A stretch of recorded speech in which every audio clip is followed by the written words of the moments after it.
Hello everybody, and welcome. Welcome to another Monster Hunter stream. I hope you guys are doing well this evening. I'm Ristretto, and if you've been here before, then welcome back. Thanks for coming by this evening as we play some more Monster Hunter Rise for the PC. If it is your first time here, we're playing through this game pretty slowly. We're still at the kind of beginning of high rank right now. We're using no Wirebugs as we go on through, which has been a fun challenge, and tonight we're going to be challenging ourselves to get a little bit better at Heavy Bowgun. We did a hunt at the end of last night. It was Heavy Bowgun versus Baroth, and it went okay, but I'd like to practice some more matchups with it. Maybe make some more Heavy Bowguns so we have some to choose from depending on what type of monster we're up against. So we're going to do some of that. We're going to make some new armor tonight so we can take on some tougher high rank foes soon. And yeah. Should be a nice time. I'm going to take a moment. I'm going to give you guys some beans for showing up early, those of you who did here. And I'll just take a moment to say hello. So hello Biotech and Sakura. Hello Lord Castellian and Arcane. And welcome FPS. And FPS Failure, I wish you the best with your cramming. Props to you for doing school. School seems tough. I respect it. So, I don't know. Thank you guys for being here. I had a nice day today, and I hope you guys did too. And so, without further ado, we'll go ahead and we'll jump on over to the game, and we'll start. Hello, Brian NG, and welcome, Tarthur. Tarthur, thank you so much. Thank you so much for a year of subs. 1 year of Ristretto. Cheers. I hope you've enjoyed the stream in that time, Tarthur, and it's nice to see you. Welcome. Welcome to you and Brian. We're going to go ahead and jump on in and start hunting. Like I said, we ended off last night taking on a high-rank Baroth with Heavy Bowgun. And we made this bowgun, the Striker's Bowgun. I remember liking to use this one on the Switch quite a bit. But as for tonight, I think I want to make some other bowguns, and I want to start making some high-rank armor for things. So let's take a look at some armor pieces real quick before we start off tonight. I want to see if I have... I think I still have to fight some early monsters like Wroggi and Arzuros to unlock their armor sets. I think that's probably the thing I want to do first, is before we go any further, is I want to make sure we fought everything in the first 2 ranks of high rank, so that we can take on everything, or we can start making some armor pretty well. We have everything to look at for the armor sets it is. We can see some Apex Zin, probably not tonight, unfortunately. But I was thinking of trying to play some Heavy Bowgun without Evade Extender. I've been using it, and I want to see what it feels like without it. I know it probably doesn't feel great, but I still feel like I want to try it out. So that's what I think I'm going to warm up with tonight, is I'm going to make sure that we've fought everything. Like, I don't think we've not fought an Arzuros yet. I don't think I've gotten to fight a great Wroggi yet either. So while this is a learning the light bowgun quest, we're going to go ahead and do it with Heavy Bowgun. Great Baggi and a great Wroggi in the arena.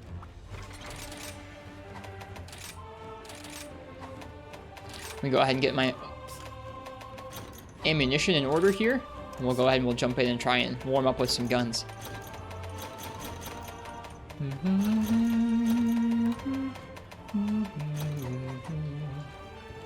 No Wirebugs, no Evade Extender might be fun on Heavy Bowgun, either fun or total garbage. I've realized that I need to get better at doing the sidesteps after shooting, and I have been practicing to try and get better at timing my shots so I can sidestep out safely.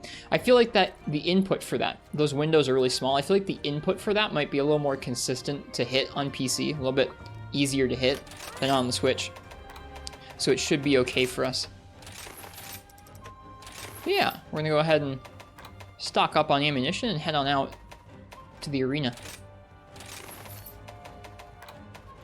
Could be an FPS thing. Yeah, I think it feels pretty clear to me that this game does run better, both in terms of interpreting inputs and obviously just it runs smoother on the PC. So it wouldn't surprise me if Heavy Bowgun's sidesteps out after shots felt a little bit easier to hit than they did on the Switch, because on the Switch it was pretty tough. Didn't feel like inconsistent, it just felt like a very tight window of time where you had to be very careful. You were basically canceling your shot animation into a sidestep. In PC, it doesn't feel quite so tough to do. So I'm kind of curious what it would be like if I decided to not use Evade Extender. I guess we'll go ahead and we'll drop the... We're wearing an Evade Extender helm right now. We'll drop it and we'll see how it feels for this quest, I guess. I actually ran out of coffee filters, so I'm drinking tea tonight, and I feel like a poser. At least it's black tea, so I still have some caffeine in it, but I was bummed. I went to make coffee and I was like, oh no! No coffee filters. Rookie mistake. Alright, so we got our ammunition. I'm gonna go ahead and switch out the Wroggi helm for the high rank chainmail helm. And we'll see how we do. Learning the light bowgun, which I believe is a great Baggi and a great Wroggi. We should probably bring energy drinks. Oh yeah, actually, before we go out, I just saw that they gave us a second item pack on the PC. I got a little notification when starting the game up today that there was a new item DLC pack. Kimura Pack 2 PC Big Hit Celebration. I'm assuming this is for the PC version selling well. You get some mega potions and stakes and bombs and stuff like that. Cool. Weren't desperate enough to use kitchen paper? No, I have another type of coffee filter that I've almost used, but it's not designed for the coffee that I make most of the time, and it probably wouldn't have brewed very well. So I just decided to have tea. I was like, I could mess around with this for the next like 10 minutes and try and make something bad, or I could just have tea. So I just had tea. All right, let's try this quest. Yeah, I hope you all are doing well tonight. I'm looking forward to trying out a weapon on a variety of hunts that I'm not particularly good with. I don't feel super good with heavy bowgun, so we'll see how I do here. Let's see. We're gonna start off with normal 2, probably. Oh, that roll is so slow. Oh my god.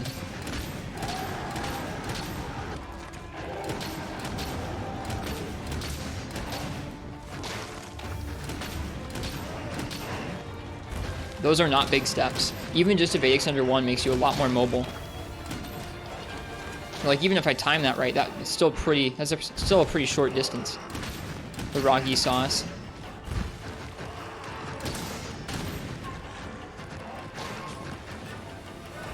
This bowgun's really cool. I really like how this bowgun looks, especially with this armor set that we're wearing, actually. The blue of the metal and the blue of this set are kind of cool together.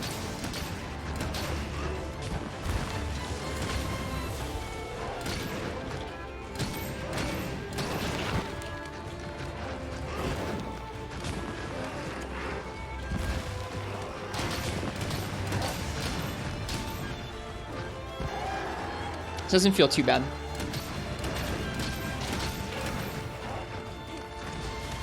We're not trying to really outdistance a bunch of big moves on these two with heavy bowgun, like some other monsters.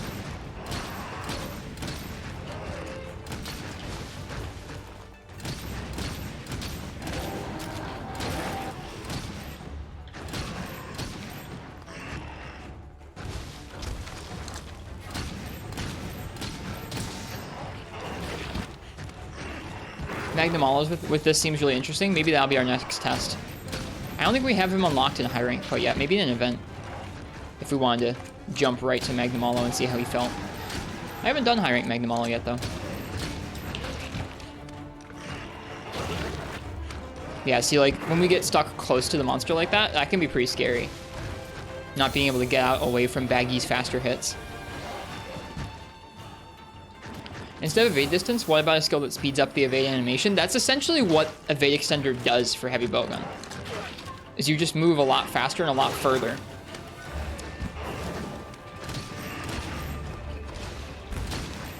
Because the default heavy bowgun roll is so slow and you move so little. It's kind of crazy. It still blows my mind that they gave that movement to this weapon, even in 5th gen, which is like such a fast generation of game.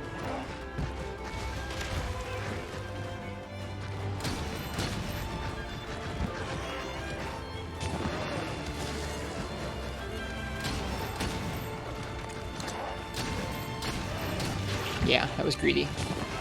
Yeah, whenever we get close to Baggi, it's actually really difficult to get away from him.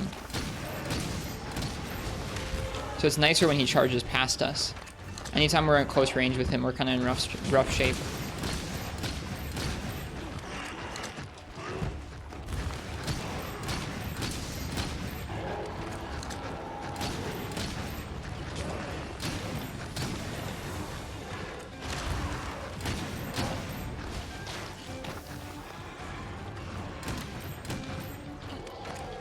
I was hoping he would go to sleep. Normal 3 seems like it's doing good work. We're getting a lot of flinches.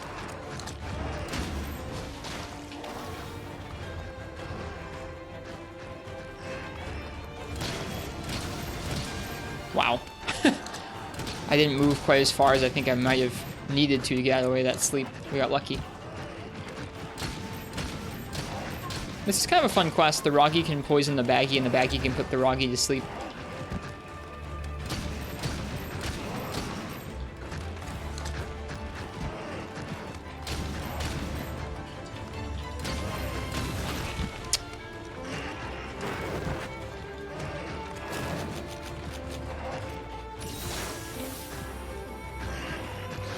But yeah, this doesn't feel too bad on this matchup. I feel like on some monsters they're a little faster than these two.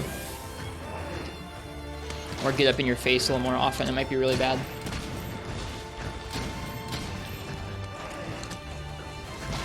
Is the Heavy Bowgun thing that the rolls look so slow while having the weapon out? The rolls just are slow. Yeah, it's specific to Heavy Bowgun in 5th generation Monster Hunter. Prior to 5th gen, it had pretty much a regular roll. And its walking speed was slower. Now its walking speed is slow, but you also have this like really slow roll that takes a long time and doesn't really cover any more distance than regular rolls, and it's really crazy. It's a change I've never really appreciated.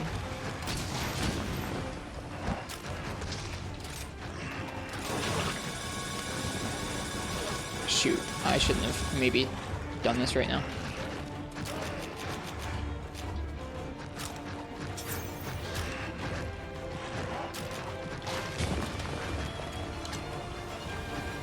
Does that mean the old roll has more iframes? No. No more iframes than usual. You're just slow. Okay, Great Baggy's dead.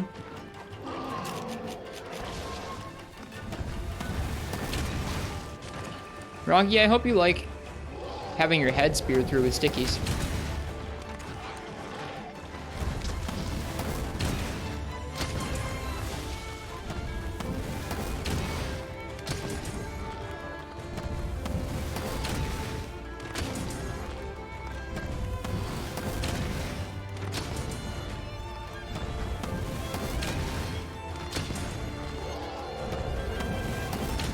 Whoops.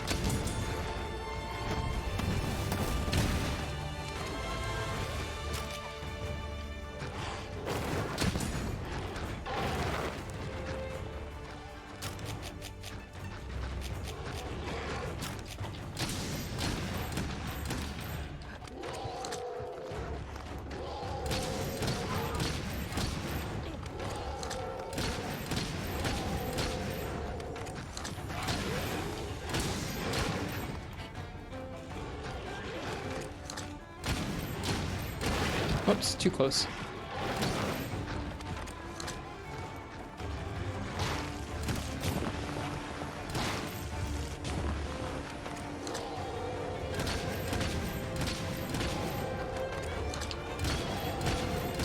We're in degenerate sticky territory now, just a little bit. I feel like bringing some along and just getting 1 KO is maybe a little cheesy, but not the end of the world.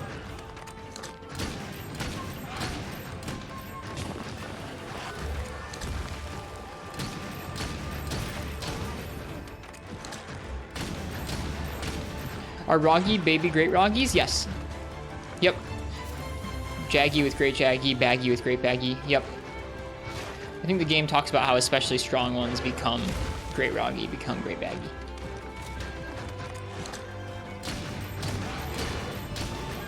Against these two, Evade Extend doesn't feel super necessary. Like, we're doing okay. But we were fighting some things towards the end of Rise on Switch, like Valstrax and Apex Zinogre, and it was really frustrating with Heavy Bowgun. Towards the end of that game, it felt like chat ganged up on me and decided that I was going to do Heavy Bowgun with for every difficult hunt. And it was really difficult against Apex Zinogre. He has some paw slams that came out so quickly, like we couldn't roll away quickly enough.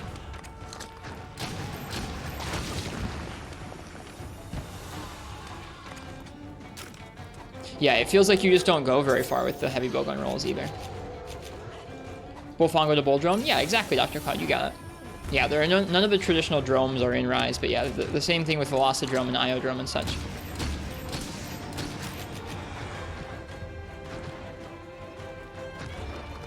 Shoot. Hi, Fal. How you doing?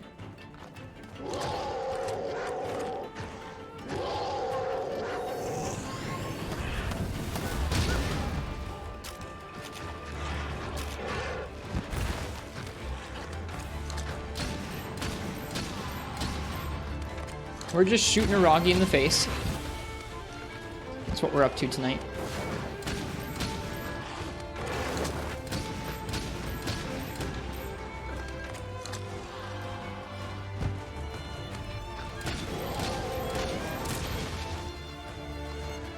Oh!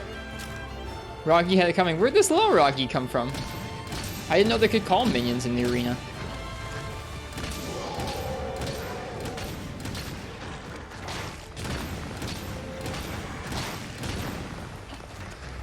Yeah, look at that. They called another one. That's funny.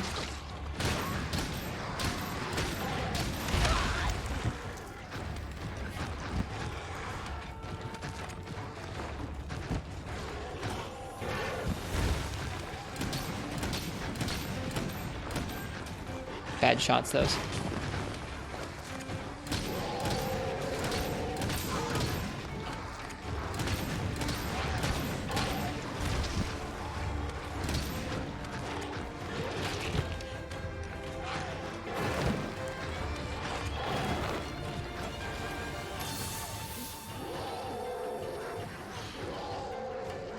Also, to anybody who's shown up in the last little bit who I didn't explicitly welcome in, thanks for being here.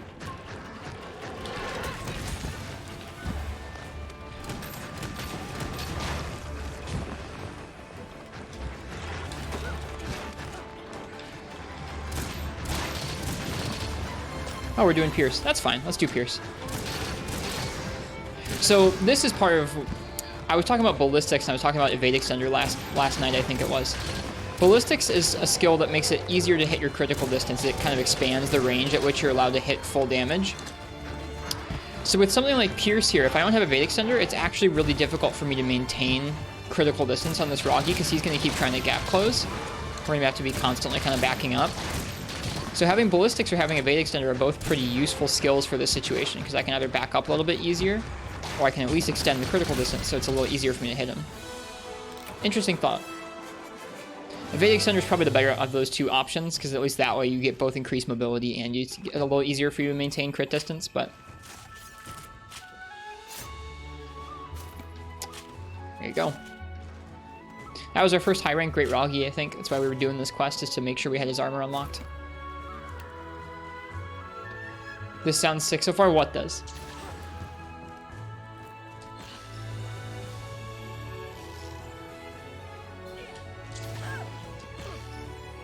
This playstyle? What? No Evade Extender?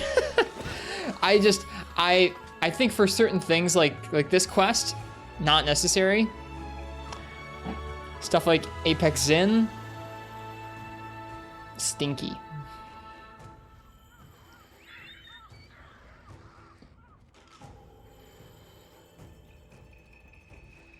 Hello, Arbok. Welcome.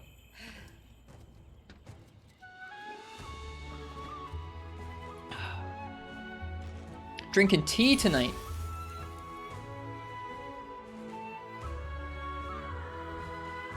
Two of those Wyvern gems, huh? That's nice.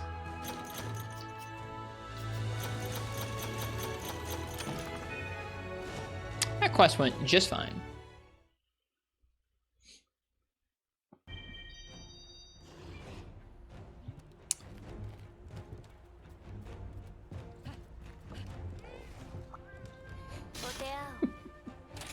You all right there, Fal?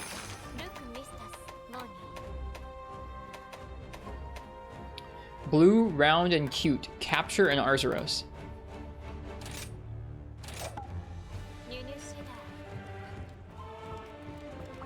Also, crit distance probably matters. It does.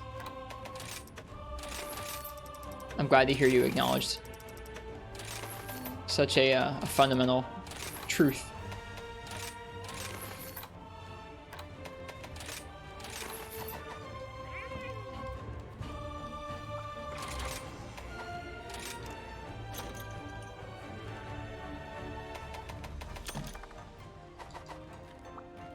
Do you still have the quest to take a picture of a sleeping Arzuros? I do, Lord Castellian. I was just thinking about that.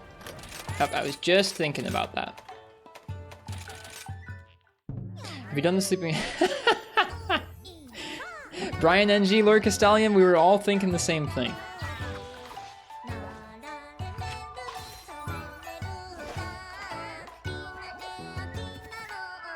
We were all thinking along that same track.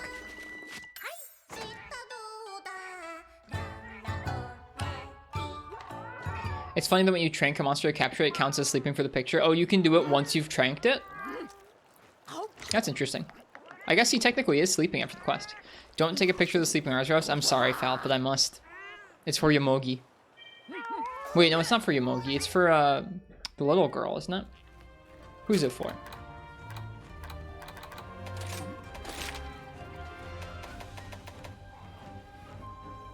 Komitsu, yeah, Komitsu, the sweet tooth. Candy apple girl. Exactly.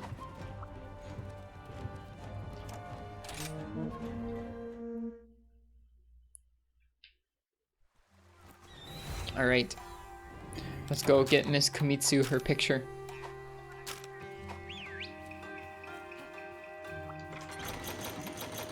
Yeah, we're starting off by rounding out some of the monsters we haven't fought yet early on in high rank, because I want to make sure I have access to all the early armor set designs in the Smith. And then we're going to go ahead and pick some early armor sets to make for Blade Master and Gunner here. We're going to start moving on to some tougher stuff in high rank, and I don't want to try and make, like, super optimal high damage sets yet, but at the same time, I don't want to keep sticking with low rank armor quite so long. Hello, Weeb with coffee. I, unfortunately, am not with coffee tonight. I ran out of filters, and so I have been forced to drink tea. It's good tea, though. Who wants coffee? I just made a fresh pot of coffee. Does anybody want coffee? For once, I would take him up on it. Because I do not have my own coffee tonight. Arzuros is probably up here fishing. Well, Arzuros...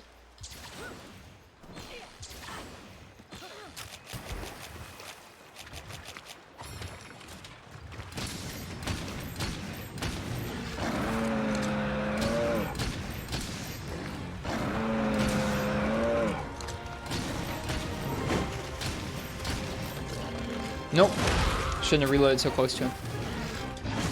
Yeah, let's see how this quest feels without an evade extender, because Arzuros, I feel like, is a little more aggressive than even those two drones were. I think I'm going to start calling the Great GGIs drones.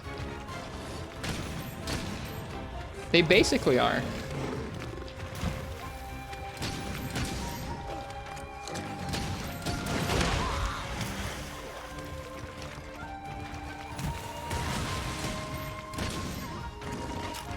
I didn't actually look at his hit zones for shot type.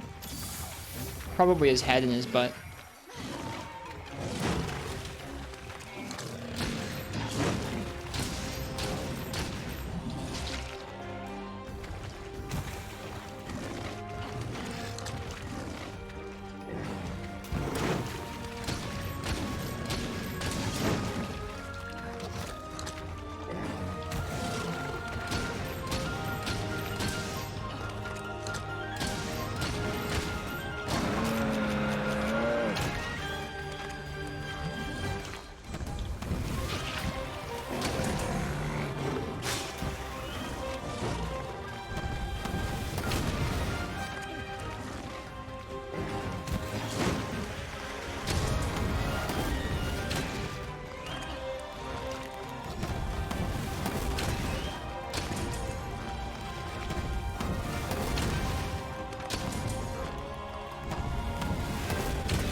Whoops, shouldn't...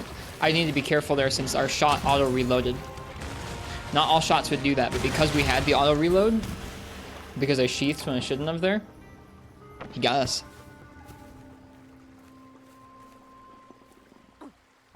Two bad bowgun decisions in a row. Firing that auto shot when we didn't have time to reload, and then sheathing when we shouldn't have sheathed.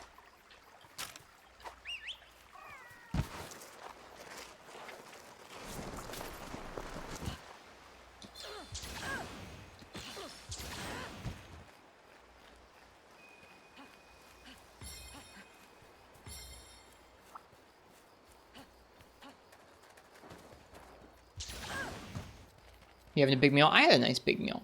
I had a sandwich and some apple and some pretzels and some Cheez-Its. It was pretty tasty.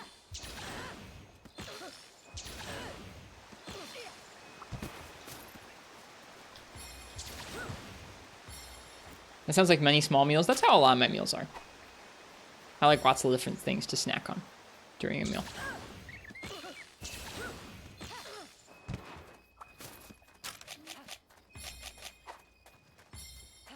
I'm a small bird man.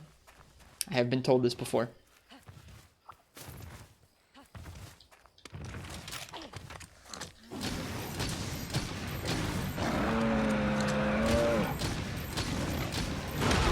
Ouch.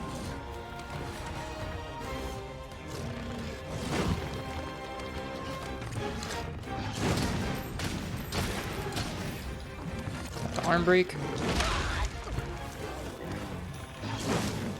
Like, at a certain point, you just have to iframe through those swipes, because Heavy Bowgun can't get away with that evade extender. It's usually a pretty bad sign if even Arzuros is, like, too mobile for you.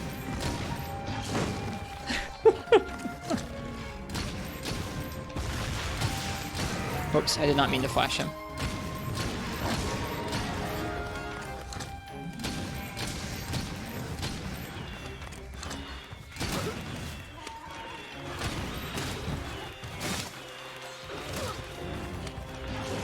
These Suzuki are vicious.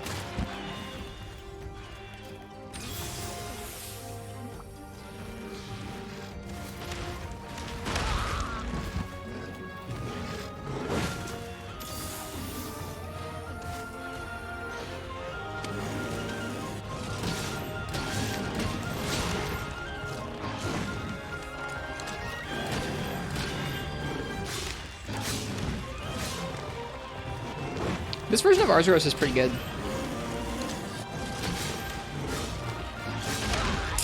Yeah, see, I should have been rolling there instead of firing, I think.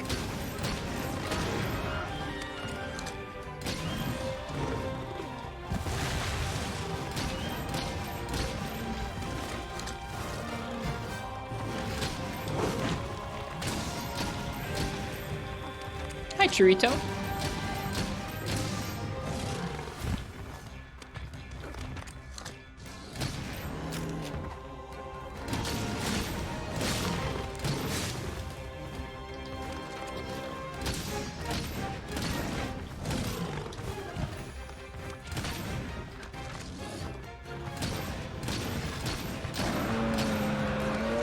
Oh.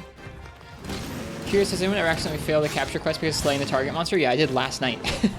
Last night we were doing Acnosum with Switch Axe and I just murdered the poor thing.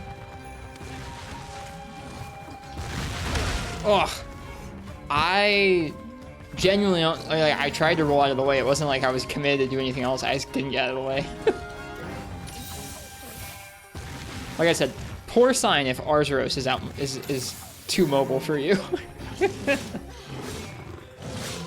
In most of the other games, I've treated evade extender as like an optional on Heavy Bowgun, where like you build an evade extender set, but then you also have a big damage set that doesn't have it on the matchups that don't need it. I don't know if I'm gonna treat this game the same way. I didn't on the Switch.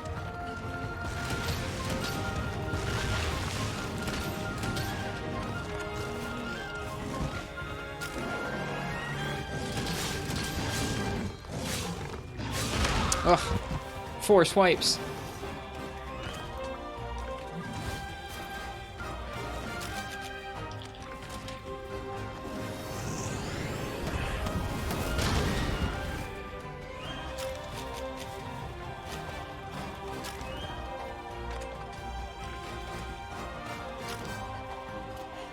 Used to happen to you all the time when you were new on older generations of Monster Hunter because you were terrible at figuring out when the mob was ready for capture. In this game, they just don't limp. In the older games, they usually limp pretty visibly and regularly. But in this game, they just freaking fight till they drop. Doing it too early is the worst. I've had a lot of times over the years where I've tried the trank or trap early because I'm like confident. I'm like, it's weak. It's gotta be weak. I know it hasn't limped yet, but it's gotta be weak. Look at that stagger. That was sick. Like, nope, not weak. Ken endlessly gives me crap for not being a patient capturer in Monster Hunter. Trying to put the trap down as the monster's like leaving the area, trying to cap early before they've limped. Ken always gives me crap about that.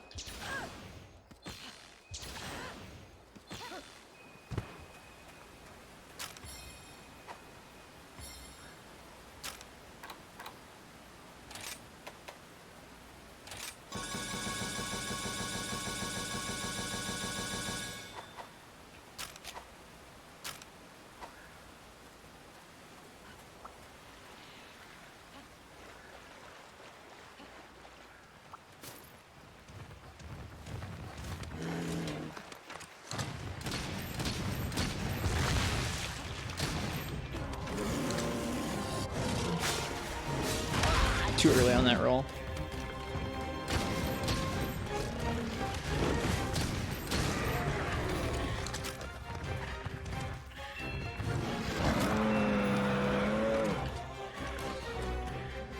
Where's the lucky life? I want a lucky life.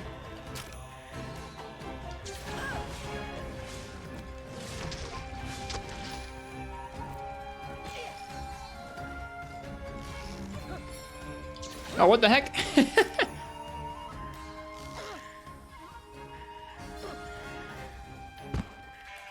I don't see the lucky life. Oh, it's right there.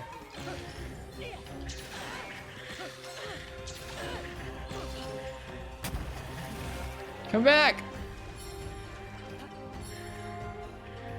Darn. I passed the boy. Don't you have to Wyvern Ride Magnamalo for Allmother? You actually don't have to. You can leave Magnamalo just chilling. And you don't get the Proof of a Hero music to play. It's pretty funny. I wonder if you can get on the ride and get Proof of a Hero to play, but then dump him before you actually do any damage. I forget. We'll have to see. Ouch. I gotta be careful.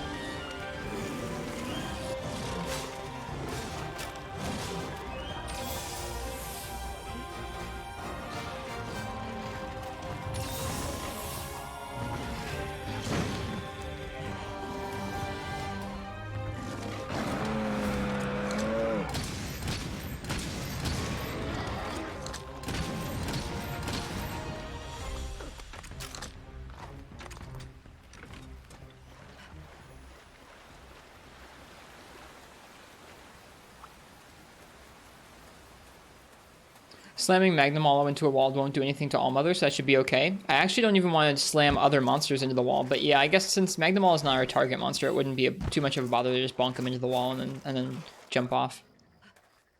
I forget if you need to actually attack Allmother with Magnamalo or like do the mounted finisher to get Proof of a Hero to come out. It's not that important either way.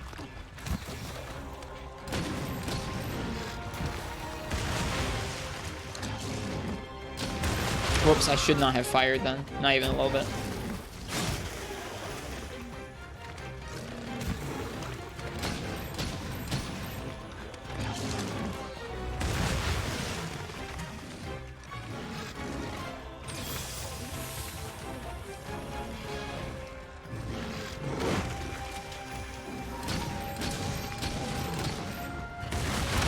Oof.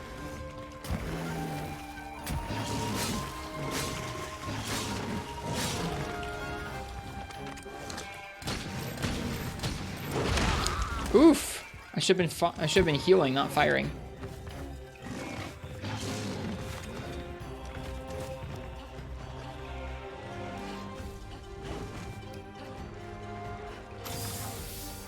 Don't cart to Arzuros? We already did. Yep, we already have once. Tetranodon is here.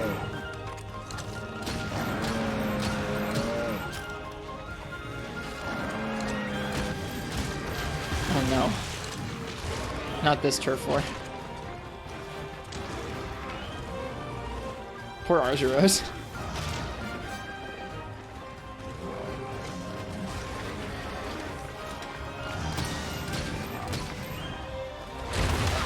Oh! I thought he was going for the Arzuros, not me.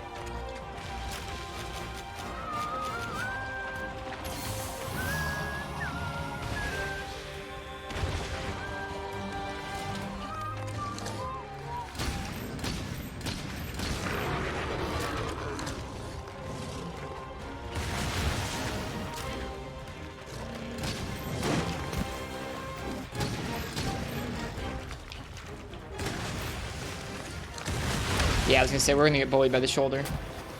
Because I was reloading there.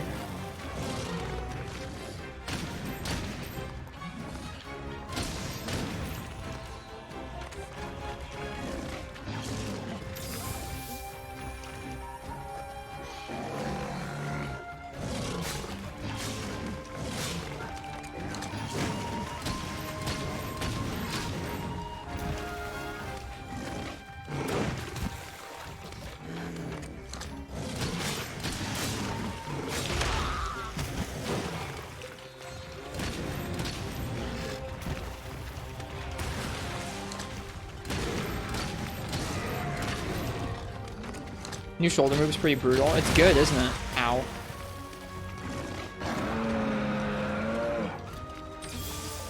Don't think monsters can die to another monster's attack outside of a wyvern ride?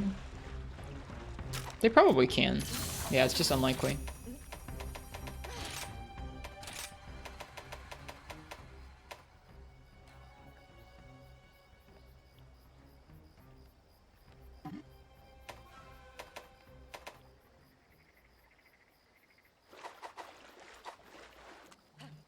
The game's been running worse for me since its most recent patch, which is kind of frustrating.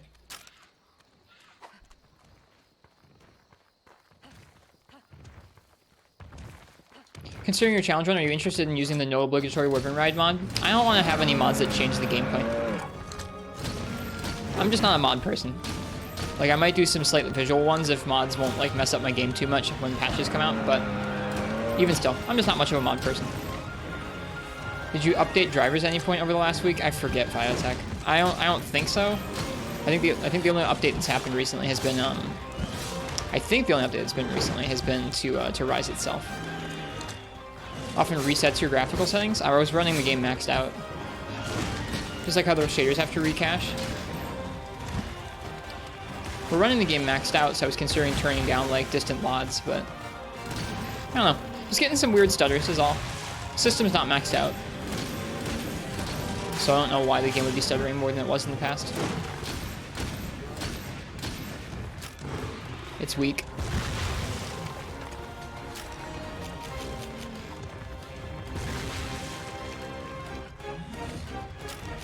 Time to find out if this counts as sleeping. Izuchi, really? Freaking flinched.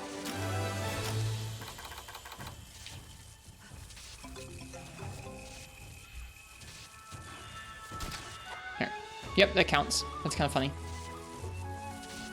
Ancient Dreamer. Thanks for the follow. Welcome. I hope you're doing well tonight. And hello, Slow Hunter. You can't see any stuttering on the stream. It's not super visible. It's like little frame drops. It's probably still like high 40s, low 50s, but I don't want any stutters.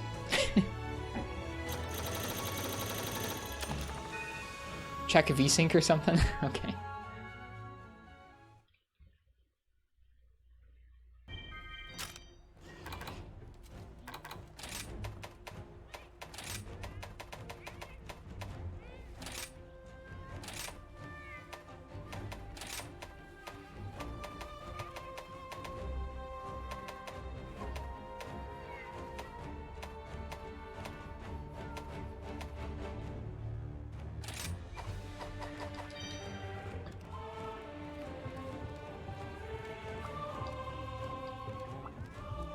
Meh.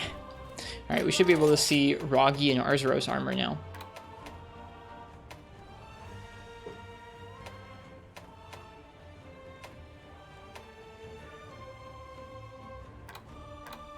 We used Arzuros armor in low rank. Aha! Rapid fire up and evade extender. That's pretty nice, isn't it? Ammo up and evade extender. What's ammo up? Increases bowgun loading capacity. There's a cap to loading capacity. That's nice. Do something chaotic. I don't know what something would be. I don't know what I would do would be chaotic foul.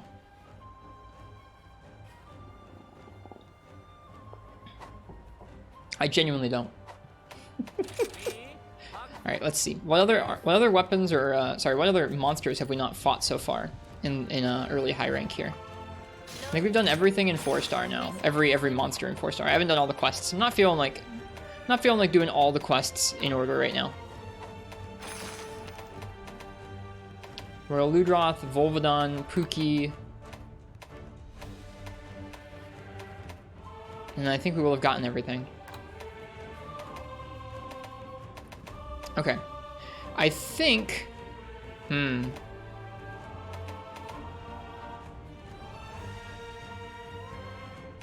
gonna let you guys pick my weapon for double Volvidon.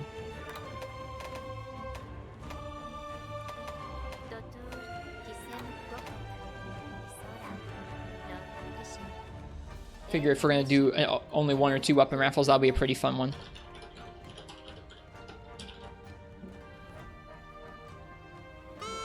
So, if you'd like to choose my weapon for double Volvidon, go ahead and type !ticket in the chat.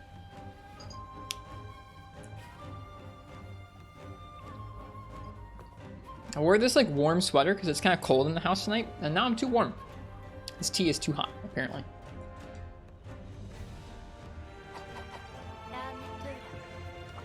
Alright, let's go to the Buddy Plaza.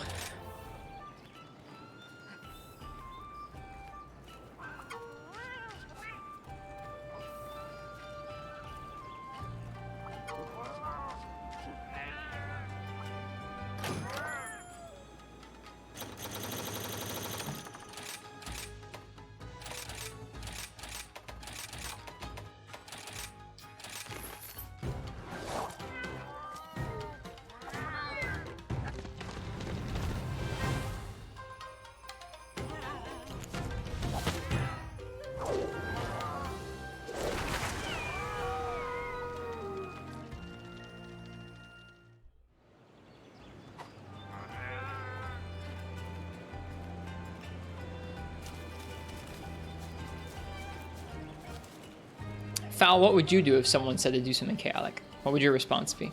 What would your momentous action be?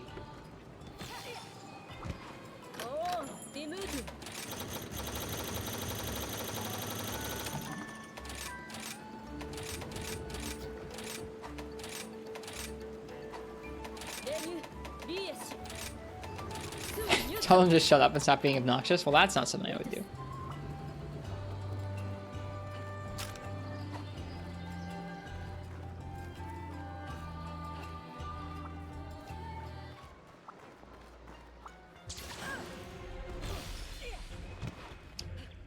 Yay, we got Kimitsu their picture of the Arzuros.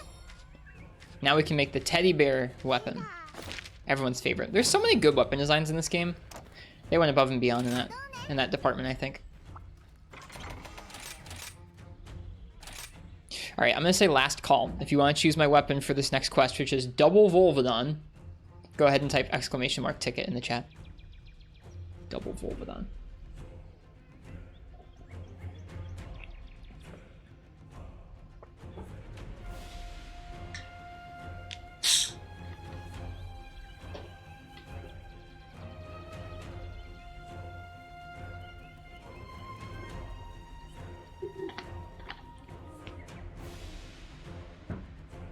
Heavy Bowgun's actually not bad. You can just shoot them when they roll to make them fall over. If memory serves, I forget if it's like that in this game, but I'm pretty sure in the old game, they take the nice shot type, or the nice hit zone that you get while it's rolling, and they make it worse for shot type. They don't even show the hit zone for when it's rolling in these notes. Use Kiraniko, folks.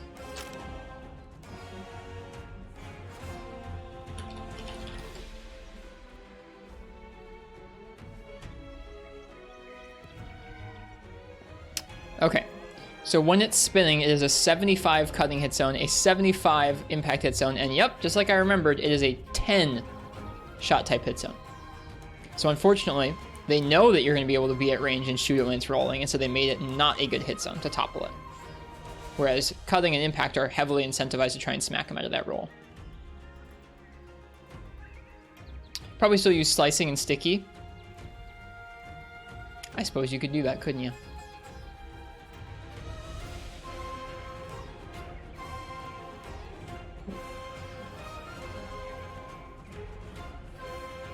Alright, let's see what I'm going to use for this quest.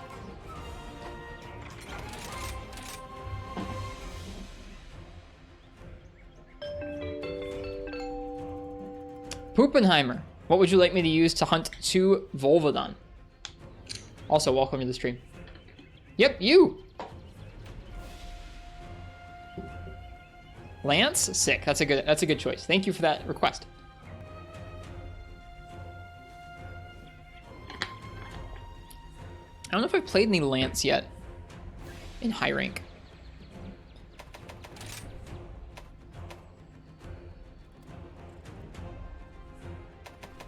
Let's see if we can make a better Lance. And what armor are we going to use?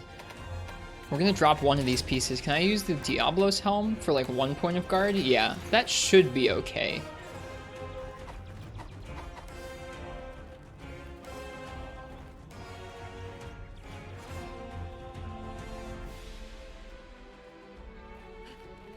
Yeah, that should be okay. Think you can guard advance to knock Volvidon over? Probably so. Let's see what early high rank lances we could make that would be decent. We could upgrade our Sharktooth Saber. Or our Gale Lance. Ah, the Paladin Lance gets a nice upgrade. We should probably just upgrade that. Ooh, or we can do Babel Spear. I forget which one ends up better. But you can just forge the Babel Spear outright. So let's go with the Paladin Lance.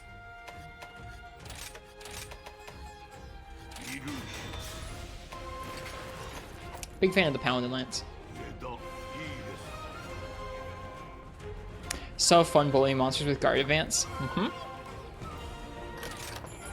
Speaking of which, I'm trying to do as we're practicing the weapons right now. We're trying to use all the weapons, but I'm trying to really focus in on practicing with them and trying out different switch kills and stuff. We should probably try the guarded charge again instead of the regular lance charge.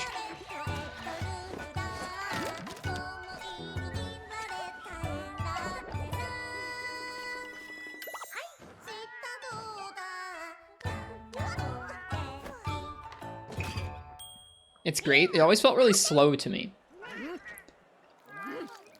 I remember trying it a little bit on the Switch, but I'll try it again here. Baha.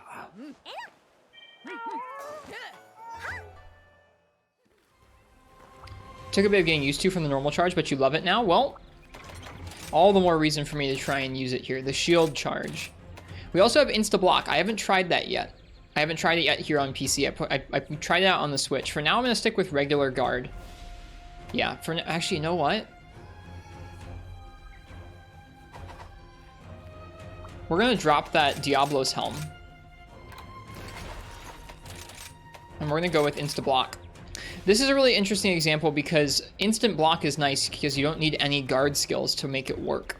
So I'm going to try, like at this point in the high rank where we don't have any guard armor that we've made yet, I'm going to try using instant block to see how it feels to play without any guard skills. And see how that goes for us.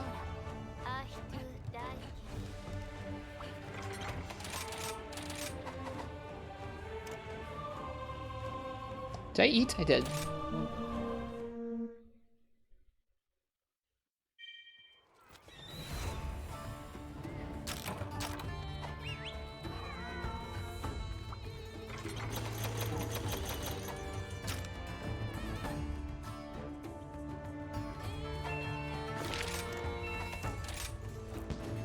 Tried instant block. Personally, I think the window's way too small. I didn't think the window was too small. I thought the damage was too small. You're sitting around kind of fishing for moves to instant block because you can't do it mid-combo. And in return, the damage is kind of dumpy. Like it's not much better than just doing pokes. So it's like if I could just be doing pokes and not waiting to do damage that's equivalent to pokes. Shouldn't I do that? Is there like a limited range you can do that move from? I can't remember how this thing works.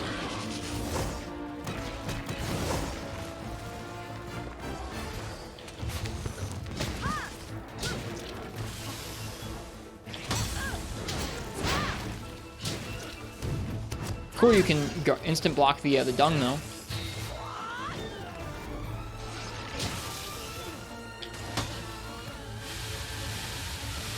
Haven't tried that move, but it looks neat. It's basically Adept Lance from Generations, if you're familiar with that at all.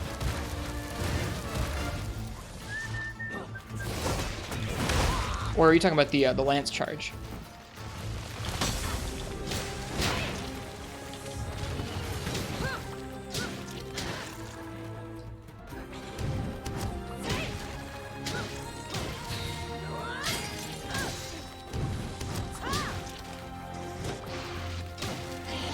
The lance charge from GU is from GU as well. Ah. This is gonna get us dunged, isn't it? Nope. You can just block the dung in this game without any repercussion. That's kind of crazy.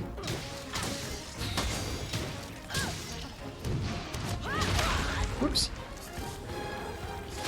Is shrapnel usable on Heavy Bowgun? Depends on the monster. It's like old pellet. Depends on when it magnetizes too.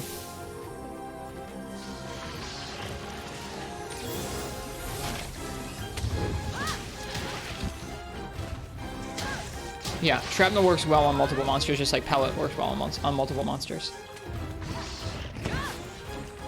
Whoops. What is it doing?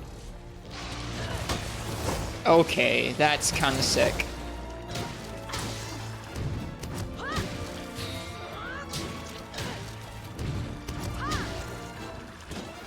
Can you build for shrapnel? Yeah, you can do spread up. It'd be the same way you build for spread. They scale off the same damage skills.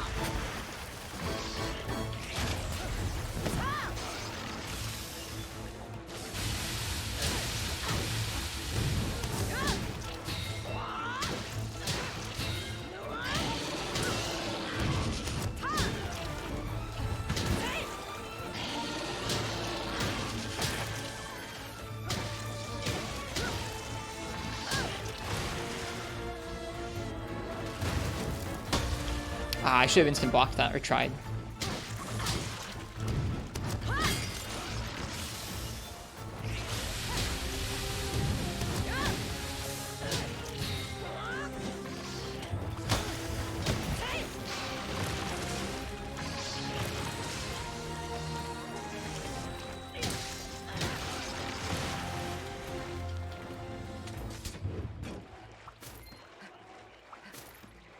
A thick Volvidon carapace. The elasticity means forging it requires severe pressure. You don't say. Yeah, you're all for just playing, but if the ammo type is garbage, then you're gonna have to kill small monsters for 30 minutes again.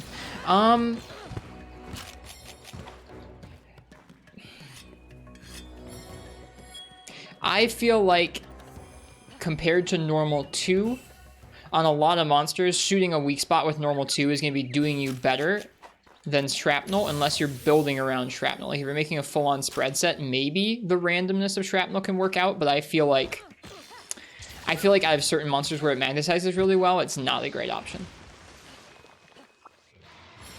Like you could make a set where it would be more general purpose, but I feel like you'd be better off scaling normal or Pierce up, especially Pierce.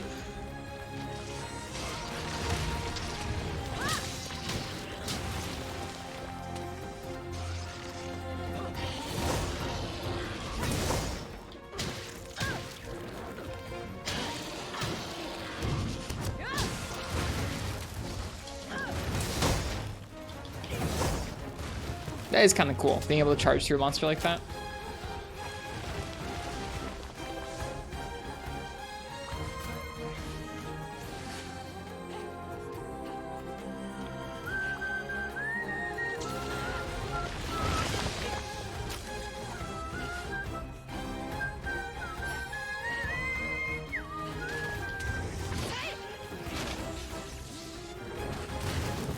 Whoops.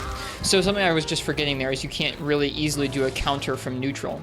That's the trade-off of instant block, is you can't instantly do a regular counter, or a regular power guard for that matter, because you have to wait until the little shield twirling animation's over.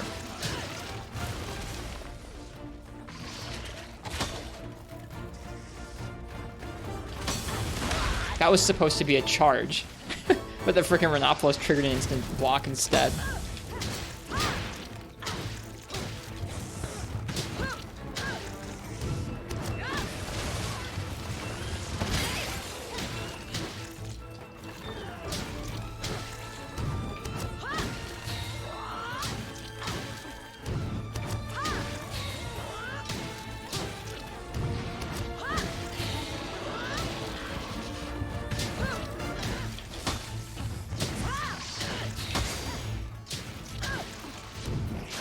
I was betting that it was going to low profile. It did not low profile. I think we're going to die. Nope. Actually, we might die. Oh my god. I don't know if I've ever carded to that before.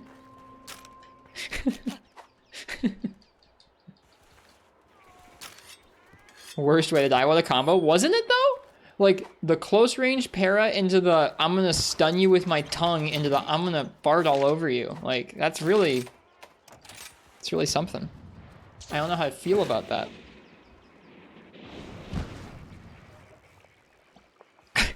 Not good. That is quite the way to go.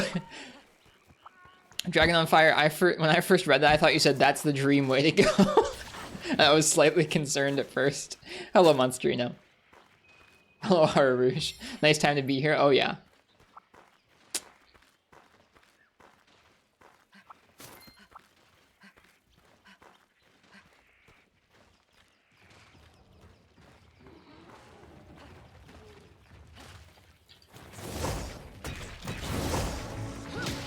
What's that status effect called? It's getting soiled, I believe, is the actual, like, status effect name for it.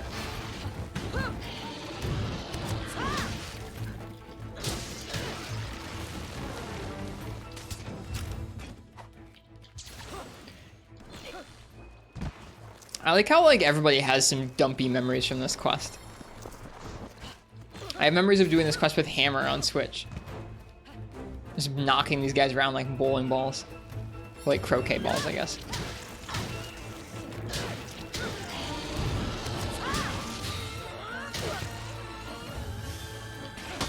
Too early. Alex, go away.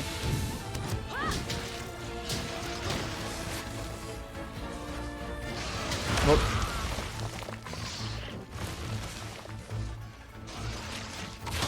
That was supposed to be a charge.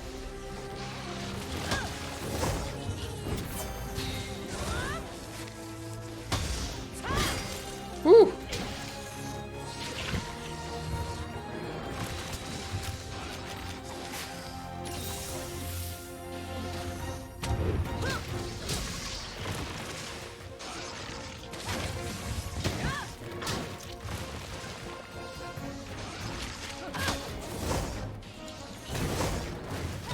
Darn. If only I waited and just blocked the tongue, I would have been able to get that bounce.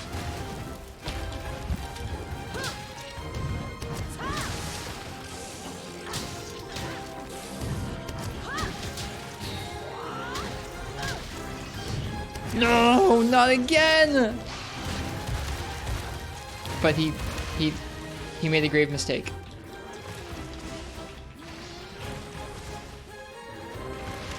What is it doing?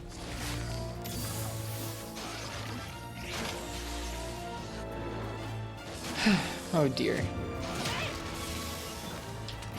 Too early for the instant block.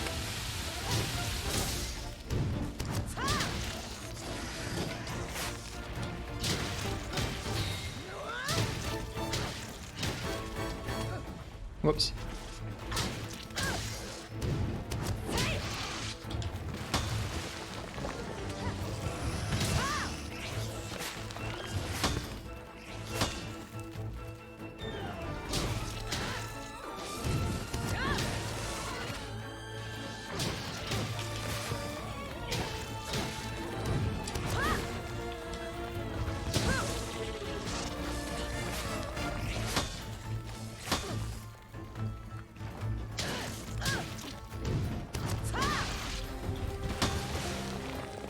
I need to remember that I can do the lance charge for that.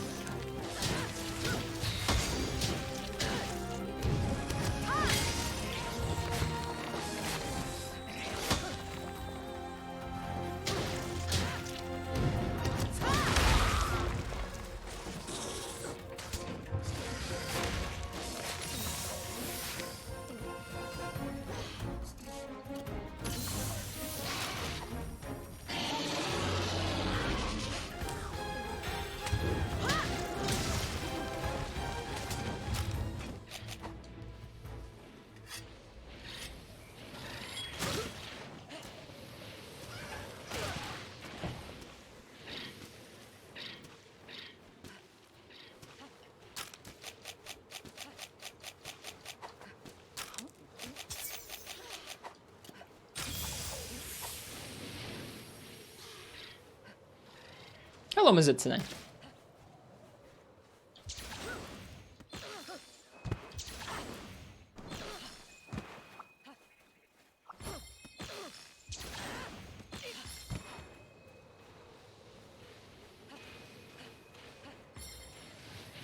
Freaking Daleks.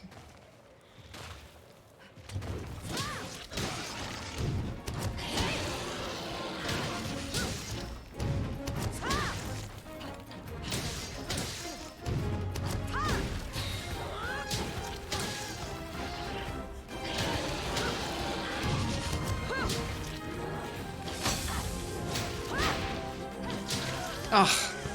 I was trying to input guard advance after that move. He missed. Didn't miss with that one though. No.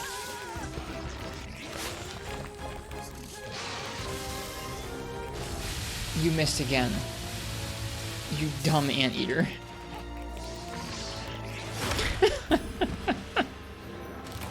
No. What a menace. This does not bode well for the fact that we have to kill another one.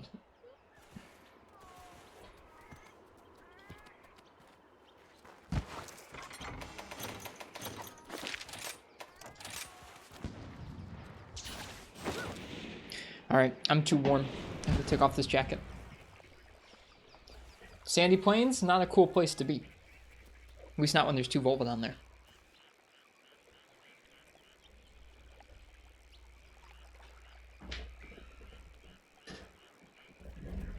Okay.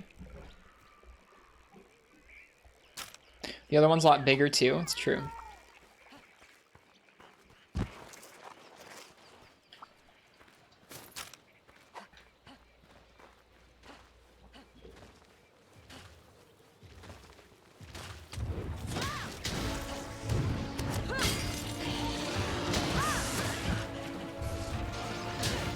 These Daleks are making me upset.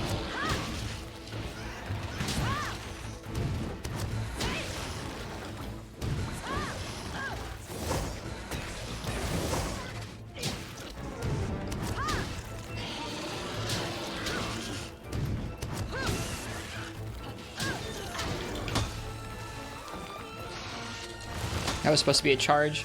Yeah, that's part of what I don't like about the instant block is there's just too many inputs going on around R trigger or R2 with Lance. Just too many inputs that can conflict with one another. Maybe I just need to get better about inputting them, I don't know, but it feels like there's just too much going on that you can overlap by accident.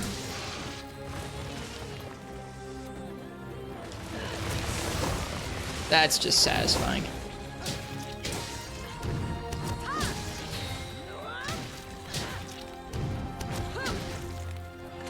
Whoops.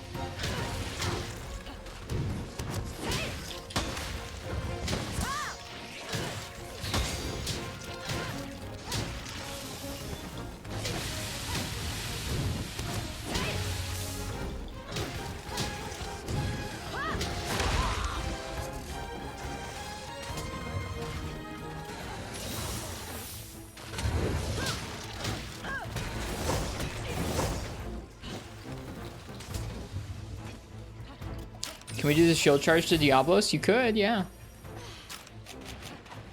I'm really over these Daleks. Y'all are jerks.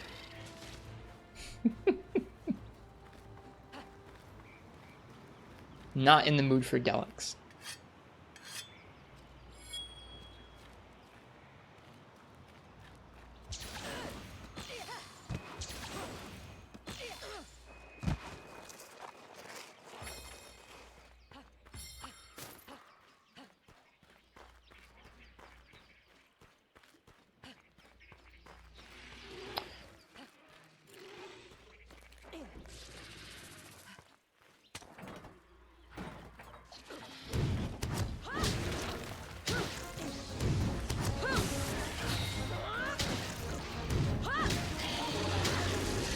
There we go. So close to finishing him off before he got here. And now the Jaggy are gonna come bother us. Stop, please. It's gonna take so long to kill all these Jaggy with Lance. Actually, with wide charge slap, maybe it won't.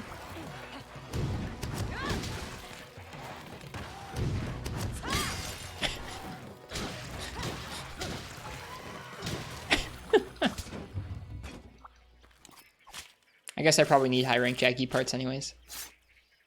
Why is there no good way to mass produce dash juice in this game? Maybe because they want you to worry about one of your central resources in the game. Which is stamina.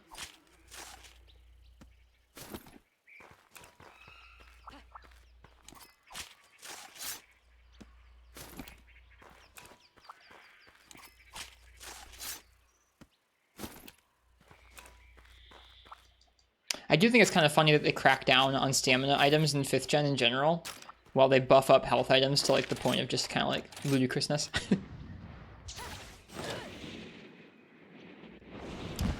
It's an interesting dichotomy there. Alright, second Volvidon. Let's see if we can hack it.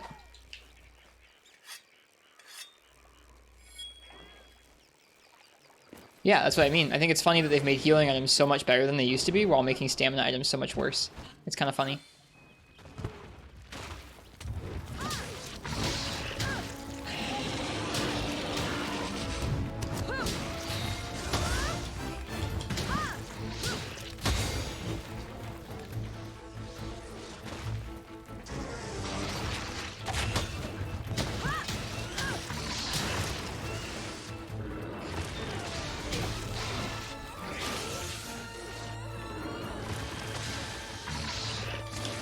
Too early? Oh, he whiffed.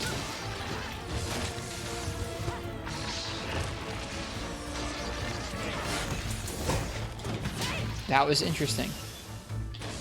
Too early on that. Gross.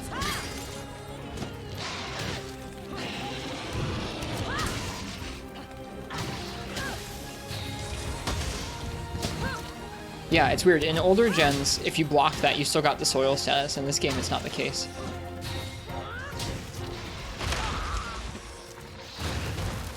Thanks, camera.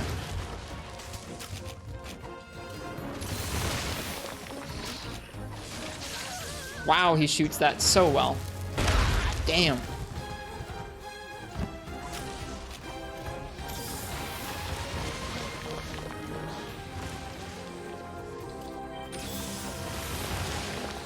Well, I don't think those weapons need dash juice. I think it's nice to have.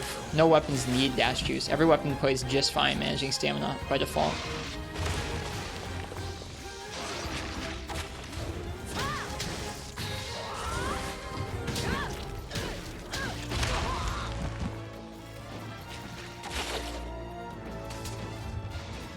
Yeah, I don't like instant block, I don't think. Oops.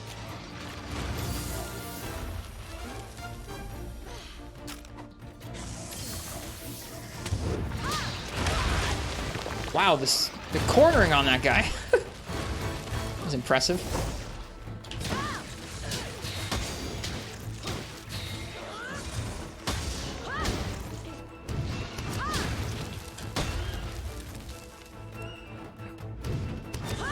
Whoops.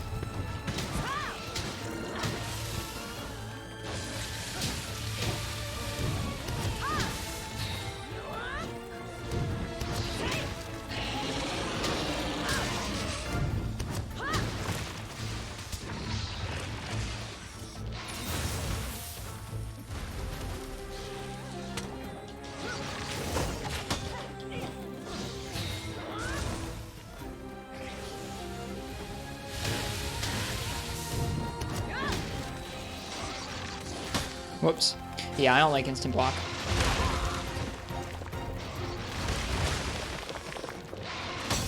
Holy crap, Volvidon. Absolute menace in this game. Hello, Schmeglasticum, welcome to you. We're hunting double Volvidon with Lance currently.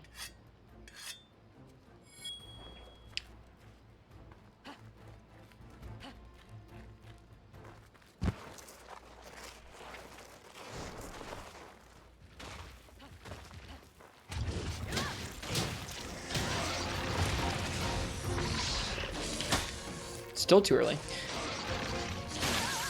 And that hits really early too. Nice. That missed us. Please do not. Oh my. And he misses that one. So weird. I'm grumpy at this Volvidon right now.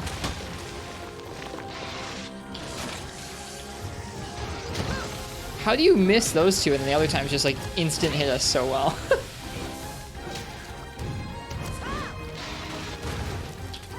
Still too early. You know, I said before the quest that I didn't think the timing was too tight on the instant block. It does feel really tight, doesn't it? I'd forgotten.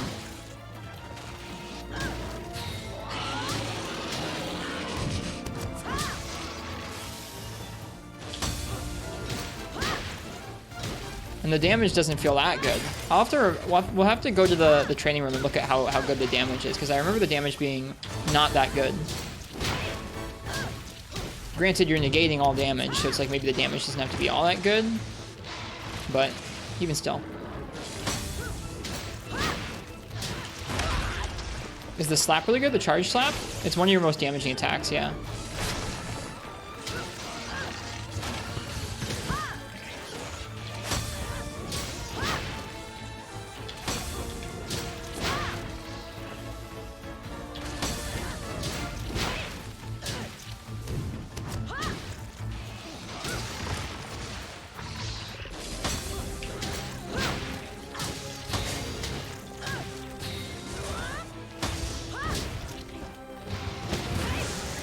Yo. The multi-hits from guard advance. Knocked him out of the air. Good stuff.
Whoops.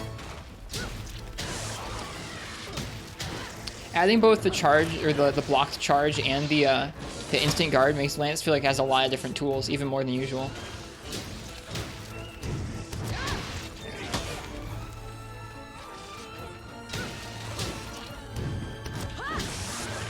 Uh-oh.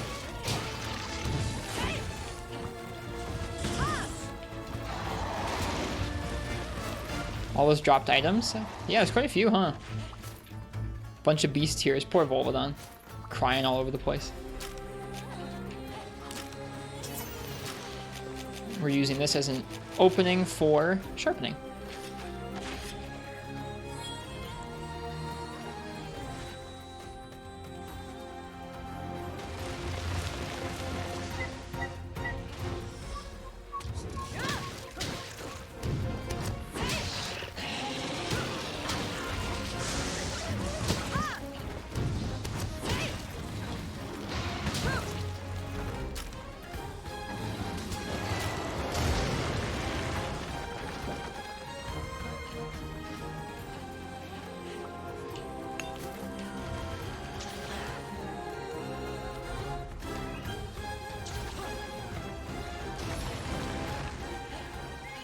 One day you'll play Lance. Lance is good fun. Hello.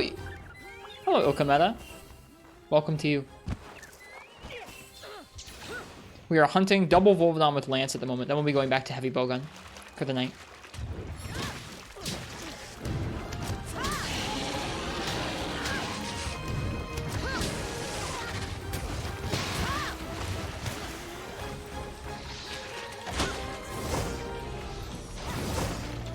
Ugh, I'm so glad it didn't hit us. Did we really just dunk him again? We did.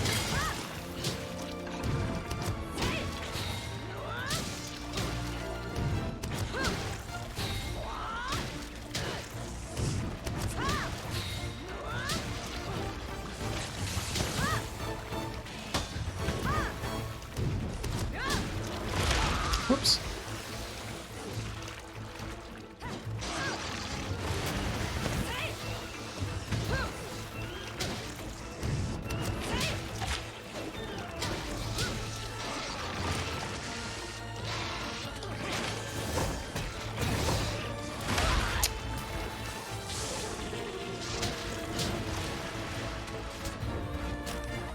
Another distraction. Volvidon's so fast at getting that hit out that he's beaten both Basarios and Baroth to the punch. It's kind of cool. His tongue move, sorry, his tail out, his tongue out. He's so good at licking them.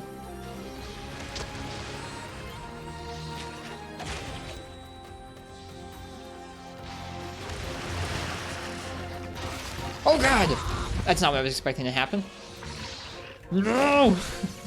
Are we gonna hunt him up here? I guess we are. This feels claustrophobic.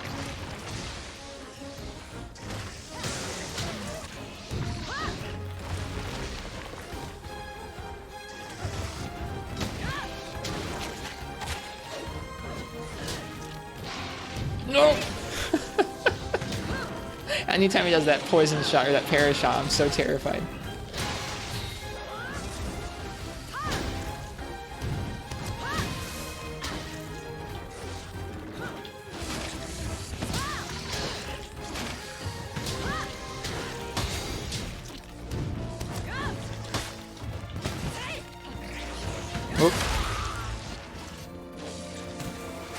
No, I want to keep fighting him up there. Dang it.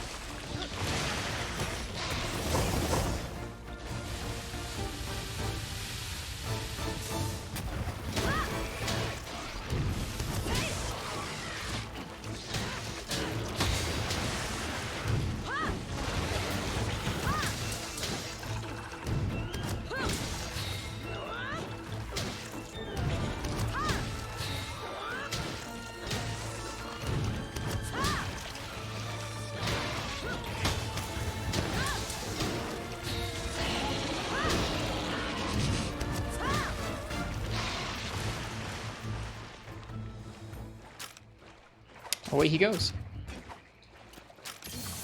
Think it's nearly down? You'd think that, but no, not yet.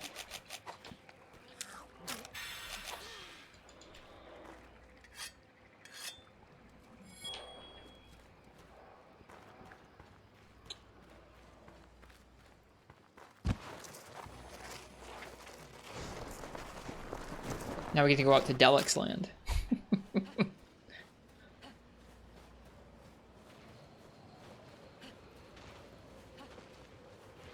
This game's color palette is really nice.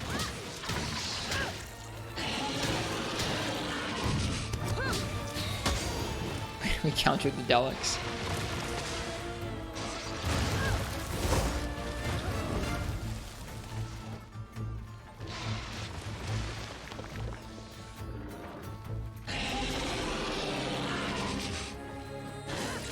I was trying to wait and see if it was going to roll at us there.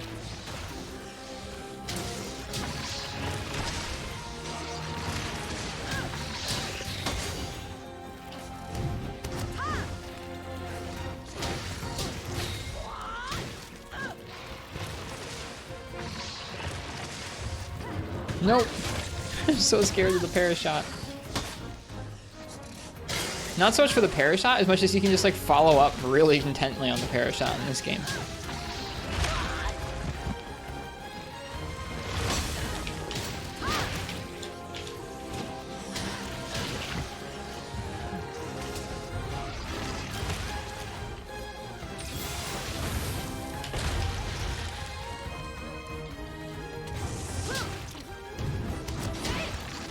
Shoot.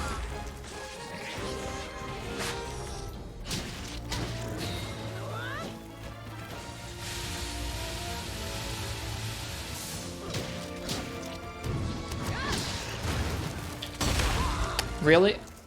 What did I just instant block there? I instant blocked something and I got hit by the slam. Did I instant block a Deluxe? I think that's what happened there.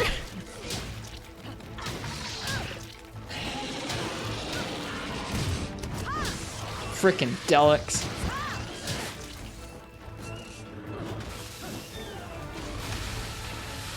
Yeah. Get wrecked, Delix.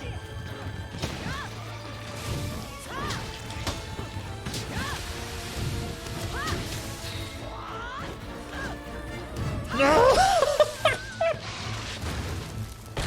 Oh, he missed! He missed! Oh my god. Please let me live! He missed again!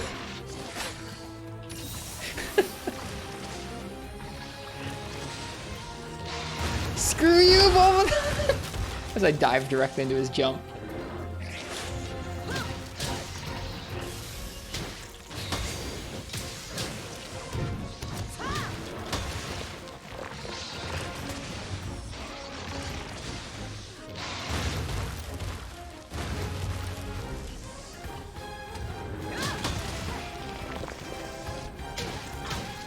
And now he's tired. Oh my goodness. I think we would have died if he'd hit with the slam. I think some of the other moves he did, like the swipe with his arms, we would have survived, but the slam I think would have killed us. We don't have much defense. Oh my goodness. 2 cards to the first one, no cards to the second one. Kotake Doda, thanks for the follow. Hi. I hope you're enjoying the Monster Hunter tonight.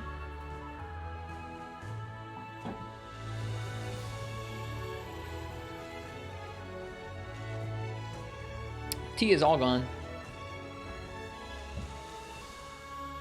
That last miss on the slam was something. What's really weird about that is I don't think I've ever seen that slam miss in this game.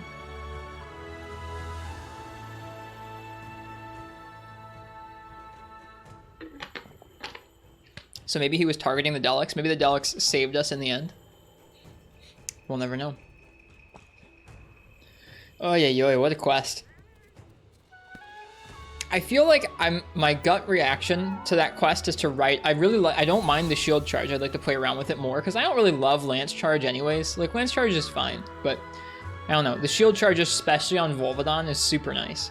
I feel like other monsters, it's not going to be quite as good because other monsters, when they charge at you, it's not like they have a big, like Volvidon's hit zone gets super juicy when he's charging, specifically to incentivize you to knock him over. Most monsters don't have that kind of a mechanic, so it wouldn't be quite as fitting, but I'll still try it out. Instant block, I feel like my gut reaction is like chuck it in the bin. It's not any good. It just messes with my normal move timings and it doesn't feel very good, but I want to spend more time practicing it. Aha! We can go hunt Mizutsune.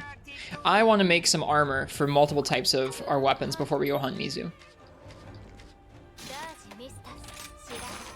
Alright, there's a few other monsters we haven't fought yet.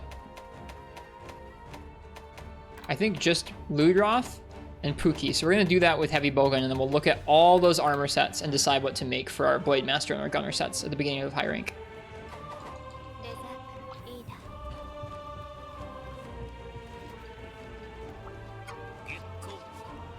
This week's multi-night will be fun if you're that far into high rank. Let's see, what's today? Wednesday? Yeah, we should I'll probably have done my Mizu Urgent, so we'll unlock some good hunts, I think. Yeah, we'll unlock some good hunts, and then we'll do those for this multiplayer night. I know last week's multiplayer night was really early high rank. It was kind of lame, so I appreciate y'all showing up for it anyways. All right, back to Bowgun. Couple of zombies. Thanks for the follow. Hi. I hope you're enjoying the Monster Hunter so far. All right, let's see. What are we gonna hunt next with Bowgun? I guess Ludroth.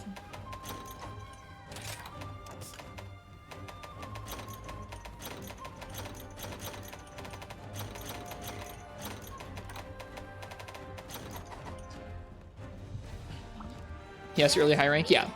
It was mostly just, like, it was all the monsters that you see in those lists I just showed. So we actually, I guess I should say that, but we actually did some events, and so we hunted stuff like Zinogre and Mizutsune and Rajang in, like, low rank armor. Because the Rajang showed up in the, in one of the event quests we were doing. I was like, well, you can't not fight the Rajang. So we fought the Rajang. It wasn't just early high rank monsters, but it was definitely early high rank quests. All right, Royal Ludroth. Let's look at Ludroth's shot type hit zones. It's been a minute for me.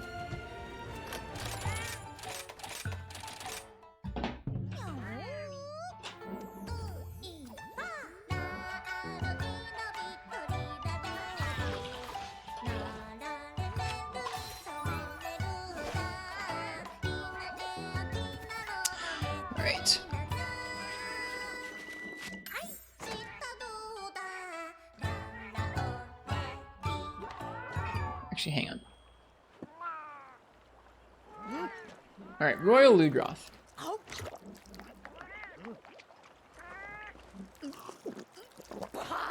Baha.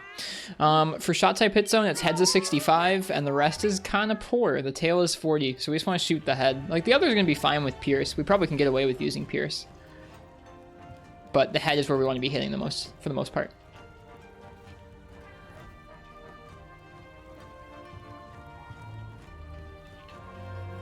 Compared to Iceborne's Roid Monkey, he's kind of a starter monster. They're just totally different fights, but yeah, Iceborne's Monkey is insane. This Rajang is like almost the polar opposite of the Rajang that's in Iceborne. PC or Switch? We're on PC. We played on Switch last year.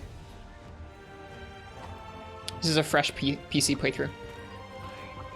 Or fresh-ish. It's a few weeks old now.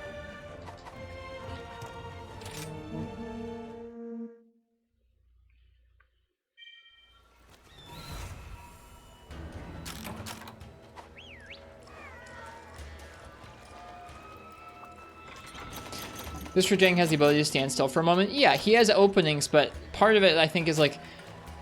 From what I remember of... Oh, I didn't buy that many ammo types. We'll be fine. From what I... Oh, speaking of Rajang...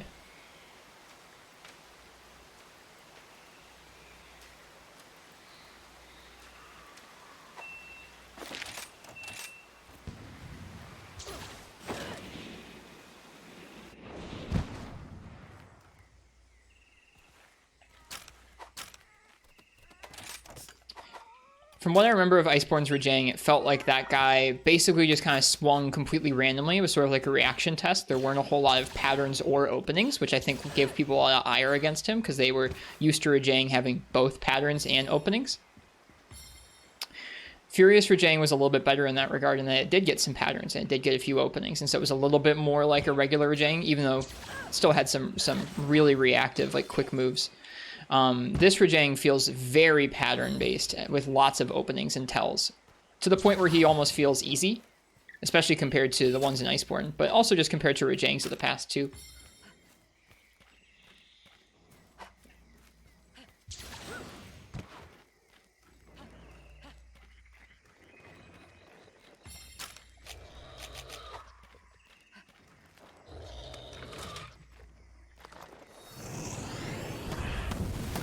This wasn't supposed to be a Rajang hunt, by the way.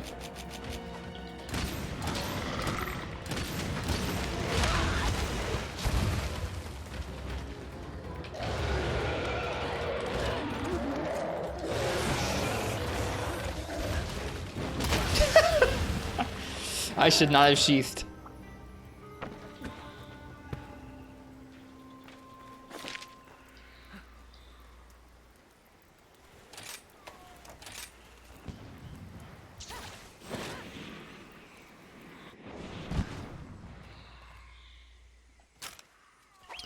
I think there's something about that style of Rajang Basil Boy that's very threatening. It feels like at any point you can just absolutely get screwed if you just drop your focus, drop your inputs for a moment, you'll just get wrecked by a couple of his moves.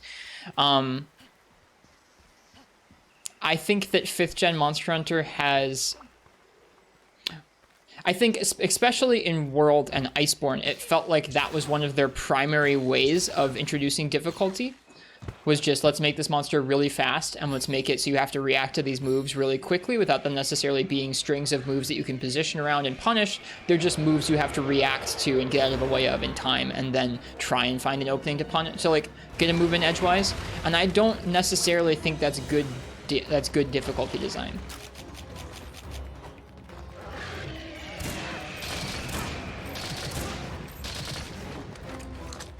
I think that you can have some of that challenge in a fight, or just some fights in the game that are like that, but it felt like World Iceborne was pretty heavy with those, from my recollection.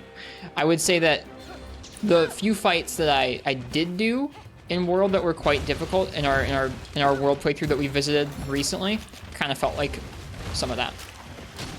This game feels like it learned how to make monsters movesets very diverse, with some moves that just come out quickly like that, but also straight up patterns, strings of moves to learn and differentiate between.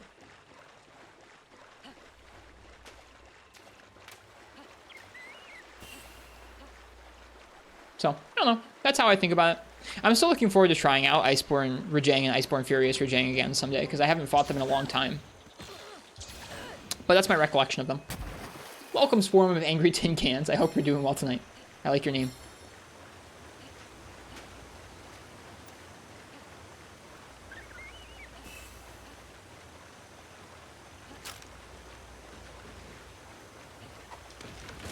Alright.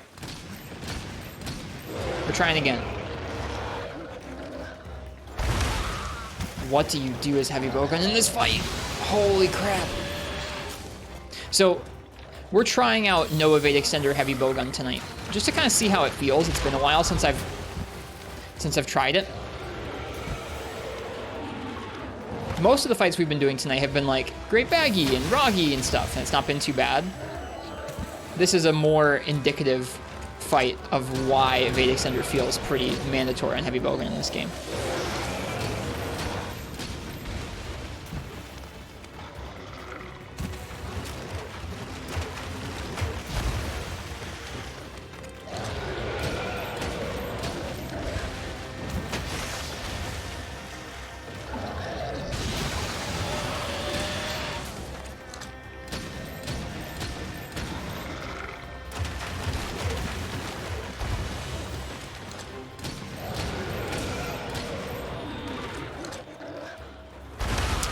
Yeah, you gotta roll twice for that move, I guess. Oh.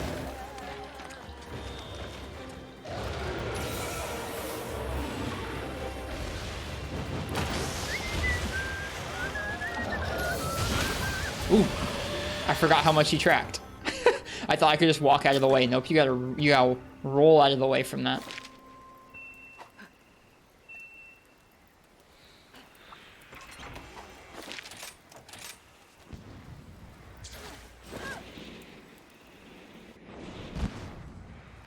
We probably won't get Rajang down in this quest, and that's okay. I feel like when you see your Rajang, especially early on when you're not supposed to be fighting Rajang, you kind of just got to get roughed up to see what he can do.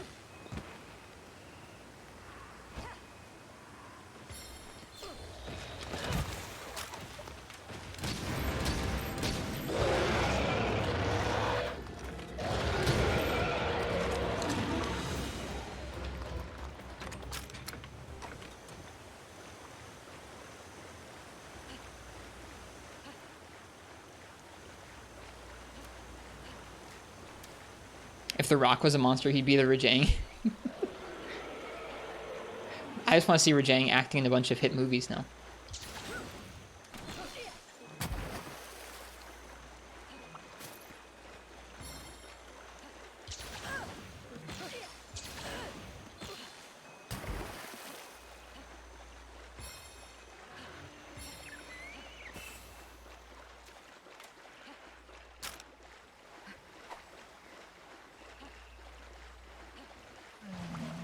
Hello, Slytoth.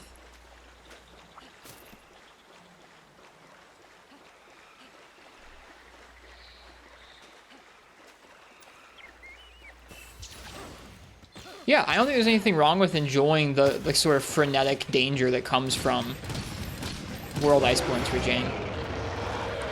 Like I said, I don't even disagree with, like, I mean, it's really different than what Rajang used to be, and so I can see why people don't like that, but I don't even think it's a bad fit for him. I just think there's so many fights that are just like that in World Iceborne that it's just like, I don't consider it... it can't be the only way you increase difficulty in a game. Shoot, we're gonna die, aren't we? I think this is our first experience of, like, don't get pinned by Rajang. No wirefall. Don't get pinned by Rajang. Alright, we tried. Let's go hunt Ludroth. Put the training wheels back on. Foul play in the forest for sure. But yeah, I kind of get that. Because, like, when you look at this Rajang, I mean, you're not always at, like, I mean, you can die really quickly, like we just saw, but it's not like every single moment you're at risk of just getting, like, sucker punched by a really fast, damaging move that's going to knock you back for, like, half your health or more. So it's not, like, the same. And I can understand feeling like that kind of intensity fits Rajang, because it sort of does. Excited to see what I think of World's Fatalis fight. I'm hoping by the time that I do World's Fatalis, I will have done 2nd gen and 4th gen Fatalis again.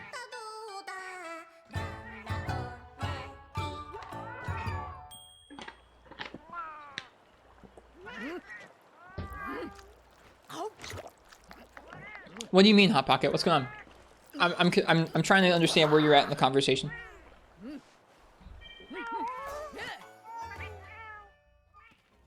Rajang and World is really not that crazy with the moveset. I mean, I know he doesn't manage to kill you all the time, but he doesn't have patterns. He just spams moves.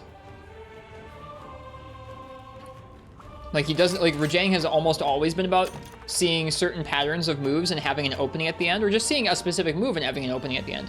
World Rajang just kind of spams moves, throws punches, does, like, little instant grab punches, like, all kinds of stuff that's really fast. It doesn't really leave much in terms of openings and doesn't have strings of moves, really. So you're just, like, waiting for, yeah, you're waiting for 1 or 2 moves where he has an opening, and then you go and you try and deal damage, but the rest of the time it's just roll, get out of the way, roll, try and get a hit or two in edgewise, and wait for that larger opening. That's pretty different than what Rajang used to be.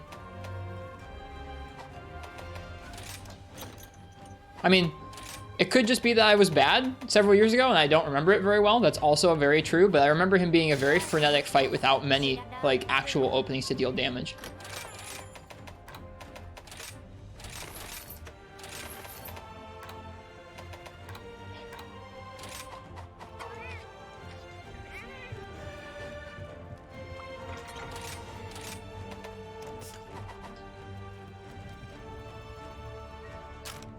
Okay, let's try that again. We're just gonna hunt Ludroth, though. We're not gonna hunt the Rajang if he's there again. Foul play in the forest.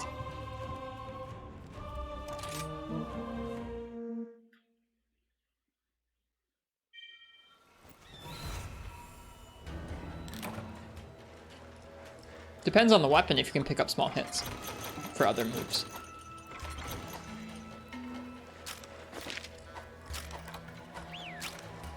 Okay, the Rajang is not here. We're safe. We don't have to go and try that again.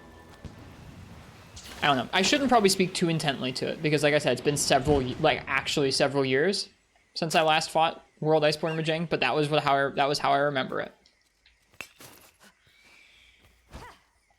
And that's how I remember other people feeling about it, and that's part of why I remember people enjoying Furious Rajang so much more in that game, is that Furious Rajang actually had patterns of moves that it would go through, like actual strings of moves that it would go through and then give you openings, and people enjoyed that was something that happened in that game's version of Furious. Yeah, Hernie's video on it is really good.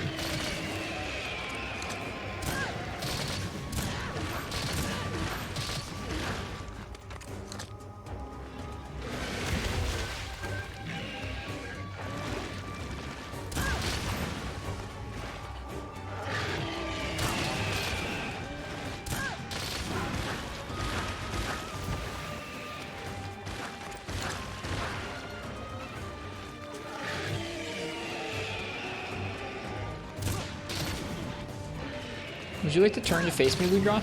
It's like he knows I'm pierce gunning.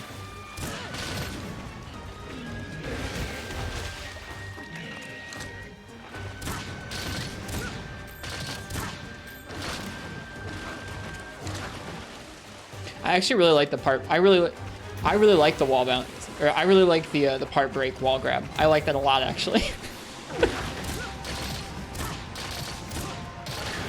In a game all about just downing the monster all the time, the fact that there's a monster that goes no you is awesome. I love that.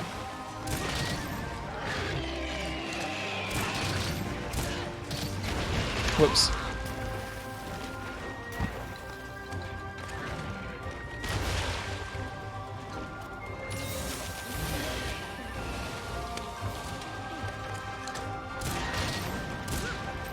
Poor shot, that.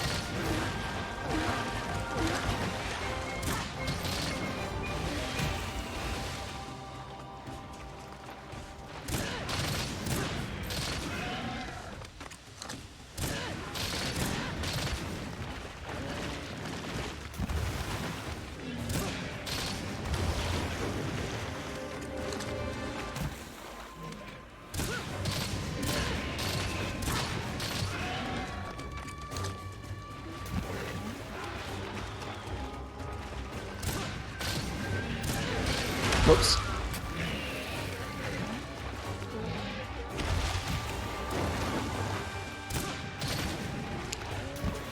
I believe it depends on the type of trap and if he's enraged or not. Swarm of Angry Tin Cans. I can never remember which one's which though, so I would probably get my traps destroyed 9 out of 10 times too.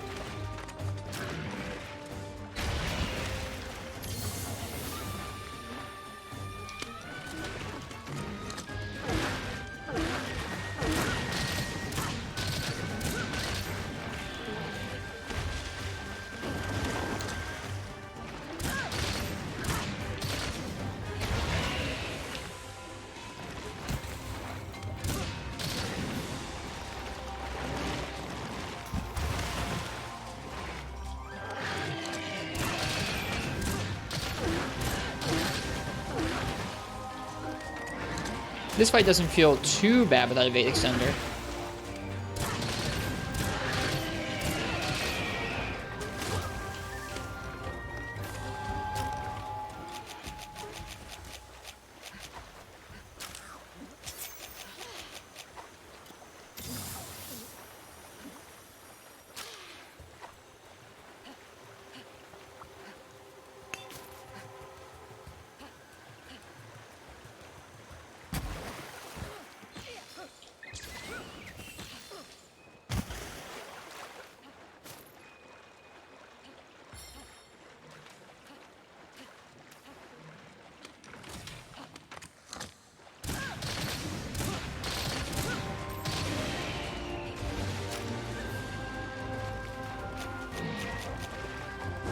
Whoops.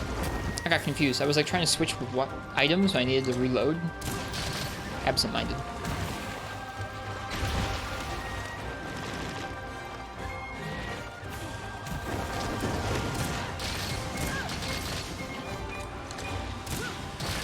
Nice. The last Pierce Shot broke his crown.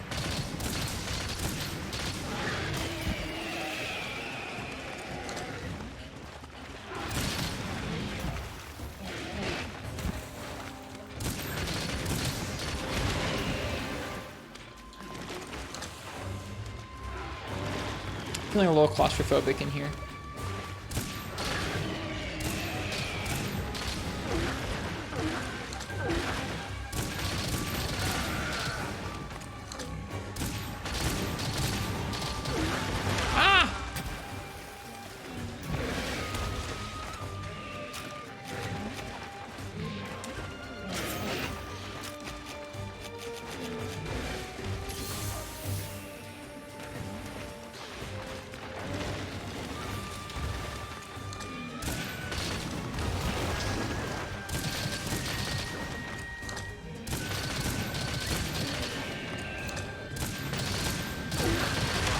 That is quite wide. I need to remember to sidestep it fully and not just try and walk out of the way.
Shoot.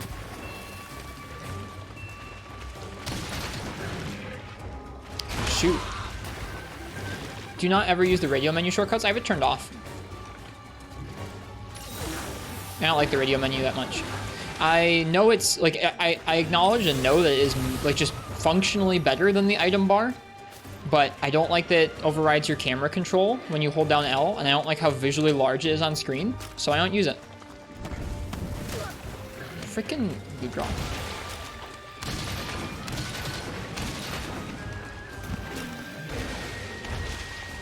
You can turn it off, yep.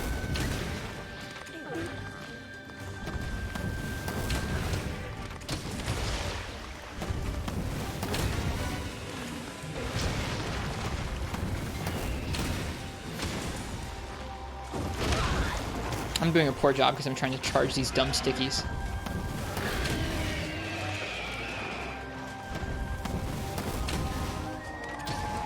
Nice.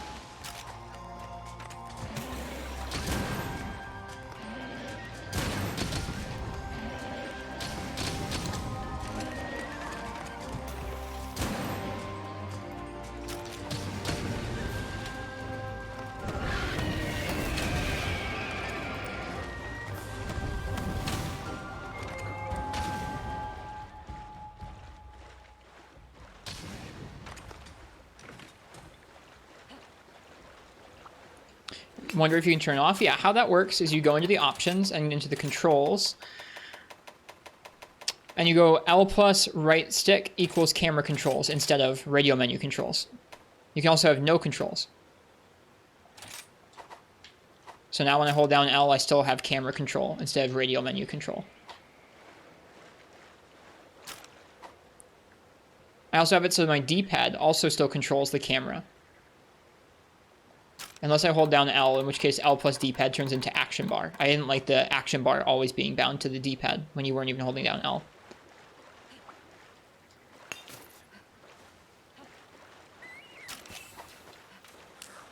The only thing I really miss out on from the radio menu, honestly, you'd think it would be gunner combines, but like, gunner combines are fine to do in menu like this. I mean, like, it's better to do them from the radio menu, but like, it's fine. You can do this just fine. I miss the gestures. A lot of folks have a bunch of gestures and shoutouts and like stickers on their radio menu, and that's honestly what I miss most from not using it. Because that looks like fun.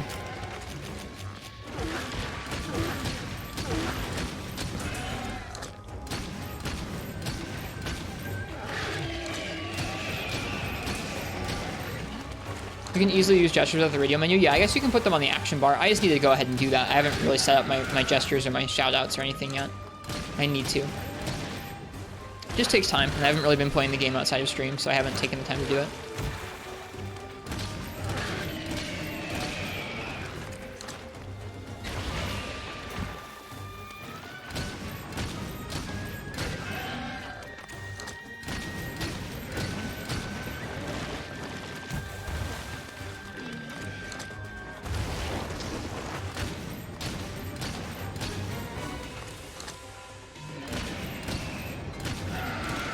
Yeah, it's just, I don't know. I don't like having to go into that big chat menu. I really don't like this menu. It's got too much going on. Like, I wish they had just kept gestures as part of the start menu, personally.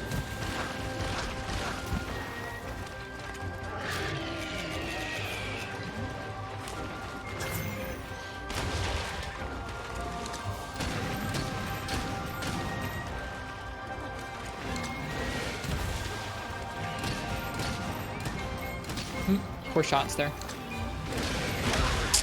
I wasn't ready to sidestep out of the way. Oh boy. If he'd targeted that a little more, we would have been dead.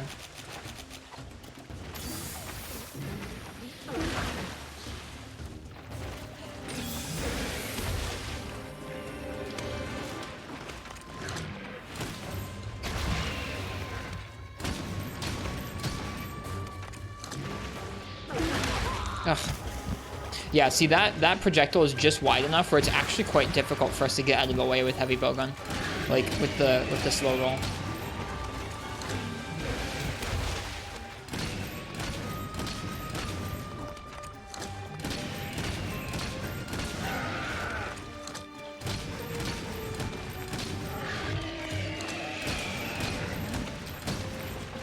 Yeah, I don't know what it is about this menu. I just don't like this menu. I don't know why. Like, I really wish it was just built into the start menu like previous games.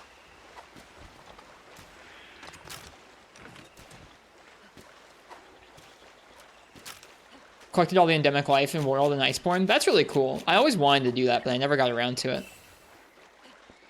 That's honestly something that I feel like that game does so much better than this one, is just making the world feel legitimately lived in with a little endemic life to go around and collect. All doing their own thing, regardless of if they're, I don't know, relevant to combat or not. Most of the endemic life aren't. The endemic life in this game feel like Quake pickups. Just like floating there, respawning, ready for you to get the the wyvern mount quad damage spider.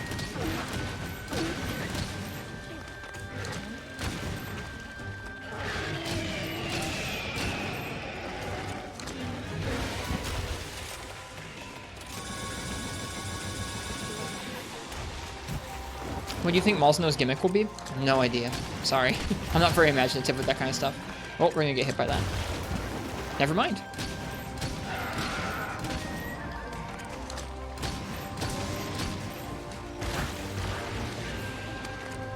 The closest I can think of off the top of my head is just like something like Val, which isn't very creative. Something like Val Hazak.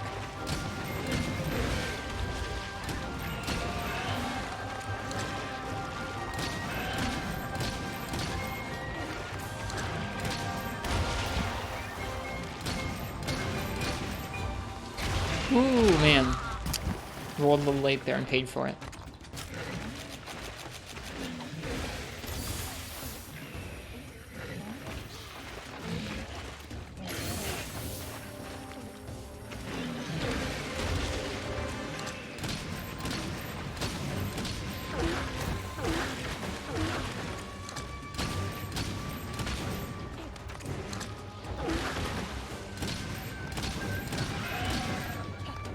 Hello, J Novice.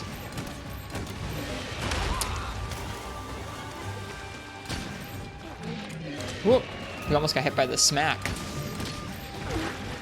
The old Baggi smack. What the heck? I came out of nowhere.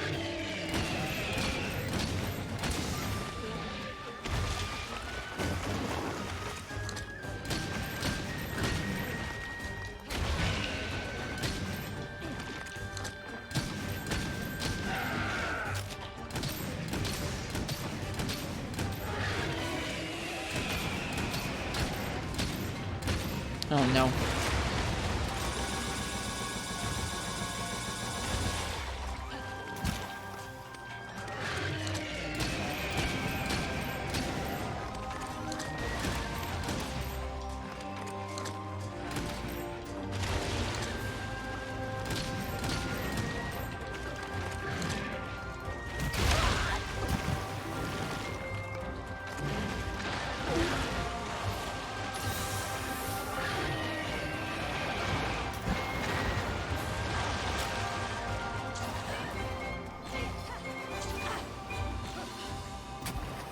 I'm hoping they don't add health augment to this game in any way at all.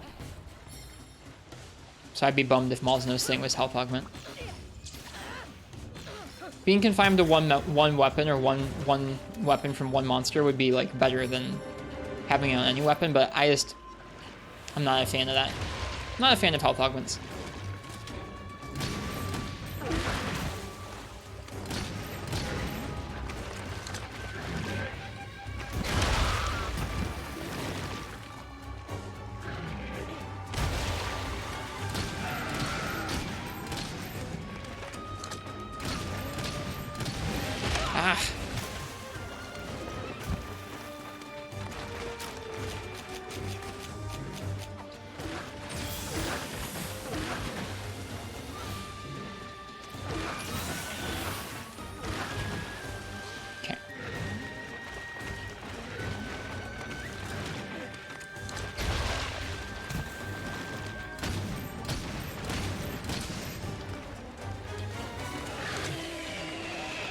What if it's like Safi set and drained your health to compensate for the healing?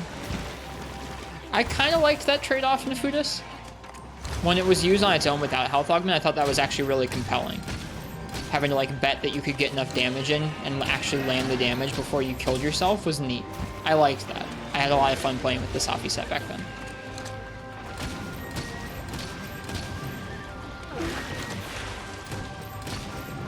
I think in combination with health augment, it was kind of silly.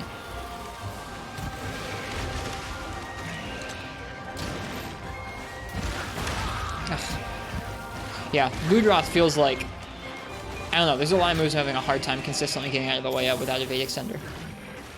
It's very stormy here in the Flooded Forest right now.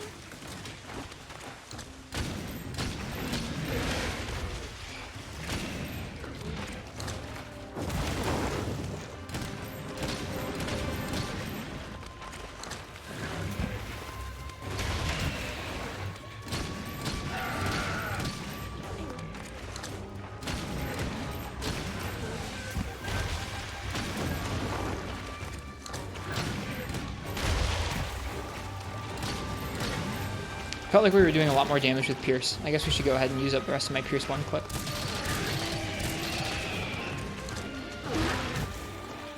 Although, at the same time, we could get these guys out of here too with Shrapnel.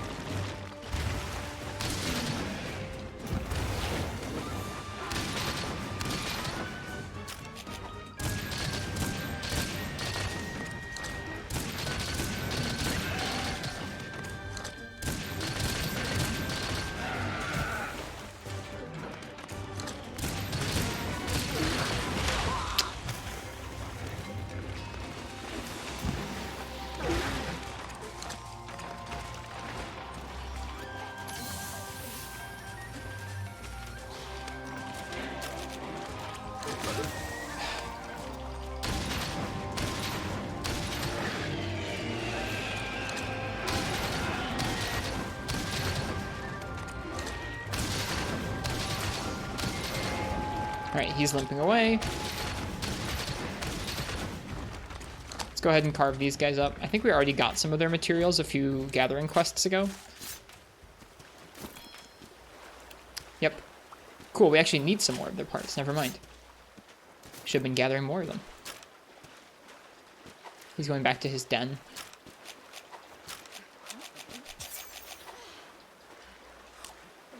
If it reduced your max health, then either it wouldn't be a downside because it still doesn't reduce enough to let you be one-shot, or people wouldn't use it because you open yourself up to one-shots, and one mistake can end up with a cart. Yeah, I don't know.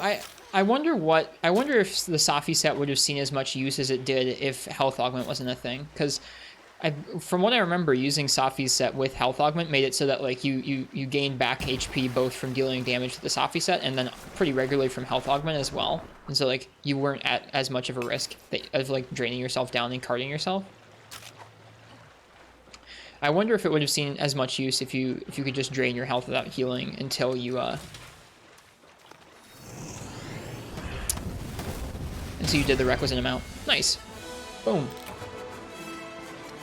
Yeah, I think so too, Hot Pocket. I think health augment compromises on like part of the series' core gameplay in a major way. Frivolous Assassin, thanks for the follow. Hi. I hope you're enjoying the Monster Hunter here tonight. What if it's more like 4U's Life Helm where the health effect is on a long cooldown? I feel like when the ones like Nergigante's set bonus, Nergigante Hunger, and the life Helm in 4U is like a little better, but I don't know. In general, I think that the part of the game's like core gameplay loop is trying to gauge your commitments towards a monster with whether it's an attack or an evade or a heal or an item application you need, sharpening, etc. And if you biff that, like let's say you mess up, right? If you mess up and you like overcommit, you get hit and you have to take a break to heal. You don't have to take much of a break to heal anymore. In 5th gen, it's very easy to walk around and heal right in front of the monster. But you still have to take time away from the monster and away from the fight and sheath your weapon to heal.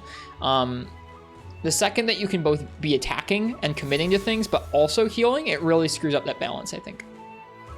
That like just inherent balance of I have to make a decision whether I'm going to attack and risk getting hurt or peel off and heal. And if I overcommit to something, then it means that I will have to peel off and heal more often. It's kind of a cool kill screen.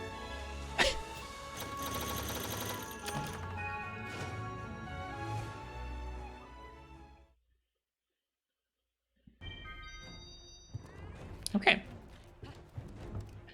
think we're going to do Pukei-Pukei, and then we'll be done with all the existing high rank monsters, which is nice. Go away, Pukei. A hungry woman is fuming. A googly-eyed monster wiped out all her crops. Freaking Pukei.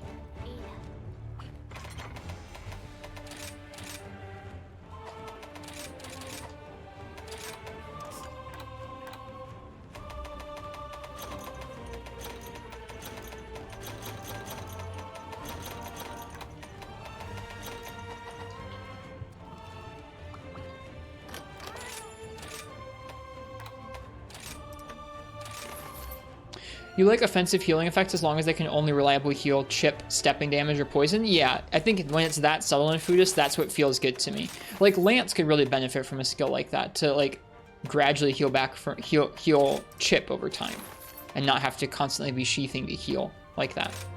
But the second that you're healing yourself from taking major hits is like, that's no good, I think.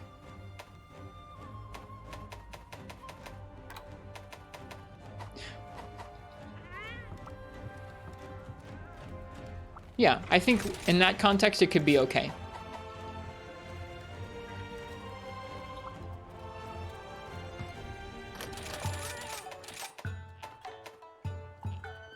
You've had so much luck with gems throughout Rise, but now that you really want the gem, it has run out. Aw, I'm sorry. What gem are you trying to get, Basil Boy?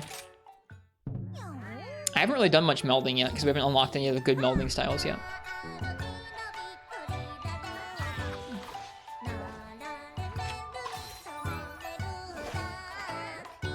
The Valstrax Dragon. Oh, okay, that kind of gems. Sorry, for whatever reason, I thought you meant charms.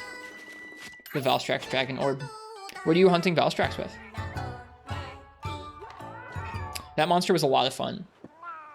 Very challenging to get used to with all the weapons.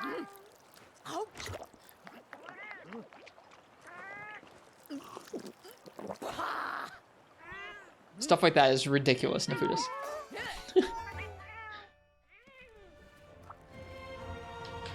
Alright, Pukei-Pukei time. And then we'll make some bowguns and armor, I think is the plan. Once we can see all the armor. Take a drink real fast.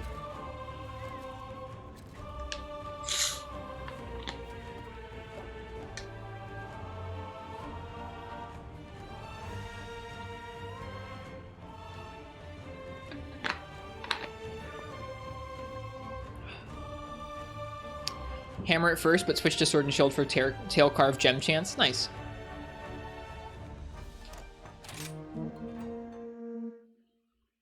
It's about drive, it's about power. But yeah, that's one of the things I like about this game is that there's no health augment currently. Oh, there's a Rajang on this one too! We're not going to try it. We already tried Rajang tonight. Let's just go hunt the Pukei-Pukei. It's sick though that we can start hunting Rajang, that he's like out and about. I want to do that. Not with Heavy Bowgun, but I want to do it soon. I think I'm going to probably slap some... I'll probably slap 1 point of evade extender on whatever bowgun set we make for Heavy Bowgun. Because especially if we start going up against tougher foes, I think it would be necessary. I don't know. Maybe not. Maybe I'll hold out. But I'll definitely make an evade extender high rank piece that we can slap in there if we need to. It's a fantastic fight, favor in the game. It's a really good fight. Yeah, Valstrax is great. Very challenging, I think. I didn't look at the shot type hit zones, I should have.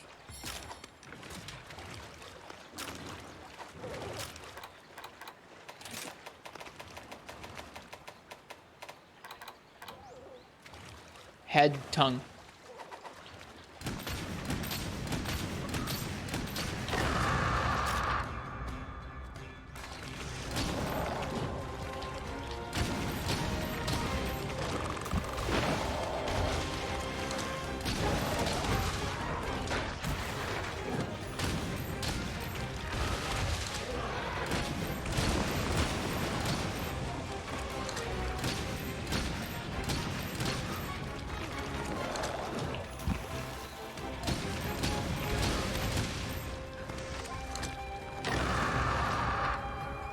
Gosh, I love Pukei's colors so much.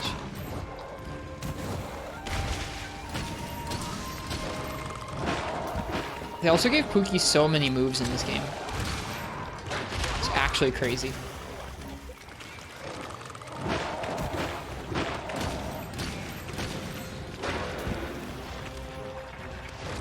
You have to do the Apex emergencies, so far Valstrax is the hardest. I did the Apexes and I did Valstrax, but I never did any of the emergencies. That's honestly some of the content I'm looking forward to most in this game. Whoops. Uh-oh. I thought we were gonna get tongued.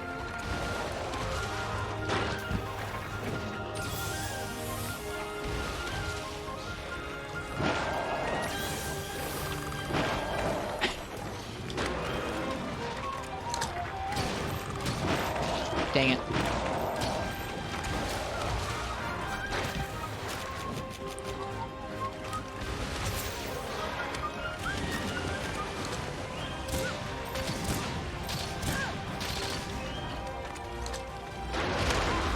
I thought we were going to outrange him with Pierce.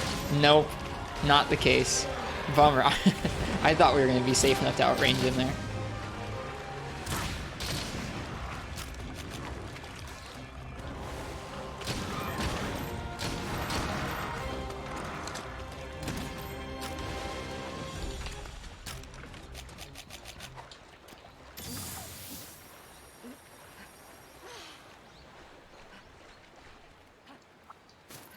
Evade Extender is nasty with Heavy Bowgun. It feels necessary to me in this game because of the fat roll being so slow and so short.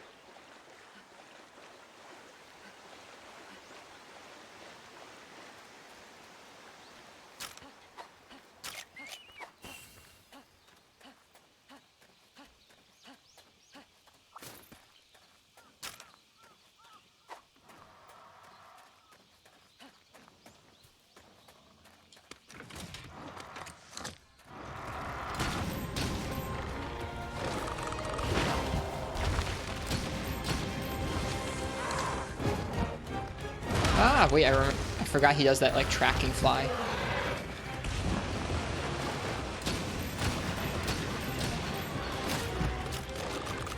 Shrapnel time.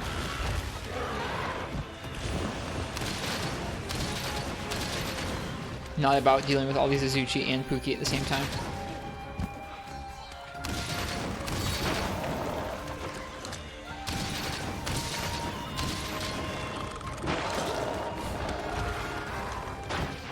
Oh god, we're gonna probably die, aren't we? Let's see. Can we get out of the way in time? Yeah. We should be okay, actually. Do you like the trick Pukei had in World where he would eat scatter nuts, then spit them at you for a guaranteed stun? I don't think he does anything like that in this game, which is too bad. That was really a cool interaction, wasn't it?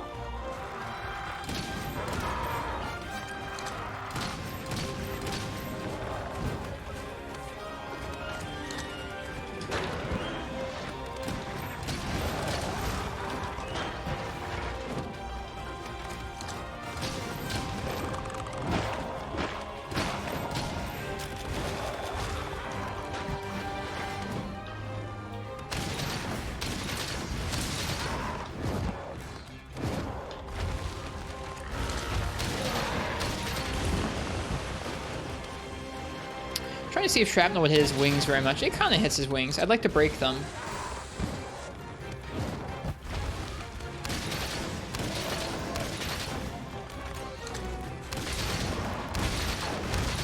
Are there monsters in this game that can eat endemic life? I don't think so. The endemic life really are there just to be quick pickups. Seems like the shrapnel actually magnetizes to his head pretty well. So this is probably dealing pretty decent damage, to be honest.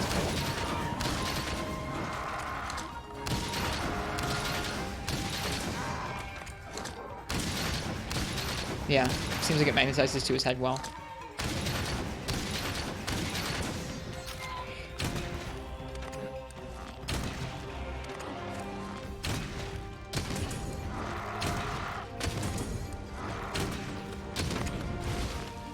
Please dunk. Nope.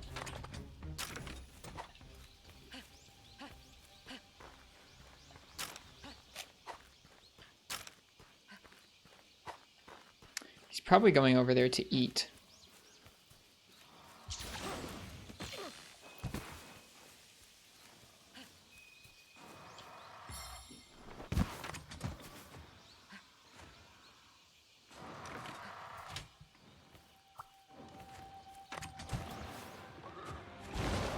Oh shoot.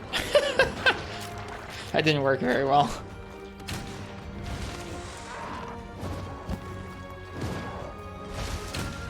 Oh shoot. Oh shoot. Just missing all of these shots. My goodness. Is there a difference between Heavy Bowgun cluster and Light Bowgun cluster? Probably is more damage. But in how they work? No, I don't think so. No. I need to roll away at that point.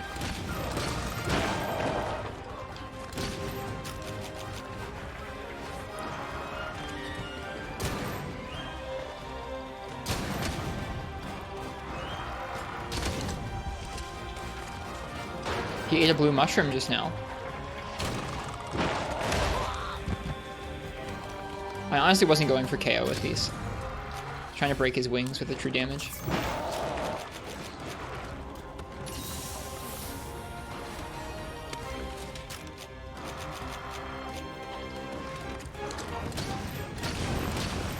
Right, he has the vertical line version once he's eaten. I forgot.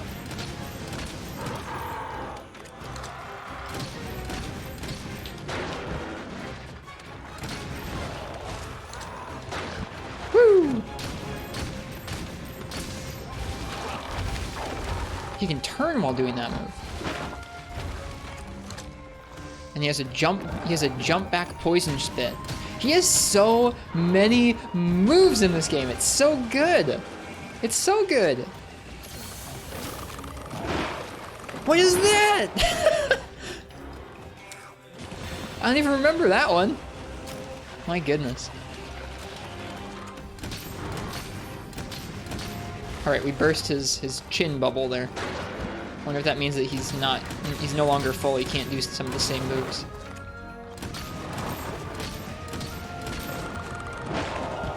This game of stories 2 really made you like Pukei. I liked Pukei for a while, but especially after the Witcher quest.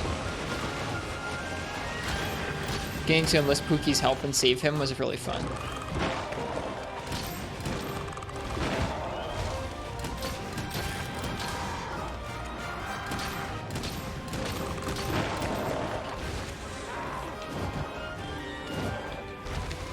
Whoop.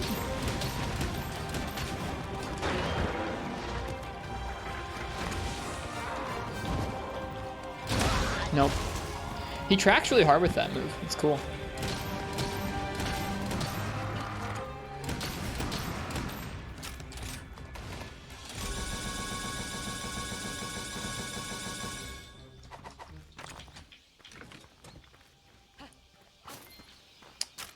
Oh, light and sturdy with a little work. This could let you blend into the woods. It says about the Pukei-Pukei scale.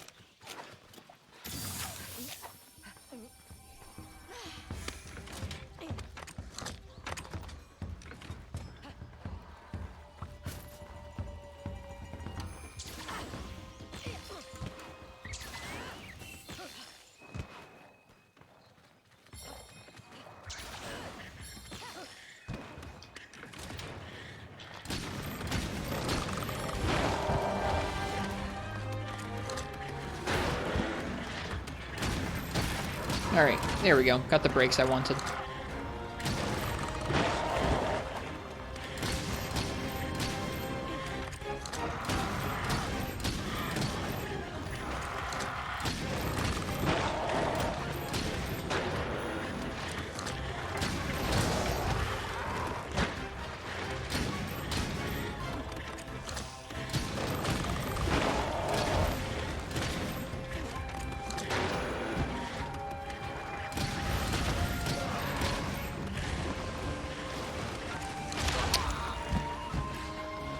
The range on that. I wonder if you have to pop his tail to reduce the range. Because if we popped his throat, then he stopped doing some of his crazier poison moves.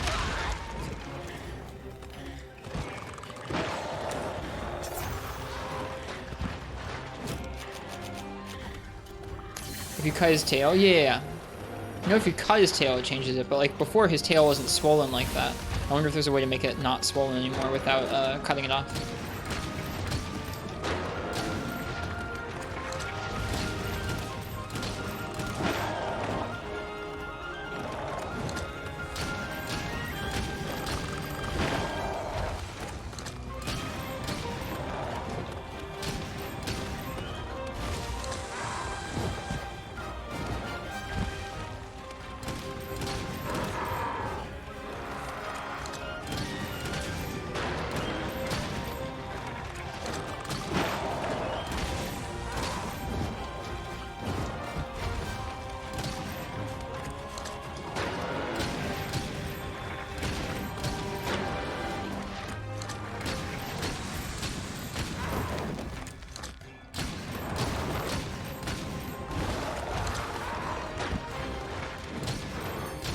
Yep, see?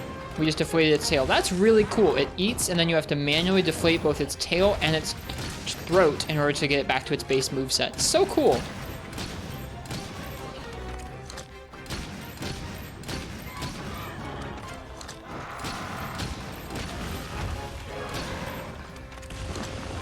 So the range on that, I mean, he's exhausted, so the range is really tiny, but the range on that would have been lesser anyways. Hello, Commander Henkel. Uh-oh.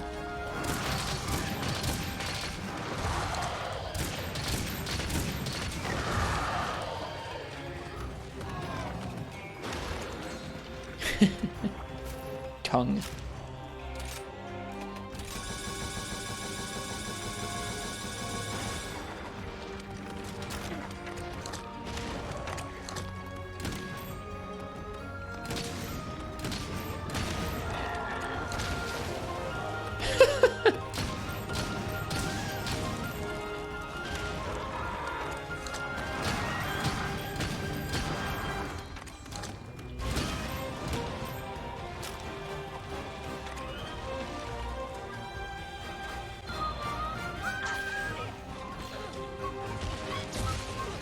That was supposed to be a roll.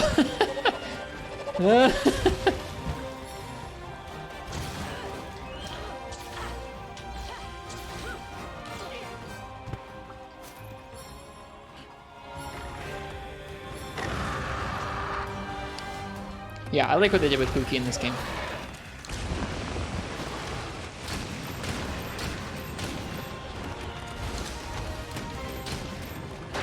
Is charging shots on Heavy Bowgun not big damage? The only shots that are worth charging, as far as I know, are stickies and slicing, because they scale pretty well with it. You don't have very large ammo pools for those. For shot types that, with larger clip sizes, like normal and pierce, just in general, like shots where you could be firing off many in quick succession, it's better to just fire off full clips. Like, you can charge them, and if you were low on ammo, you could get more damage out of the ammo you did possess, but it takes too long. Like, if you fire off a clip as fast as possible, you'll be dealing more damage in a shorter amount of time than if you were charging each shot.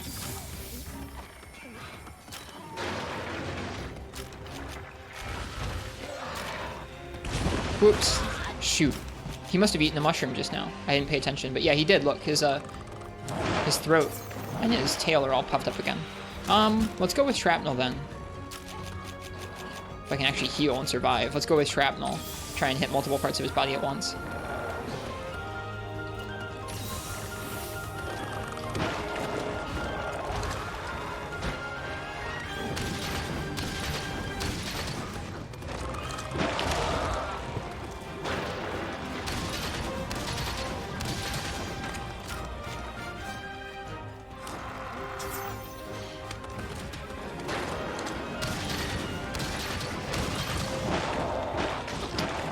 So because his throat's charged up, that was a much larger poison shot than usual.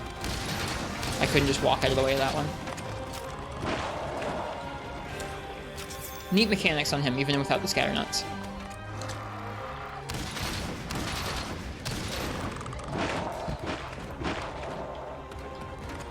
Oh no, that's not what I meant to do.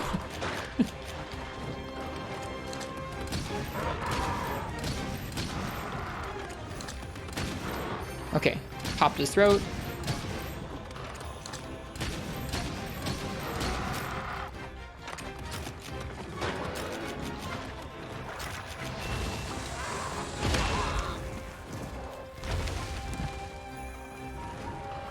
Please don't run away.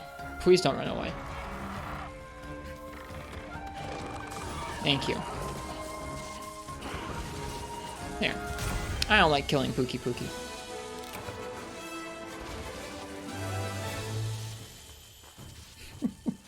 It'd be neat if by eating different mushrooms he had different effects applied to him. Seems like all mushrooms boost him up the same way. I think Pukei's the second monster you fight in World after Great Jagras, but in this game you don't see Pukei till high rank. I forget if we fought Pukei-Pukei at all in low rank. I don't think we did? I forget, actually. He's in low rank? Okay, I couldn't remember if he was in low rank or not. Him sleep. Mm-hmm. You think they're going to add one of the Kongos in? I would be happy if they added a Konga in, personally.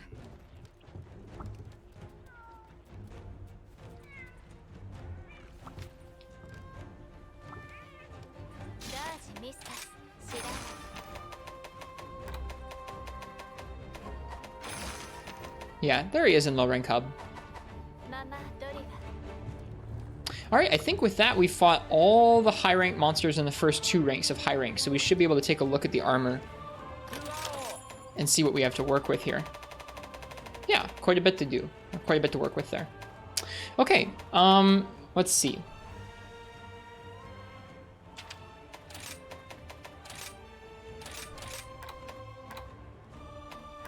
I don't want to fuel our hunters up too much, so we're not going to go for anything like Wex.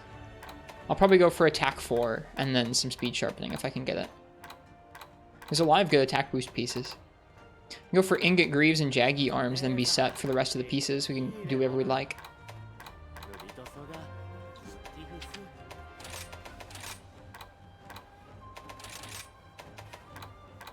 Alloy has speed sharpening. Basarios had speed sharpening. I like that Basarios coil. Can we make a speed sharpening decoration yet? Let's see. We probably unlocked some... Yeah, we unlocked a bunch of decorations here, so let's take a look at what we can make. Potential, Bludgeoner, Bubbly Dance, Punishing Draw, Evade Extender, nice. Flinch Free, Slugger. Let me go ahead and put one of these on our... Oh, we need a Mizzet Snakeclaw. Slugger, Wall Run, Wirebug, Grinder. We can make speed sharpening now. Good, okay. I want to have speed sharpening on our set. Keck Witcher. Thanks for the follow. Welcome. I hope you're enjoying the Monster Hunter here so far. Item Prolonger, Recovery Speed, Recovery Up, Horn Maestro, Stamina Thief, Constitution. Nice. Venom, Affinity Sliding, Bombardier, Fire, Stream, Bolt, Frost Dragon, Defense, Carver, Rodeo, Hungerless, Satiated, Muckrez, Diversion, Leap of Faith, Fortify, Geologist, Botanist, Blastrez. Okay, cool.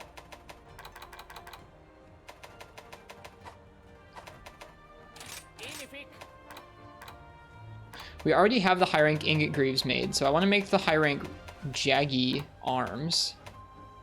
I want to make these. I like the look of that Basarios waist with the defense boost. And speed sharpening too. Although technically, speed sharpening, speed sharpening will probably be able to gem into almost anything since it's single slots.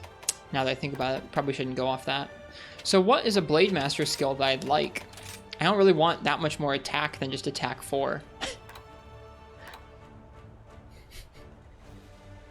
I guess that means I can just try and come up with some different skills for different weapons, but I don't know. I'm trying to make just like one armor set for now because I don't want to make a bunch of early high rank armor sets.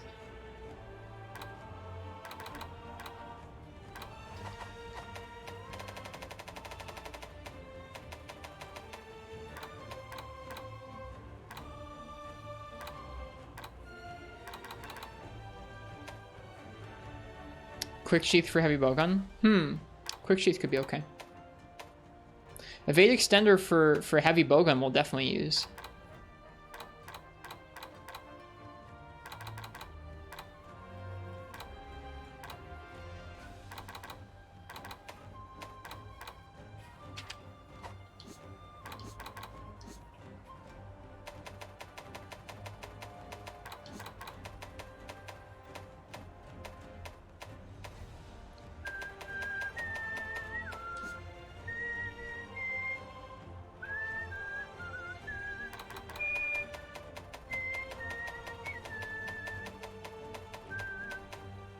We did fight Kezu, didn't we?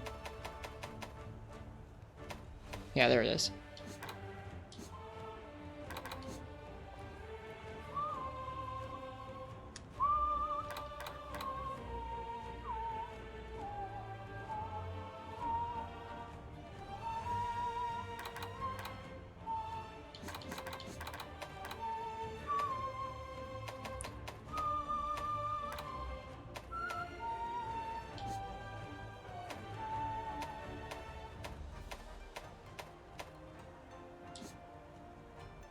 Honestly,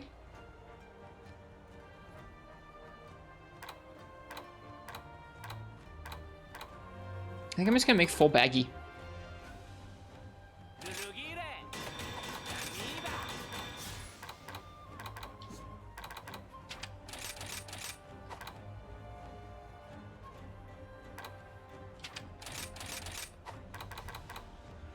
Just gonna make full baggy and then slot in some different things like evade extender when I need them for a heavy bowgun. Okay, Remobra Hide Plus and Baggy Scale Plus. I'm assuming Baggy Scale Plus come from actual baggies, like little baggies. So we should be able to just go out and get some. Dude, using a full set seems like a fun thing to do. Using a full set and we'll be able to start actually gemming some things too. So yeah, this should be fun. We're out of potions and traps. Okay, let's go buy some. Finally a time when you don't need to mix armor. At the very beginning of high rank, yeah, it kind of feels that way. I don't want to try and make like, we don't need to worry about mix sets because I mean like in another handful of days, another handful of hunts, we have so many better armor options that we'll want to collect up and make anyways. That's like, I don't want to spend time making a bunch of mix sets at this point in the game.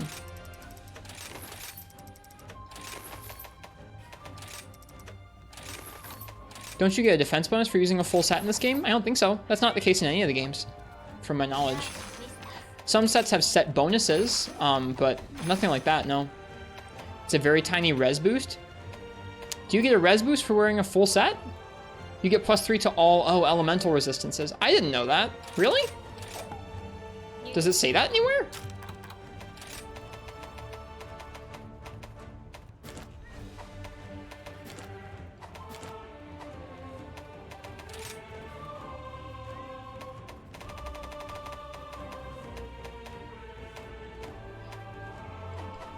It shows in your status.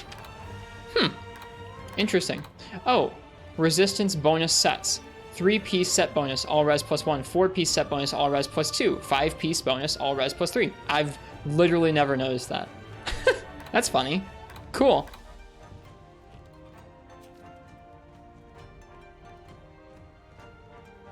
Honestly, what we're wearing right now is probably better than full baggy. Just this mix of ingot, chain, and alloy and baggy is probably better. Screw it. I want to use full baggy, so we're using full baggy. How often do you get to use a full set in 5th generation Monster Hunter? I guess it depends on who you are.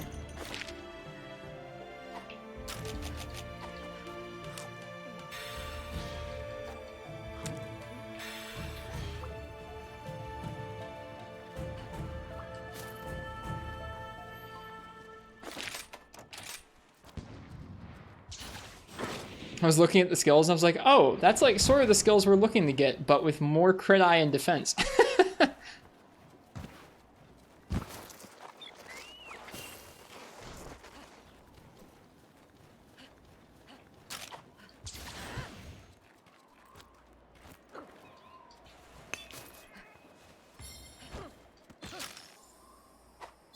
Aren't there usually Remobra here?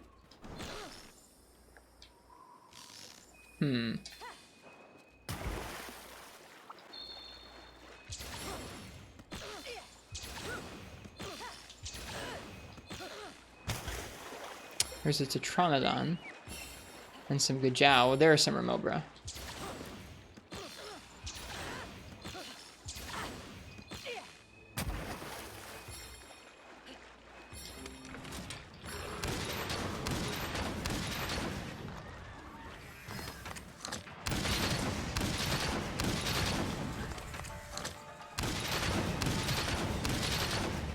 Uh-oh.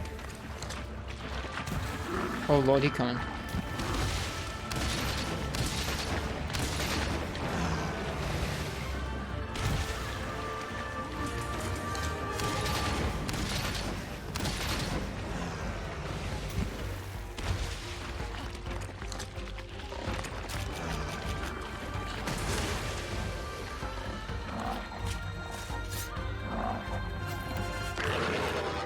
The snake-like head of a Remobra, it still looks ready to pounce, says the game.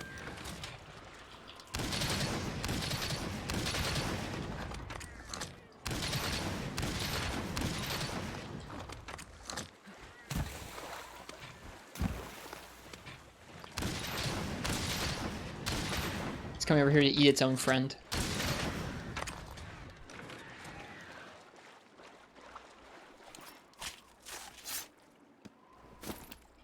Got 2 Remobra heads, but no striped skin. Okay. Let's go see about Baggi.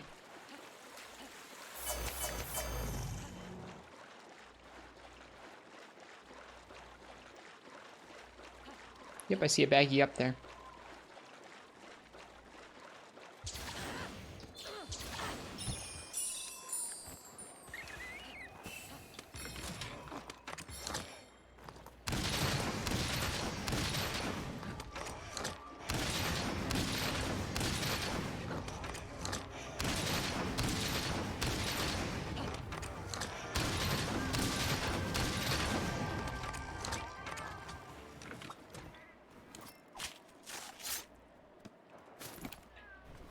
So many shiny effects. Shrapnel's really nice for multiple small monsters like that.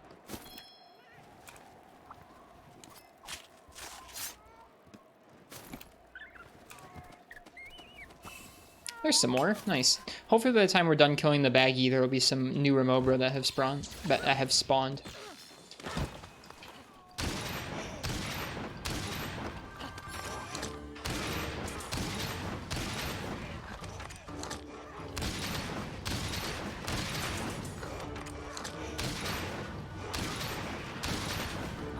I think the sound is having some issues.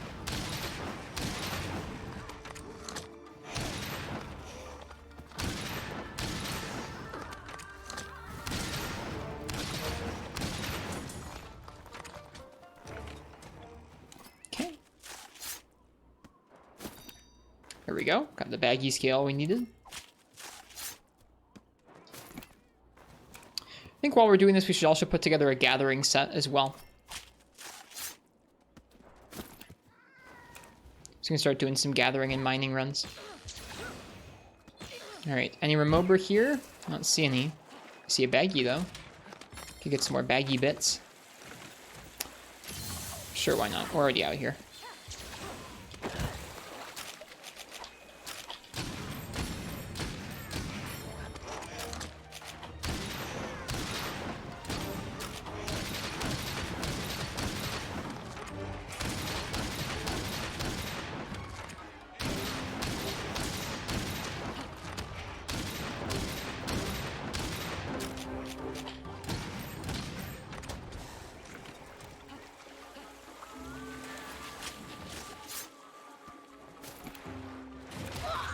Thank you, Bijou. Trying to think, do Remobra spawn anywhere else? I don't think they spawn down underground. Always lose stuff under the water. It's not easy to see where stuff drops, is it? I know sometimes the Remobra spawn out here, but they don't seem to be doing that today. So maybe just over here in the central area is where they've decided to be. There's a Kazoo.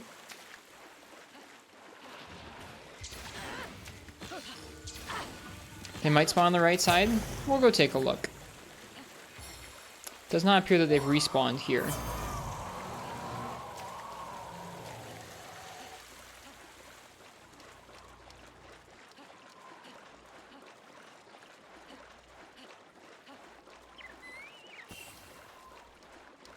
Would be nice if you could mark them on the map. Yeah, that's the one regression, or like one of the few regressions for this map from World's map, is that you can't actually mark small monsters or see small monsters on it.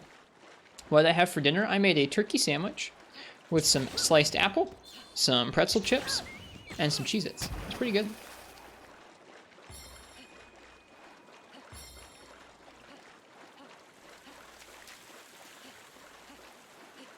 How about you, Jay Novice? What did you have for dinner? Garlic bread with melted pepper jack and bacon? Yo, that sounds really good. Really good. Dang. Pepper jack and bacon on garlic bread.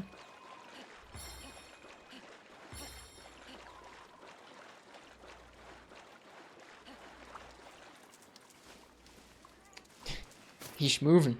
Here goes Tetra.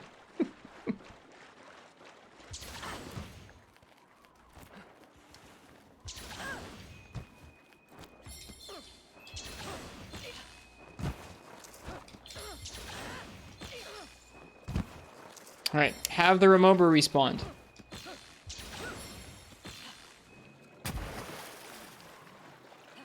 No. Enjoy your lurk, precious stones. Cheers.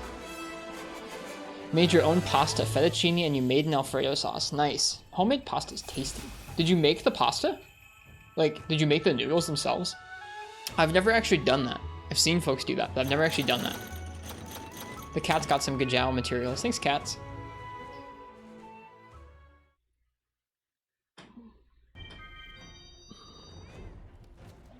Yeah, taking a minute to build some armor sets tonight will be kind of fun. Or really, what we're probably going to be doing is building some decorations that we can slot into the sets. And I'm fine with that too. Fine with just kind of getting a nice, not too... I don't know. I don't want armor that's too strong right now. Like, I've been really enjoying getting just destroyed by some of these early high rank monsters. Like getting dumpstered by Aknasom, getting dumpstered by frickin' Bishaten. Feels really good. I don't want to bully those monsters and miss their movesets, so I don't want to buff our damage up too much right now.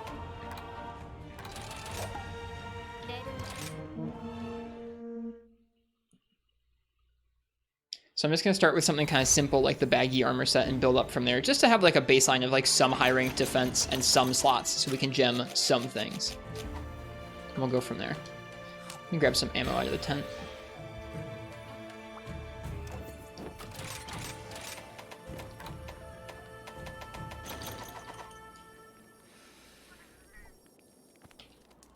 The tents are cozy in this game. Alright, I see some Remobra. I see more Remobra than just 2 this time. There's some spawned over by the other camp. Can see them from here. Oh, there's like loads. Holy crap. Last time there were 2 on the whole map. Now it looks like there's like 6+ maybe. Like, look at that. There's like 3 over there, 2 over here. Yeah, this is good. He says missing.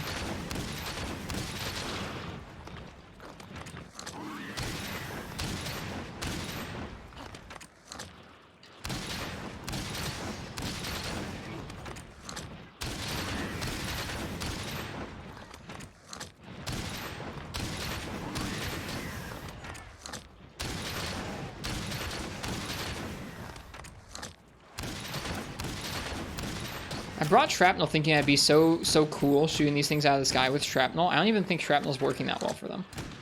Then again, I can't aim far enough up in the air to actually shoot at them without shrapnel, so... Oi. Just gunner things. Made the dough, rolled it out, and cut it. That's awesome. Like I said, I've never done that.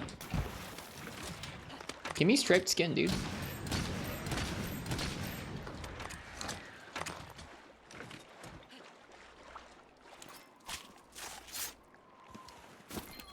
There we go. Remobra hide plus. A lustrous and elegant black hide taken from a Remobra. Okay, it's not striped skin we want. It's the hide.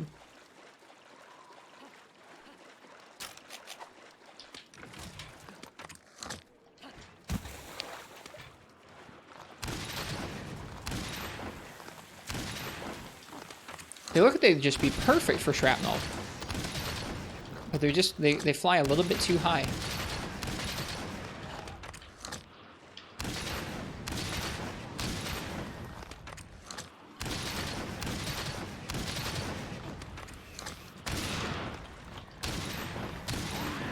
And when you get too close, you actually miss out. You'd think shrapnel would work better up close, but it doesn't.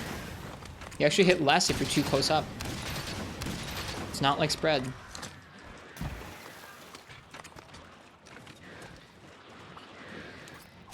Why is the Basil Volvidon Basarios arena so hard? It seems like kind of a tough combo, I think.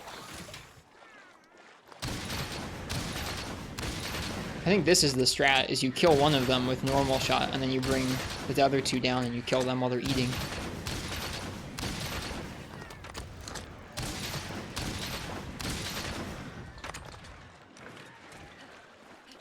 Gonna go grind for some charms. Enjoy. Wrist pasta from scratch cooking stream. Y'all really want a cooking stream, huh? I've shown my coffee brewing on stream before.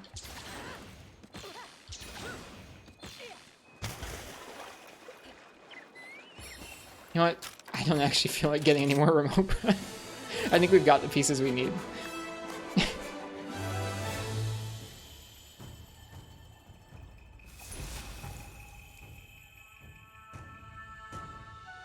So we'll probably need some stamina pieces for bow, like a stamina piece of armor or two for bow, and then an evade extender piece for heavy bowgun, and then some guard pieces for like lance, gun lance, charge blade.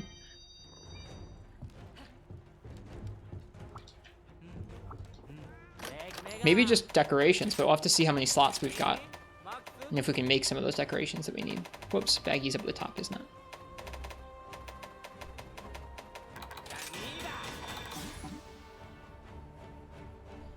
We also need a Comasac. Alright, Baggy hunt it is. I don't feel like using heavy bowgun anymore at this point of the night. I'm gonna do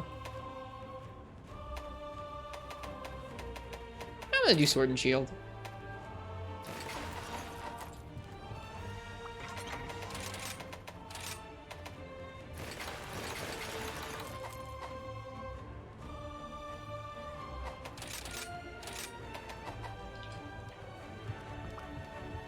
Baggy armor is so cute looking. I'm into it.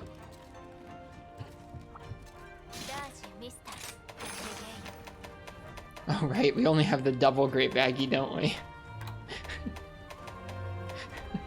Or we can do, let's do great Baggy and Wroggi in the arena again. That was a fun quest. Arena quests are an enjoyable time.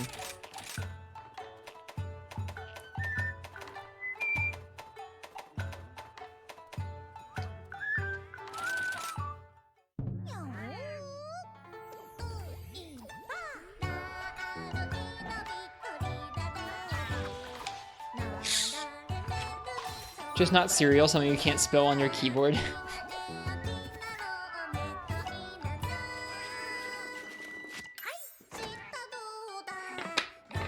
I was very much thinking about doing a cooking stream like a year ago.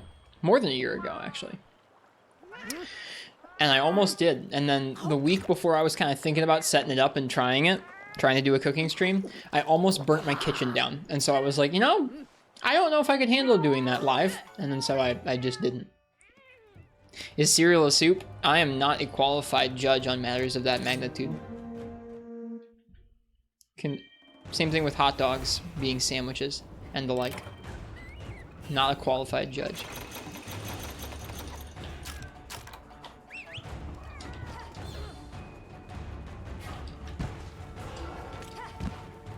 We're actually gonna go for Baggy first.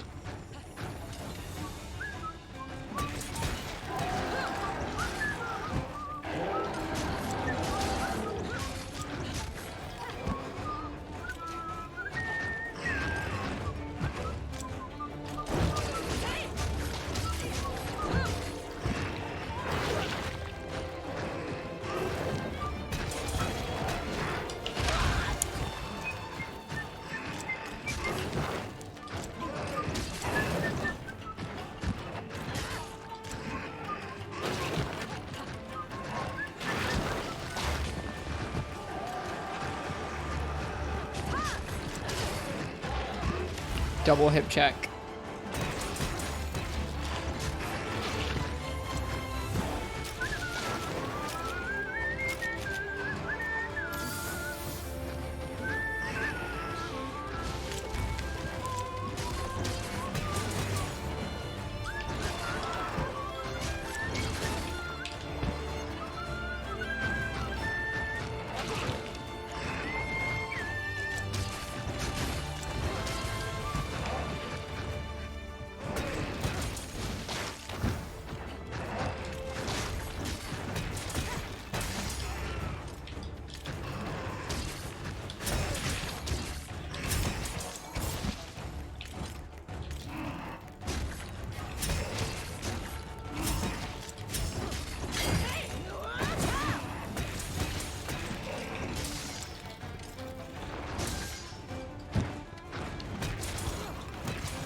Hello, Major Guns.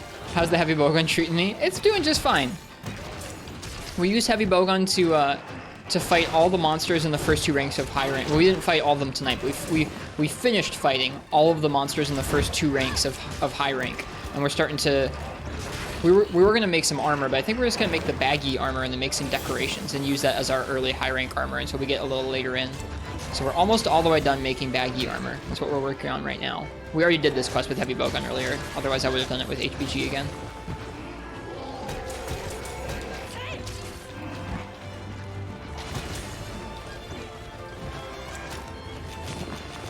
The Heavy Bowgun's been doing okay. We were trying to use it without Evade Extender tonight, and that's gone all right.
Sword and Shield is insane in this game.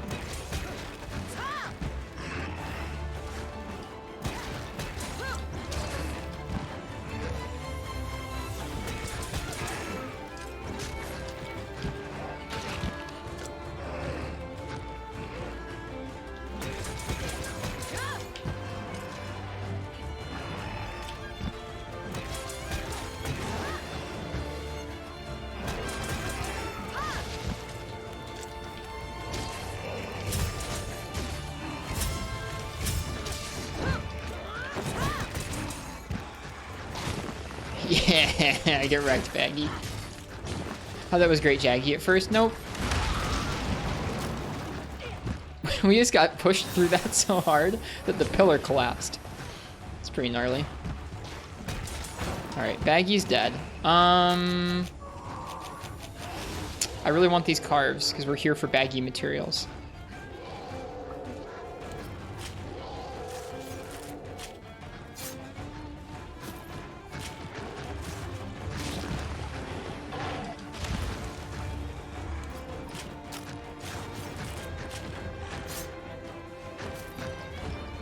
Sick. That was the one item we needed. Village all done. We finished all the village. Yeah, I'm not completing everything in hub all in order. Not doing completionist hub like I did on the Switch right now. We may go back and clear those quests eventually. We probably will, but I'm in the mood to kind of progress through at my own pace this time. Seeing as we already progressed through the hub all completionist style on the Switch already. But the village has been done, yes.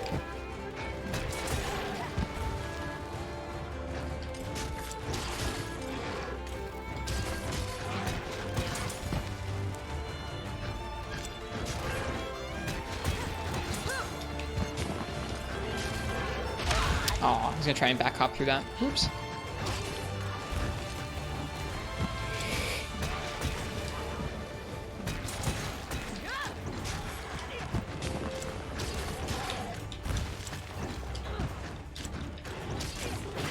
Oops. Last village quest in the arena, that was rough. I don't think we've done that one yet because it doesn't unlock until you're a little later on in the game. Whoops.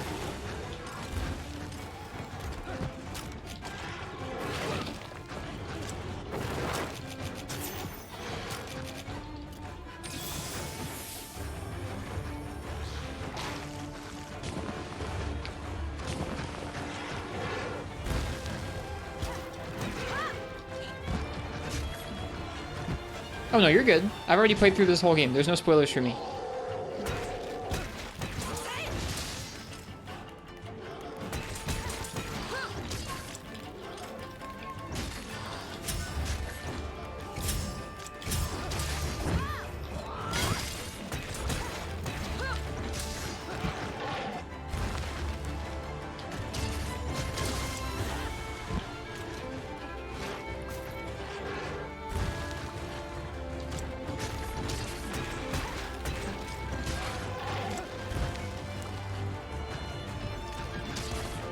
Sword and Shield's fun.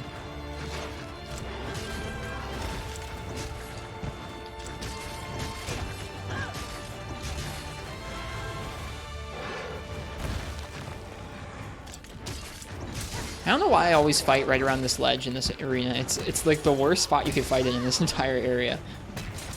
I always end up over here anyways, though.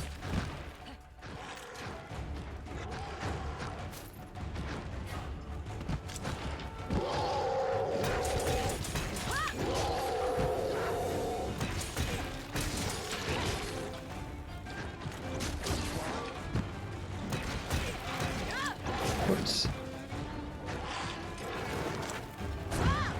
Ooh, interesting. If you back hop off the ledge and do the run back in, you'll automatically vault off a ledge like that. Do the kunai serve a purpose? They're like stones in the old games. You can use them to aggro monsters and blow up bombs and stuff like that. They basically deal like 1 damage. They're just a tiny little 1 damage projectile. You have unlimited of them, unlike stones in the old games.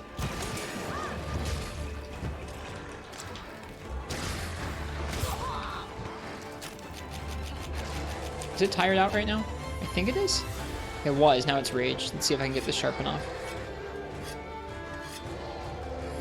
Cool.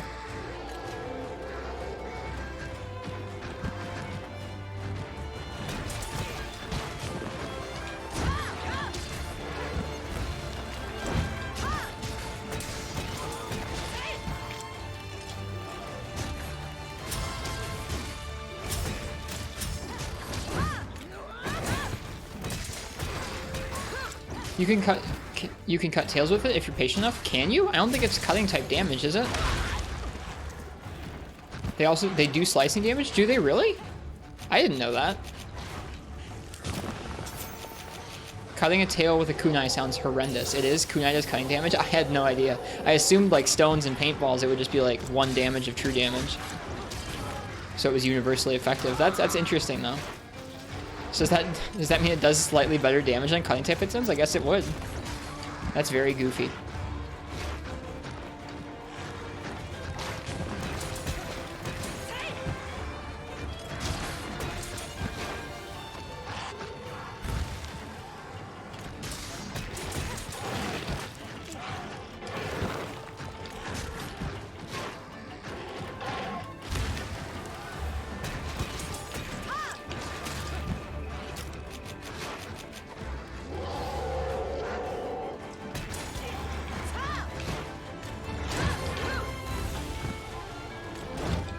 Oh my goodness. You go flying like that.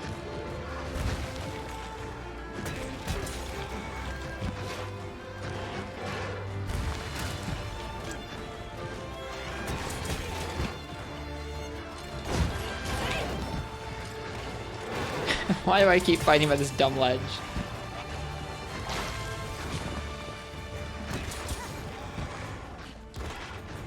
You beat Arena 6? What is Arena 6? Was that the Basil one you were just talking about? There we go. We should do some arena quests. I haven't done any yet this file, and I really like arena in this game. The bagel bites are here. Do you have cream cheems? Hello. Or cream cheems. Hello, Yamikaro. Hello, DJ Johnny. Hello, Jalbagel and Fenica. Welcome, everybody. Welcome, welcome. We're hanging out. We're making our first high rank armor. The Baggi set.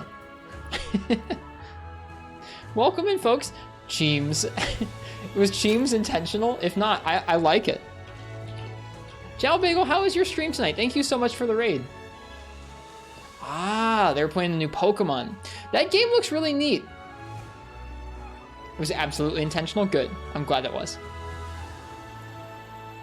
How tough are the arenas? I don't think the arenas are that tough unless you're going for S rank. Even then, it's doable.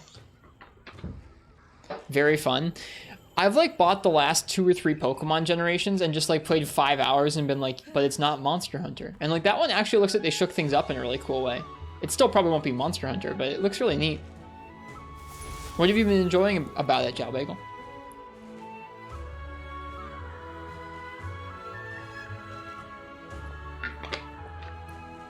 It looks like they completely changed up some of the dynamics around how you can hunt and capture Pokemon, which is cool. giving you more options on how you want to go about entering battles and stuff. All right, that should be everything we need to make our Baggi set. And then we'll start making decos for it. Our first decos, too. Battling, capturing, and exploring are all entirely new and fresh. It's very nice. I might end up playing it. I was trying to get myself not to buy it because it's $60, and I usually have played, like I said, like 5 hours, which is not worth it. But I don't know, it looks really cool. You can also bully things by throwing berries at the back of Pokemon heads. I saw that you could sneak up on things and mess with them, which I thought was funny. All right. So how many slots do we have in the Baggi set? In the Baggi set, we have two slots. 1, 2, 3, 4, 5, 6. 6 single slots. Hi, babe. What's up? Didn't expect for you to still be awake. A really cuddly cat. For those of you who are new to the stream, this is my cat Lungo and my wife Annie. It's not true. That's not true. But people do like cats. How you doing? Yeah. I was expecting you to be asleep. Oh, Lungo's so sleepy. This is Lungo. He's a rascal. He ate a stick of butter like a while ago now. A month ago, maybe. He's so sleepy. Oh, how you doing? Yeah? He needed some attention. Was he sad? He was walking around. I got up to go to the bathroom and he was following me around going, no. Aw, he's sweet. He misses us when we go to bed. A whole stick? Yeah, we had a stick of butter in like a butter tin that was like out on a counter, and he managed to knock over this heavy butter tin and like consume the entire thing. I think I forgot it. I think our other cat helped. Maybe so.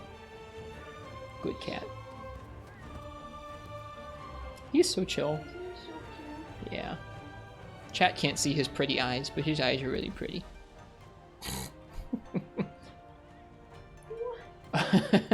He goes, enough. Enough is enough. Did the kitty get sick? I was worried he was going to get sick, but he didn't. No. He's got a pretty hardy stomach. He was a stray. We picked him up around a year ago. It's going to come up on... I mean, not quite a year, but it's coming up on it. All right. Good night, Chow Bagel. You have a nice one. Thank you so much for the raid. Cheers. I hope you and your viewers enjoyed the cat. Good night, and you'll see you a little bit. All right, so like I said, we're still pretty early on in hunter rank, in high rank, excuse me. Still pretty early on in high rank. We've taken on all the monsters at least once in 4 and 5 star, and we've unlocked the Mizutsune Urgent. But I want to make sure we have decent weapons for all the weapon classes, and I want to make sure we have some relevant decorations to build out this Baggi set into something usable for the first couple ranks of hunts still. So I know I definitely want speed sharpening decorations. I want 3 speed sharpening decorations, because that's going to be really important for the majority of our Blade Master weapons here. Which means we're going to need some Wrath, Wing Talon Plus, and some Great Azuchi Tail. Cool. All right, now what else? We have two slots as well. For regular Blade Master weapons, like your long swords and your dual blades and your sword and shield, I'm wondering what do I want to put in those 2 slots at this point? I don't think I can make straight up attack decos or crit eye decos yet. Nothing like that. So what could we go for? Item prolonger? Probably not. Master mounter? We're not using wyvern rides in our playthrough. I guess to anybody who is new, we're doing a playthrough of this game where we're not using any Wirebugs. Bludgeoner could be okay for now as when we still have weapons that have a good chunk of green sharpness. But it takes Gosserog braces. I haven't unlocked him yet. Okay. KO takes Anjanath Nosebones. I haven't fought him yet either. We might just leave those 2 slots empty for now. Just get some grinder decos and something else to slap in there. It's been neat getting to play through this game without any Wirebugs or any Silkbind attacks. It's felt a little different. I guess that means we should go hunt some Rathian. I'll let you guys pick my weapon for this next hunt. We'll see how we do with our new Baggi armor here. Only fought 1 Rathian in high rank so far, I think.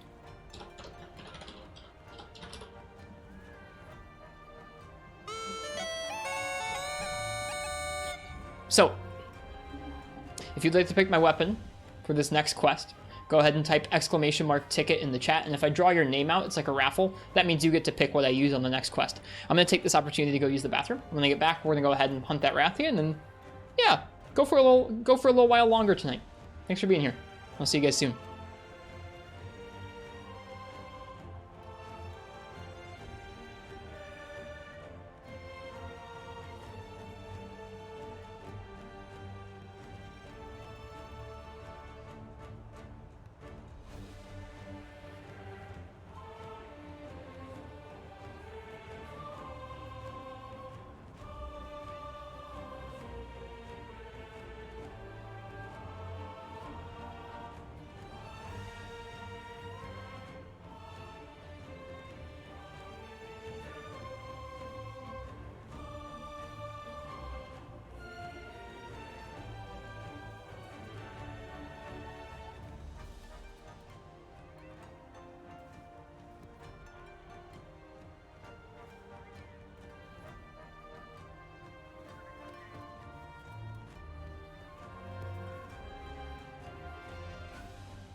I'm back, and hello, Juddings.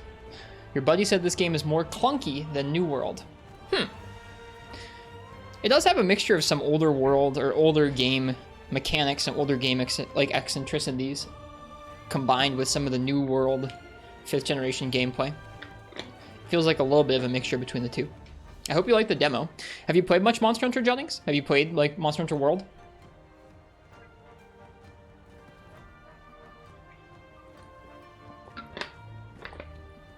Nope. Monster Hunter demos are always a little bit overwhelming because they kind of throw you in and they don't really like give you much of a tutorial. They just kind of say go at it. It'll definitely give you a sense of kind of like what the controls are like in the series. If you want to get the most out of the demo, you might want to watch some like weapon tutorials on YouTube. Maybe like look through the weapons and decide which one looks cool, and I don't know. If you pick one, try it out, watch a weapon tutorial for it to kind of get an overview of how to control it and all the different options, because each class or each type of weapon in this game has quite a big move set that you can use against the monsters. And once you've done that, then you should be okay to kind of play around in the demo. But just getting dropped into it's kind of overwhelming, I think. So that's my advice. I hope you have fun checking out the demo though. We are doing like a ticket with, or a raffle with tickets right now. What we're doing is I'm about to be doing a hunt, and I'm going to let people choose which one of the weapon types I use for that hunt. So I'm going to go ahead and say last call for that. And if you type ticket in the chat, then I'll, if I draw someone's name, that person gets to choose what I use for the next bit of the stream.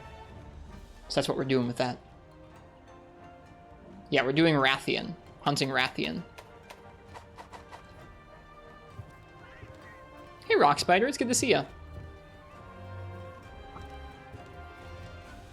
We just finished making our first high rank armor set, which is we're using the full Baggi armor set right now. So we have a bunch of sleep res and some ice attack that's going to go mostly unused.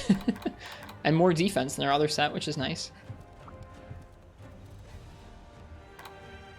Yeah, you can see, I didn't even look at this before, but resistance bonus sets. If you use 3 pieces of an armor set, you get +1 to all res. 4 pieces, +2, and 5 pieces, +3. That's nice. That's nice. All right, let's see what I'm going to use here for this quest.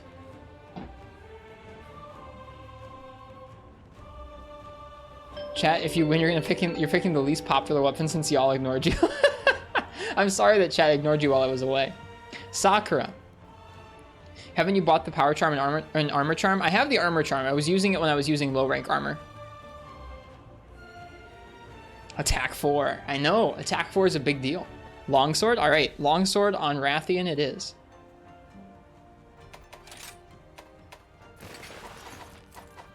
We have this Kulu longsword. We gotta look into making a better longsword for this part of the game. Something with a little more sharpness and a little more raw. Tetranodon disc. I like the Imperial sword a lot, and it gives a lot of free slots too.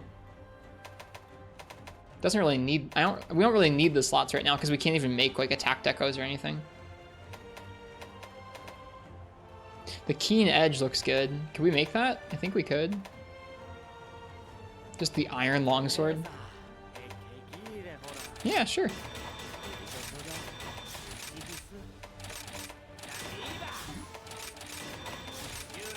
Let me make sure. Let's look through the rest of the tree. Make sure I'm not going the wrong way. Oh, we can make the eager cleaver.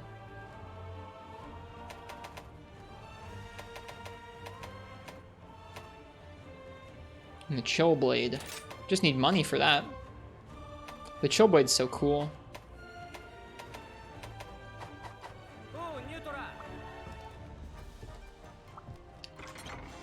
We'll go with that ore. We'll go with that ore katana for now. The keen edge. Let's see. Been thinking of doing a challenge run when you eventually get Rise PC. How's the game with no wirebugs in combat? It feels a lot more traditional, Rock Spider. When you're not always thinking of like zipping right back into combat from a wirefall, and when you're not just always thinking of like when you get to use your next big wirebug move, it feels a lot more grounded, like you're just kind of using your weapons toolkit on the monsters. I guess I also am under gearing myself pretty hard, so that's part of it. But in general, I think it feels pretty nice. You're eating ice cream with chopsticks because your roommate won't clean their dishes. That sucks, sorry. How is ice cream with chopsticks? I feel like it would vastly depend on the consistency of the ice cream, whether it was like super frozen and like sort of chunky, or if it was like, not chunky, but you know, if it stuck together, if it was like melty. If it was melty, I feel like it'd be more difficult. But yeah, Rock, I've been enjoying myself quite a bit doing the no wire bugs and no wire fall playthrough. I would recommend it as like an alternative kind of challenge run if you've already played through the game on the Switch or something. Hello, Poisoner SG. Welcome. I hope you're in the mood to watch some Monster Hunter tonight. All right, Rathian. And yeah, we do have the armor charm, but I was just using it with low rank armor. Oh, I'm really broke.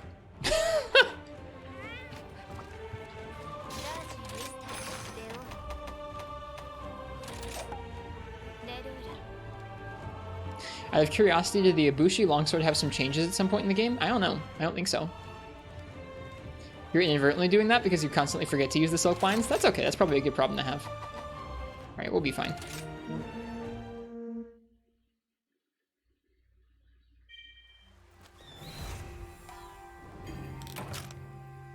The Rajang's on this map again. Man, every time I see the frickin' Rajang on the map, I want to go hunt it.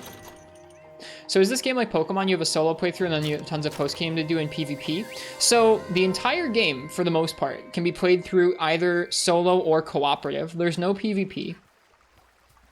Basically, you play through the game, and as you go through the game, There are some quests that are required and some quests that are optional. Some of them will just give you different materials to make armor and weapons out of. Sometimes they'll unlock little upgrades around the base that you deploy out of, like better food you can eat, they'll buff you up more, or I don't know, just lots of little upgrades you can get from doing optional quests. Required quests will get you further into the game, so as you slay required monsters, you will unlock harder and tougher monsters that will in turn craft harder and stronger gear. You generally have to do each monster a handful of times, even if you're just hunting with one weapon type. You're not trying to make like all the gear in the game or anything. You'll generally end up doing one monster a handful of times in order to break off certain parts and get all the materials needed to make armor and weapons from it. Depending on what type of weapon you're using, you'll find yourself making different armor and different skills. So, I don't know. That's the core loop of the game, though, is hunting a monster and kind of learning how to fight it without getting hit by it too often, and then making the gear you want from it and moving on. A lot of people really enjoy playing the game co-op. The game is a lot less strenuous when played that way, and you can randomly matchmake in with people, or you can group up with friends pretty easily. When played solo, it's a lot more about just the monster's aggression versus you, and so you have to be a little more careful. It's a little bit more like something like a Dark Souls boss. It's like a pretty common comparison.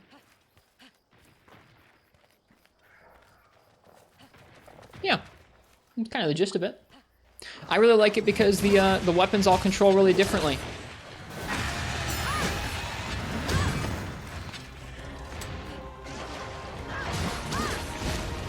And the monsters are all pretty unique in terms of how they fight you.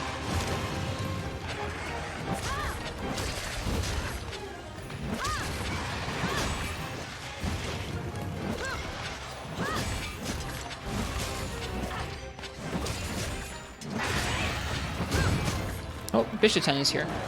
Something unique to this specific entry is that you can actually mount the monsters and ride them against each other. I'm not doing that in the challenge run that I'm doing. I'm kind of avoiding some of the mechanics of the game to make it play a little differently than how it was my first time through. I last played this game on the Switch last year when it first came out, so I've already played through it.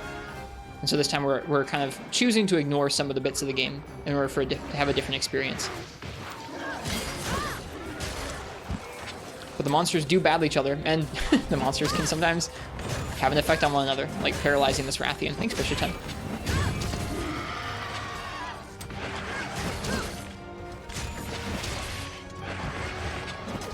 Whoops. It was totally PvP. Wyvern riding two monsters against one another is pretty sick, actually.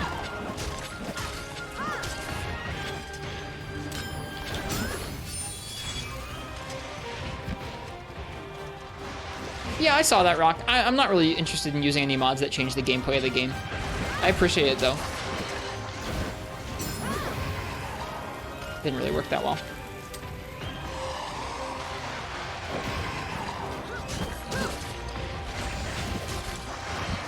Of the monsters added in this game, what's your most and least favorite additions? I really like Almudron.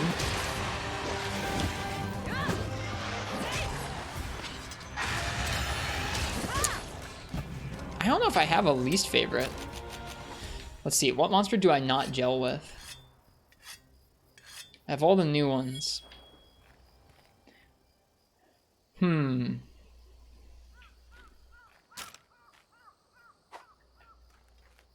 Let's see, you've got Izuchi, you've got Bishaten, you've got Aknasam, you've got Gossarag, you've got Tetranodon. Somnicanth. Somnicanth is my answer. There we go. Somnicanth, I feel like, just doesn't have that much going for it. It's very cool. Like, the design's really cool, but I don't know if I've ever felt like that thing was actually challenging me that much. Even when I've fought it with, like, under-geared gear, or under-leveled gear. Does Basarios have any kind of trick to fight him? Struggle against him not doing enough damage. In which game, Alex? In this game? In this game, you'll wanna hit the parts that are glowing red. Those are weaker and will take more damage. The rest of the time, you want to be trying to hit his stomach. Yep. Basarios and his bigger brother Gravios have always been monsters where they've been difficult to deal like as much damage as you would to other monsters because they have pretty comparatively poor hit zones. You bounce a lot of the time. It's kind of hard to deal damage to them. So bringing things like poison and element have both worked well against them because they were pretty weak to water and dragon element, and that hits even if you bounce, it still hits pretty decently. And poison, even if you're not hitting them, the poison's wearing them down, so it's pretty nice. Lionheart. How's it going? It's good to see you.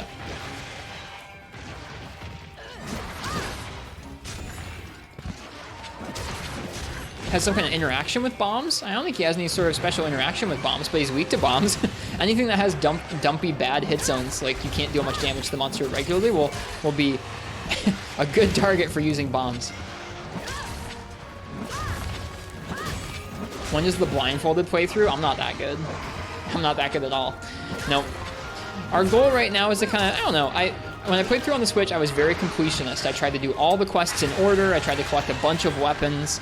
This time, I already played the game, so we're doing some challenge run stuff, but we're also just kind of playing through at whatever pace I feel like. And right now, I'm feeling like just kind of, I don't know, going through high rank a little faster than I normally would. During his Eucanlos dig, you can bomb him and it will functionally act as a Sonic Bomb. Could you also Sonic Bomb him?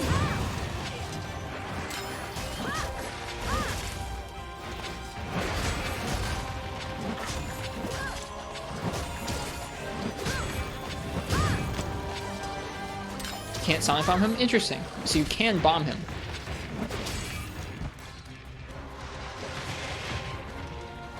Neat. That's cool. I had no idea, Fish.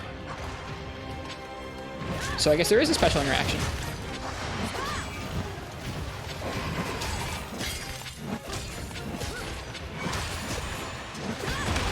Shoot.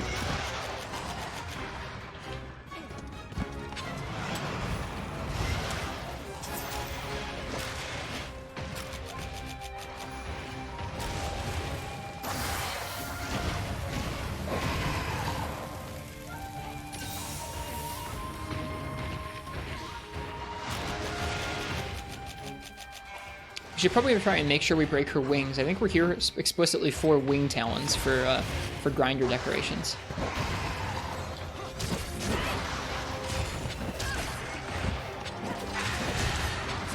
Think she's leaving? Yeah, she's leaving. Cool. It's nutty that you can read chat while laying pipe on this thing. You get used to it. But I'm trying to actually read chat a little less. I think for the last month or two, I've felt like maybe I was playing a little bit on autopilot. Which is okay, but it means that, I don't know, I'm not happy with how I'm playing, and I'm sure it's not as interesting to watch, so I'm trying to do a little bit better about actually focusing on what we're doing. Because it's kind of easier to autopilot through some of the fights. Not all the fights, but some fights. And then it's like, I'm not doing that well either, so, I don't know. Focus is something I'm trying to trend. I'm trying to encourage a trend of focusing. Would be a better version of that sentence. That's another thing, is when I try and play and talk, I don't always talk very well either.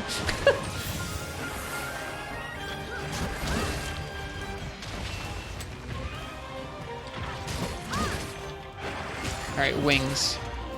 Wings. Without a Helm Breaker, it's going to be a little bit tougher to get those wings. Lots of triangle attacks.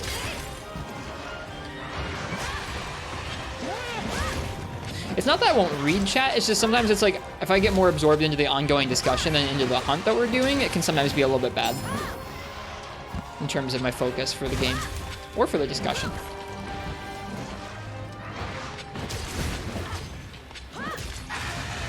Wrist sprain doesn't have enough cores to multitask, it's true. No hyper-threading enabled.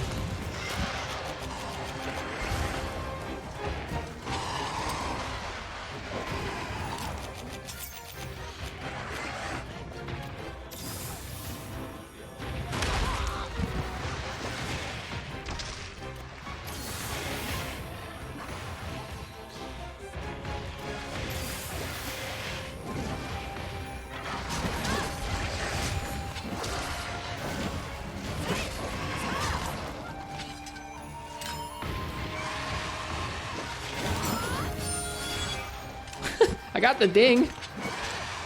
I guess I didn't hit her with it because she was up in the air. That's too bad.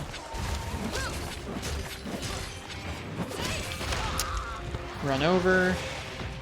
She's gonna come back one more time. Yeah.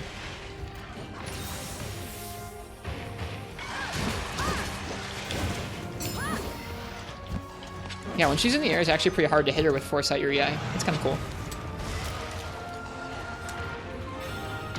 1, 2, 3.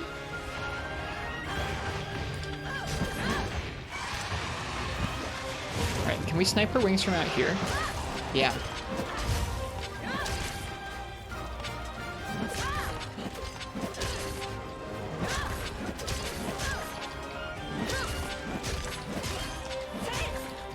Let's get red buff back. Saw a bow speedrun of Mother Narwhal do it in like 3 minute 15. Yep.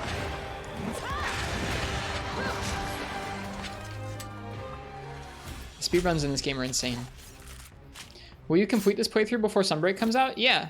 I think that's the intention, Game God. I don't know if I'm going to collect as much stuff as I did on the Switch, but I'll definitely be done with the game before like summertime. Sometime in the next few weeks, we'll start easing back in some Monster Hunter 3 Ultimate as well. Hey, Jack McBride, welcome. Also, OC Lionheart, cheers. Thanks for the follow. In case you don't get back your main. Yeah, what happened to your account? Sorry if your account got lost or something, that sucks. Online account issues seem like no fun. Lost your phone number? Ugh, that sucks, I'm sorry. Is each weapon the class? They're not really classes. Like, there aren't like tanks or healers or anything like that. Each weapon controls completely differently and does a little bit different in terms of damage and moves. Some are faster and deal bigger damage and like kind of slow hits. Some are faster, or some are faster and deal less damage and a bunch of fast hits. The like polar opposites of that are like dual blades, where you have like 2 tiny little daggers and you're hitting the monster like a bajillion times, but each strike is kind of comparatively tiny.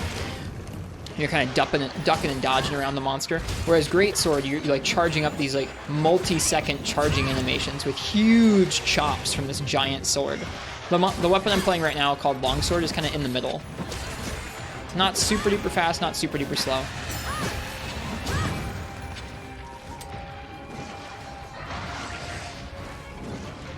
Quiet Drum, thanks for the follow. Cheers.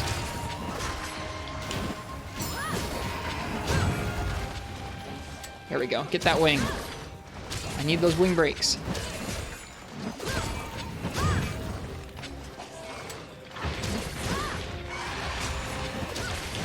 Oof.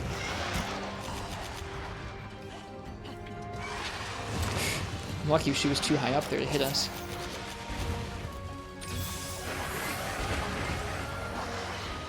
How do you trip her, fish? We got that trip there, but I wasn't really sure how.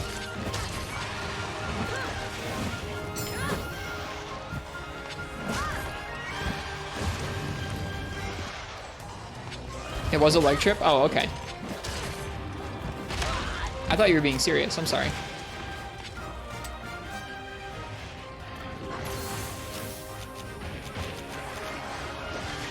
Bunch of charges. Oh, just a single charge.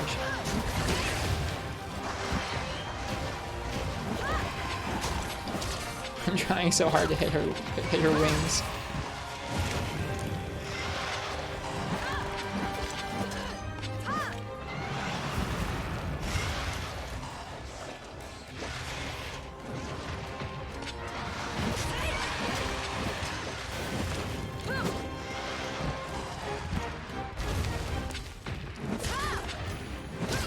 Alright, there's one.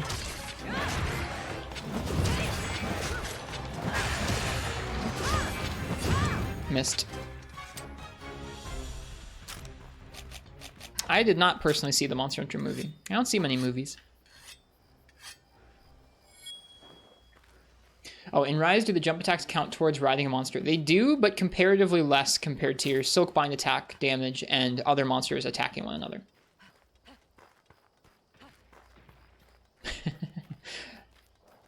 They're probably talking about not the one on Netflix, Quiet Drone, not Legends of the Guild, but the movie just called Monster Hunter with Mia Jovovich.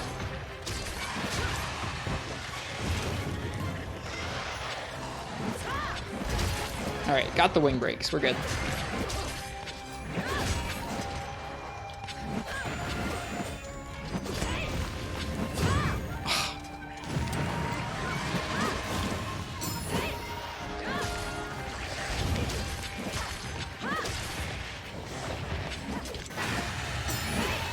Missed.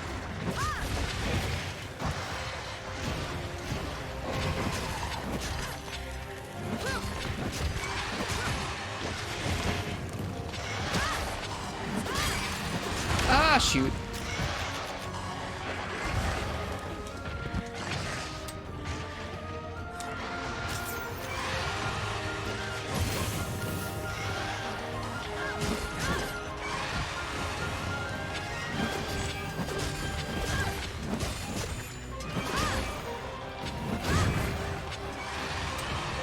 She's doing that tail flip a ton.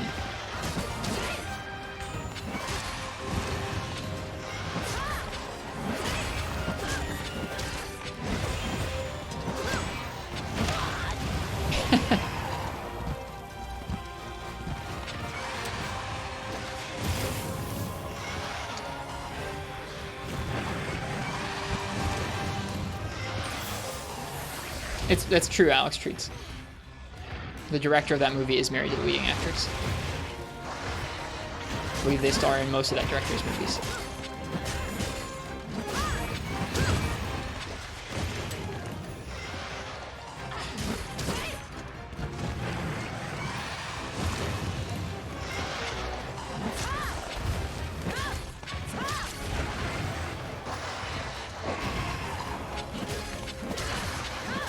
I haven't seen it, but from what I heard, there weren't that many monsters in it, and they kind of like overemphasized some aspects of horror, like body horror, like in a weird way that doesn't really fit with the tone of the Monster Hunter games. Like having some person eaten alive from like the inside by spiders is like not really something that meshes with the tone of Monster Hunter.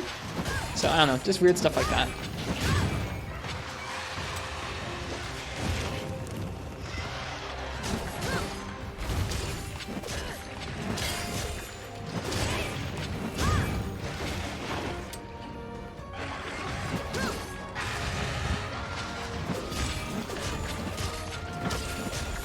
Should actually take a look at the hunter's notes and see if we should capture her or kill her for the part we need.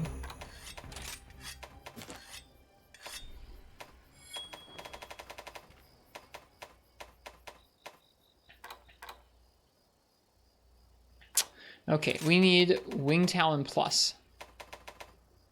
Capture reward, broken part reward, drop materials. So we do want to capture her because we can't get it from a body carve. Okay.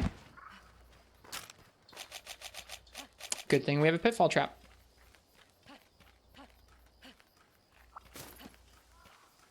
That's true. Right before it came out, there was also like some kind of weird joke that they'd put in there, or like turn of phrase that's like offensive in China, and they took it out. Which seems like a weird thing to do. I believe it was coming out in China like first before it came out in Japan or other regions, and it got like pulled. It was very dramatic. I don't know. Like I said, I didn't see it. I don't really like movies that much. Oh, where did she go? Oh, she's down there. I thought she was coming up here. She sleeps down here? What?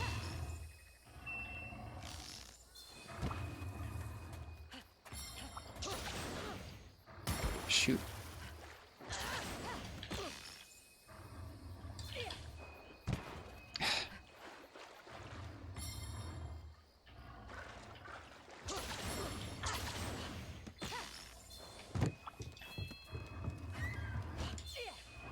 There we go.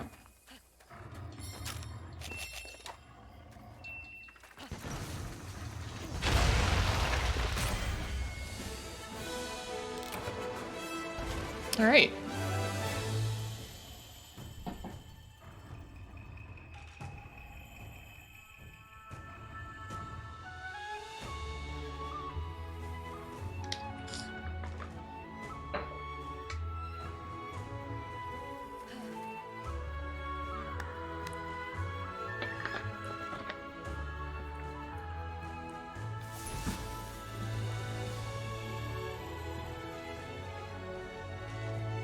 We got plates. It looks like we got one Wing Talon, which I think is maybe all we needed. Forget. It was neat that Shepard got to interview the director. At that point, it wasn't clear just how few monsters had been put into the movie and just how little the movie's tone matched up with the series. So it was cool to see a friend of ours get to interview somebody from the production process. It was pretty cool. No, we still need two more. We'll need two more of those and a Great Azuchi tail.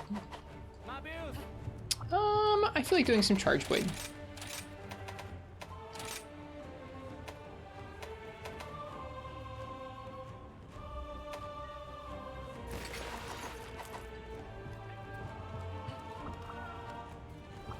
I don't think we can make guard decos yet, so we'll need to make some guard armor, right?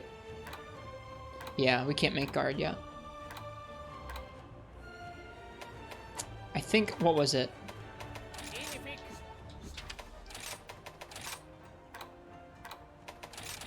I just want to slap in like one piece of armor if I can to take care of guard. Yeah.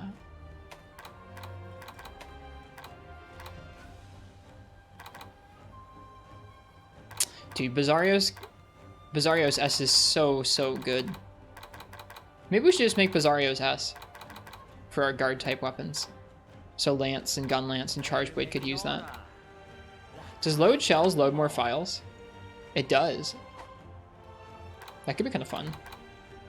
Yeah, why don't we do that? We'll make the whole Basarios set for our guarded weapons. Load shells 2 only? Yeah, it's one of those. Oh yeah, we're broke. We also need more Basarios Plura, so we'll have to go fight some more Basarios. Very broke. And need some more of those. But we made the Waist, which has speed sharpening. Okay, no, we didn't make any guard armor. Well, let's go hunt Basarios. Do we have a water? I mean, I guess this is a water switch act, or a water charge blade. I think he's weak to dragon too in this game. We'll take a look at the charge blade tree in a moment. The height of content Basarios farming, you know it. For doing the Savage Axe, or Condensed Spinning Axe, we don't really need guard too much.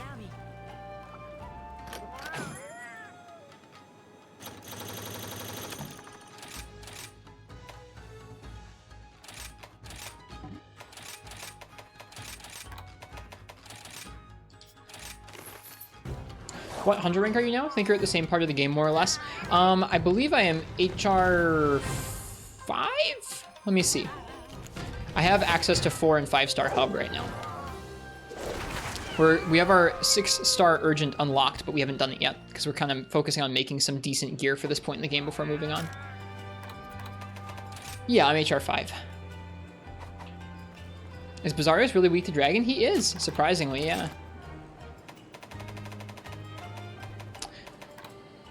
Yeah, if you look, he's like 15, he has a bunch of 15 weak zones to water, but dragon's actually higher. Let's take a look on Kuroniko. I want to see, let's take a look at how its softening works. Because that is not displayed in game, and I'm curious about if maybe those softened parts have a higher res to water or anything like that, or a higher weakness to water, rather. Okay, so Basarios. Oh my gosh, it has 4 states. Okay.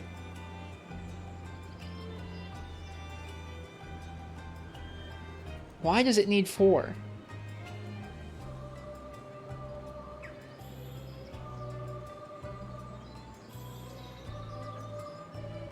So 0 is definitely when it's like not softened and it's not broken. I'm guessing that 1 is softened but not broken, 2 is hardened but broken, and then 3 is hardened and softened and broken. Okay, not broken, heated, broken, not heated, and broken, heated. Okay, that's what I thought, Fish. Thank you. Notably, its water does go up when it's softened or broken, but also so does dragon. Okay. Lower neck. Same. No. Lower neck doesn't change at all. Why even have multiple hit zones for this if they're not going to change? That's so silly. Or like multiple states for this if it's not going to change. Because it doesn't. Like literally, if you look at lower neck, no matter what state it's in, those are all the same hit zones. That's very silly. Okay. New Kuroniko is kind of stuffed. All of Kuroniko is kind of scuffed, to be honest with you. Like, different iterations of it are more or less scuffed in different ways, but there's almost always, like, in any of the Kuronikos, there's almost always, like, one thing where it's just like, this just doesn't work on this website.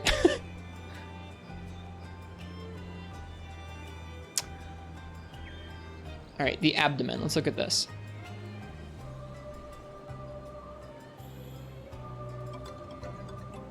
Talknail. Hello. Thanks for the follow. Welcome. I hope you're doing well tonight. Recognize your name.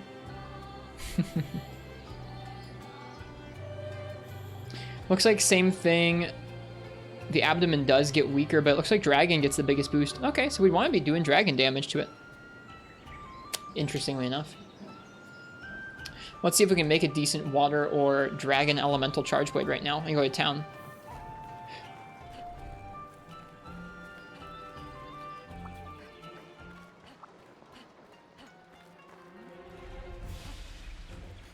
It's kind of weird that Kuruniko, instead of iterating its design and improving, has been trying to reinvent itself since GU. Yeah, I've noticed that.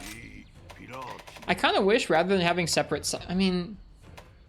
I don't know. I guess you look at... I was about to say I wish rather than separate sites, they were all combined and you could kind of toggle between different games in the same view, but then you look at what happened to the Monster Hunter Wiki and it's like, maybe that doesn't work that well. Maybe that doesn't work so well. We could make the Jiratotus Charge Blade if we wanted to do water damage. We can make this with enough Zenny. This'll do fine. Yeah, this'll do just fine. If we can make that, we'll be in good shape.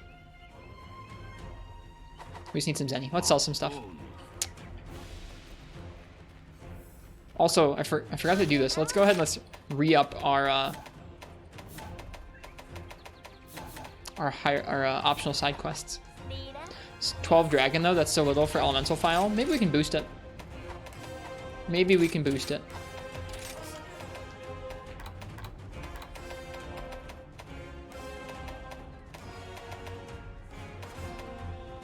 I forget what I sold these things down to on Switch, but we don't need 75 of these bones.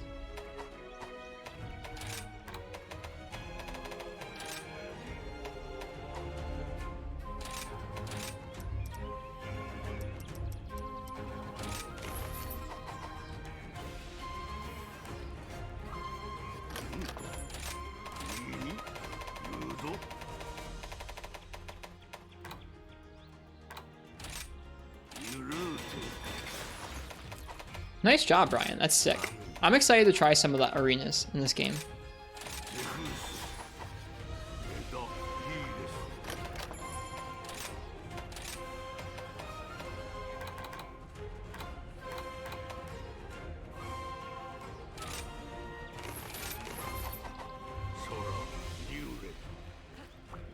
Can we make an evade extender piece? One piece of evade extender would do us really well here. Or are we broke? We're broke again. Hang on.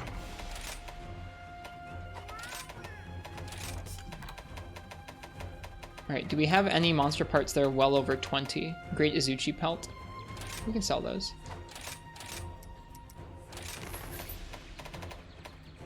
Great Izuchi hide.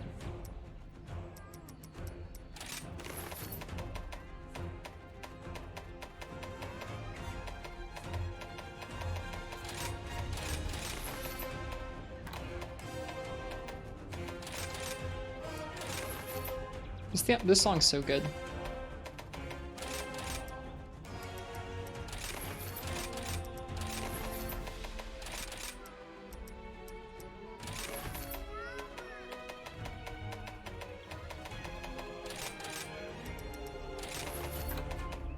Rise in a nutshell. Oh, we're broke again. I don't mind that. Don't mind it because it means you need to be hunting and doing things.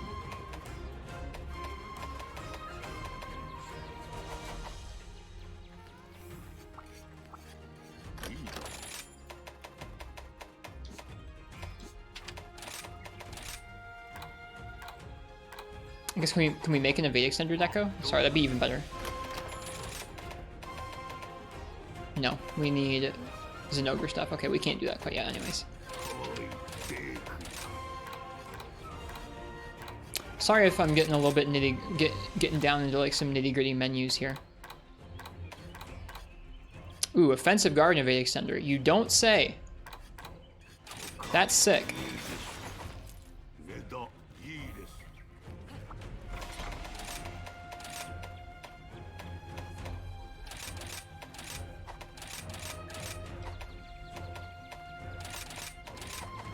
Okay. I feel ready to take on Basarios.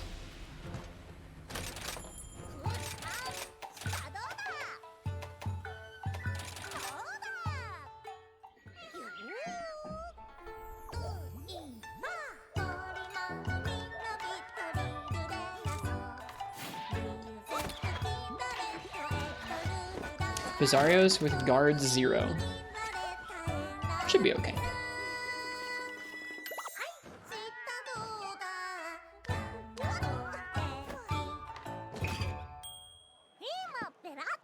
Rathalos Ruby farming is pain.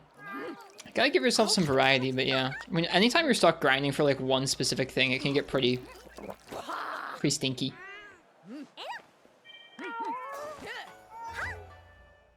I'm glad rares are rare though in this game. Alright, Basarios. What all do we need from him? We need Carapace, Plura,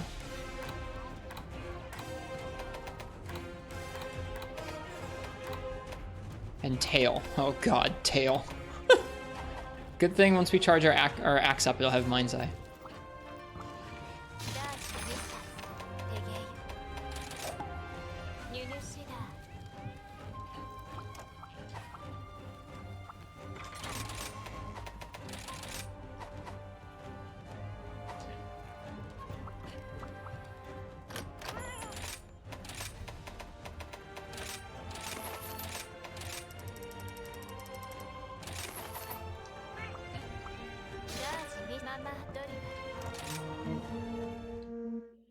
Six Carapaces and 5 Plura, that's at least 2, probably 3 hunts.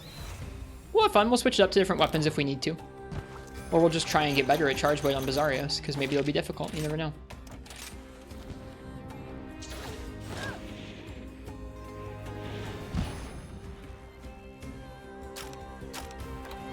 So what's our dragon turn out to be here? Ended up with 19 dragon, with dragon boost ramp up and 2 points of dragon attack up. 185 with 19 dragon, it could be worse. Could be better, but it could be worse. That'll be something we'll have to work at, is making some elemental decos.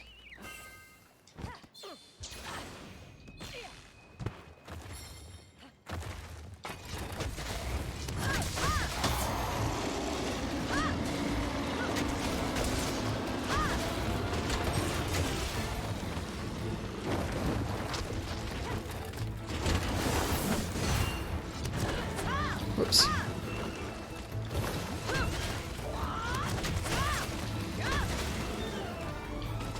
Too early.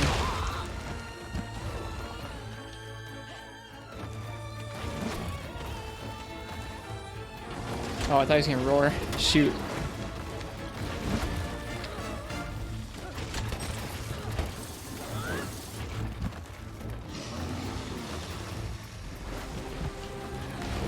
Whoops. Did anyone figure out the blue hit effect? What about it, Harurush?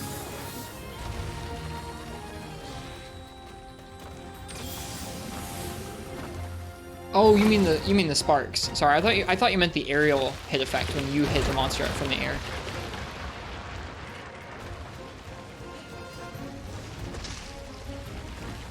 When you're hitting the monster from the air and you get the blue hit effect on your damage numbers, that is that's because it's charging up mounting.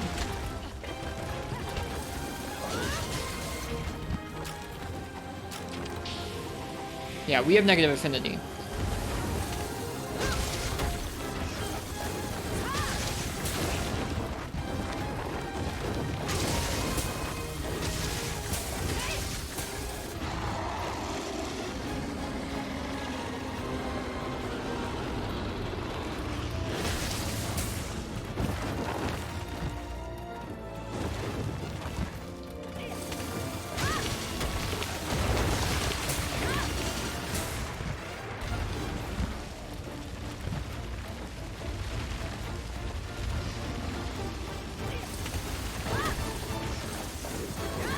Missed his tail.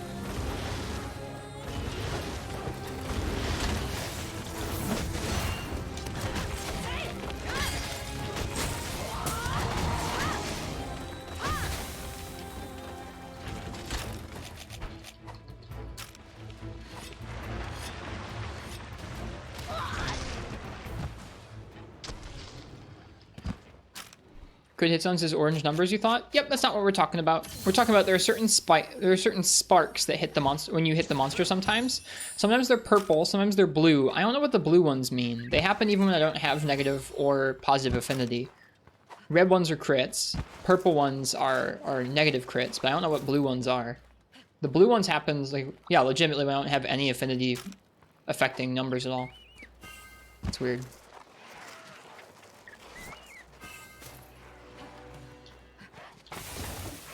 Blue are Wyvern Ride attacks? Not that.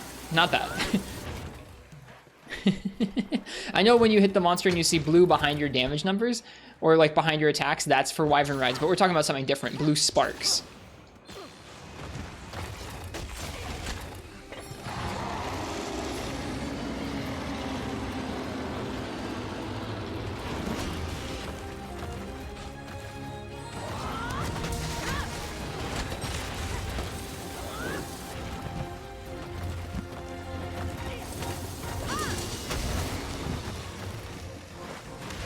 Do you have Mind's Eye on that set? Nope.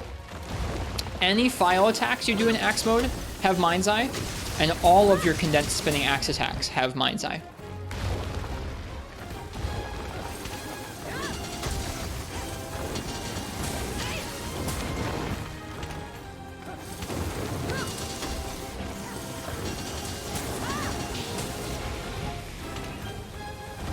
Whoops.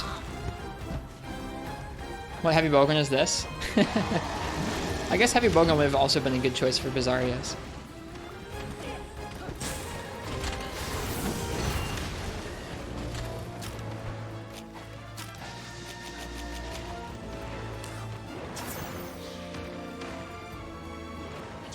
Whoops. I wanted the mushrooms.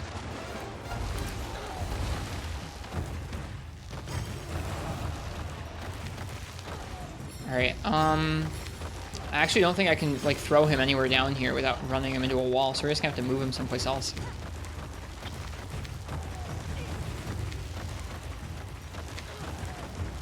Will he go up? He will go up.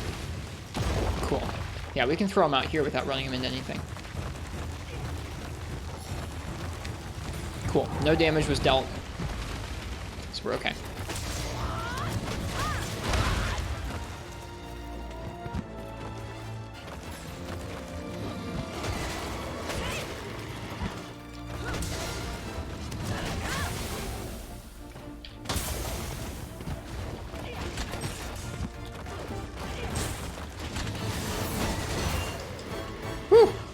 We're very lucky.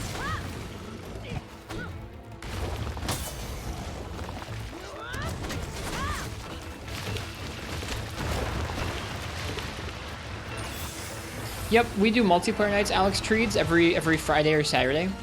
And when we do, we ask people to leave their dogs or cats behind because it's just too much visual noise. It's just too much going on.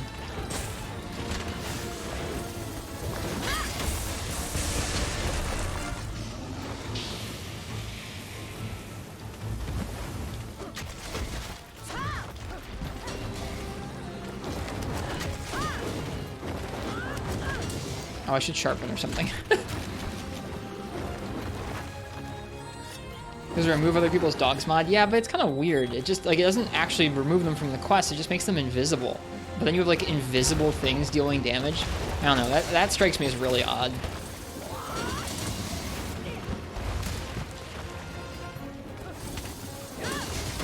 Might as well have an remove other players mod and call it soloing.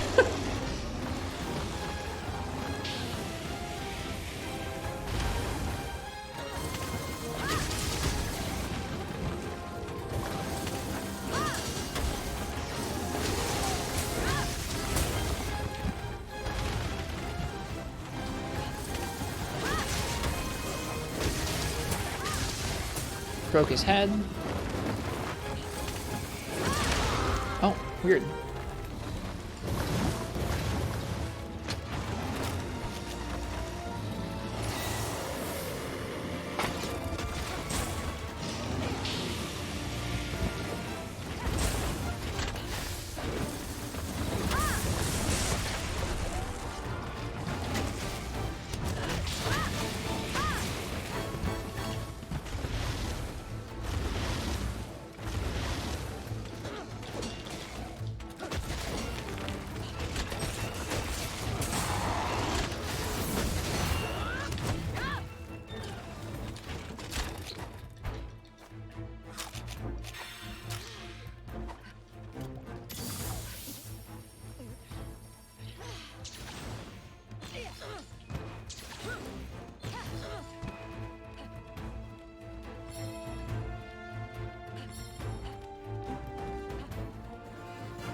Cool seeing him knock that down.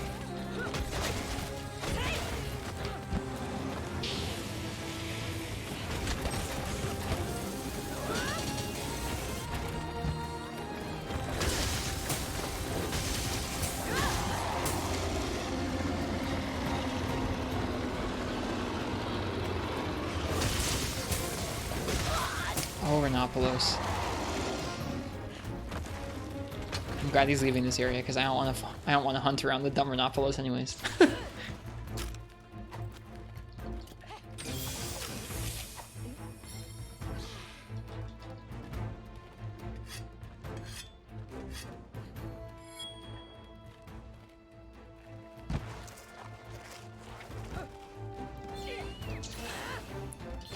Volvidon's here.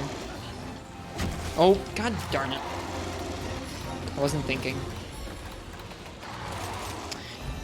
I am not allowed to wirebug through the air and attack monsters, and I did it by accident there. I do it just like out of habit from approaching the monster. Ugh.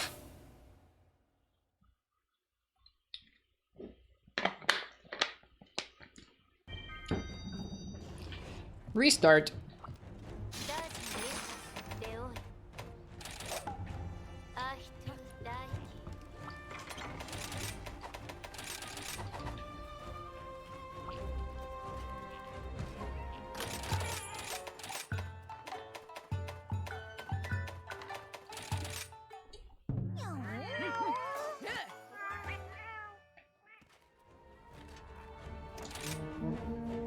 Back in we go.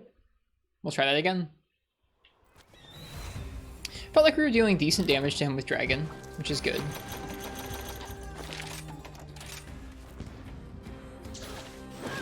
Yeah, I gotta stop myself from doing that. That's like the one thing I've had issue with. Almost everything else I've had an easy time of not wire falling and stuff like that for this challenge, but for whatever reason, wire bugging towards the monster and then draw attacking is like real ingrained in my muscle memory.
I have no idea if that's hitting for much damage or not.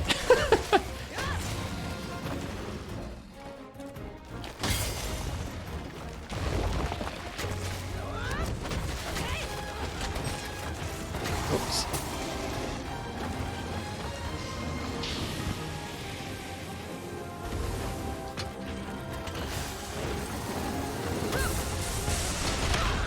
Not enough to stagger him.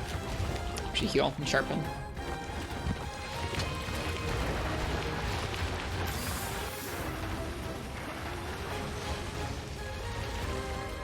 Interesting that he entered the ground softened up there and then kind of came out hardened.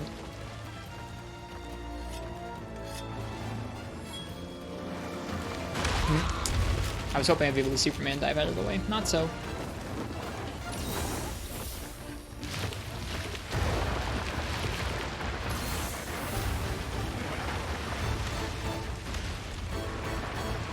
Oh, he did the dig this time.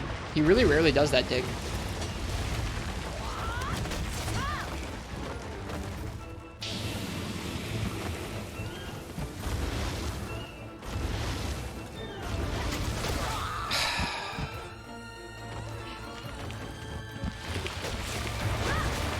Files off of you just as well.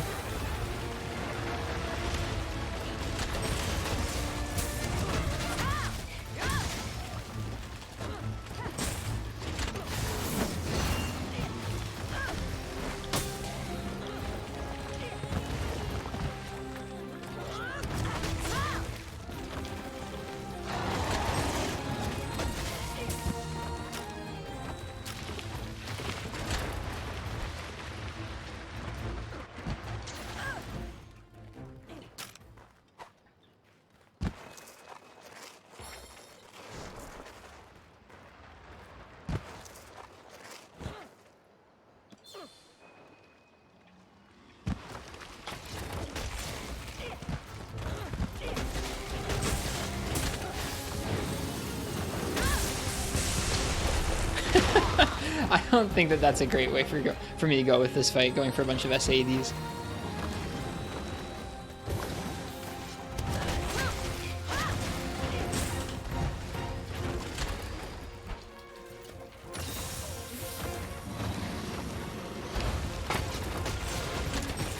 Go back to Savage Axe as planned.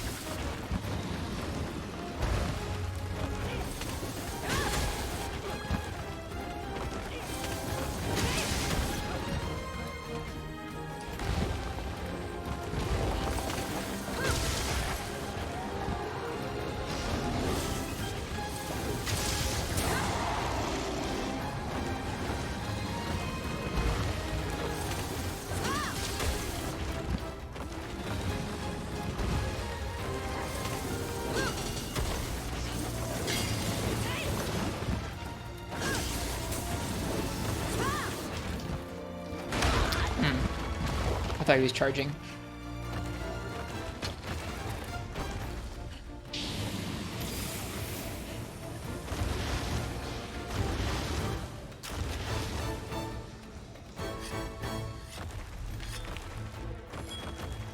It'd be nice when we have enough speed sharpening decos where we don't have to do that anymore.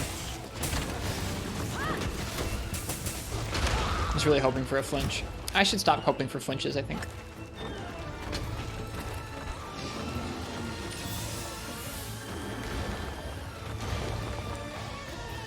Oh great, Barroth's here. Well, we get this chance to sharpen.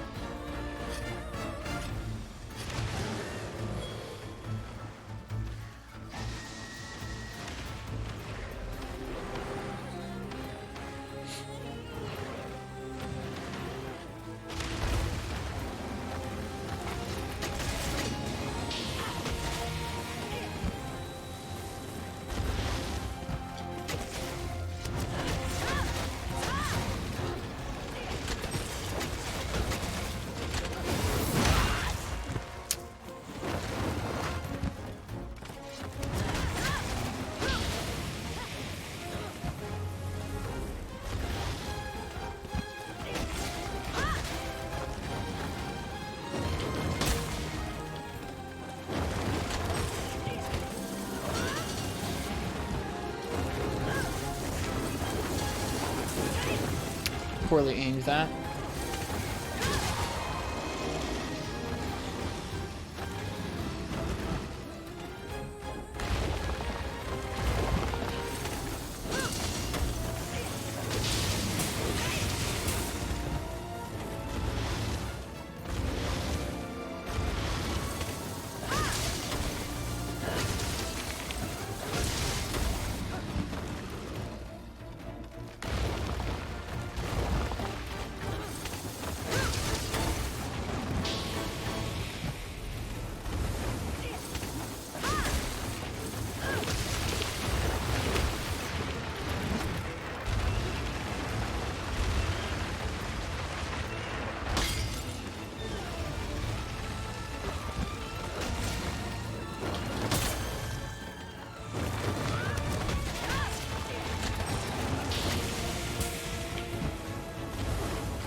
Does blocking still drain your sharpness now?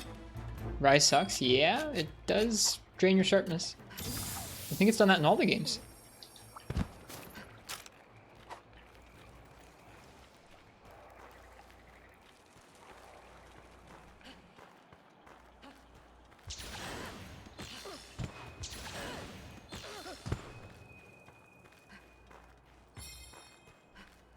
Oh, is Savage Axe just on a timer now? Yeah, it's only out while you're in Axe mode. If you transition back to Sword mode or sheath your weapon, it's done.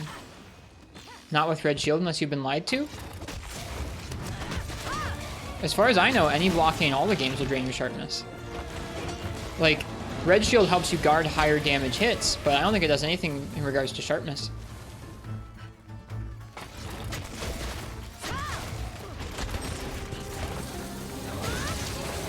Like, sharpness drain is consistent whether your guard is high or not. Like, whether you have like guard 3 or guard 1, you're gonna get the same amount of sharpness degradation. We're gonna get hit by that. Nope, never mind.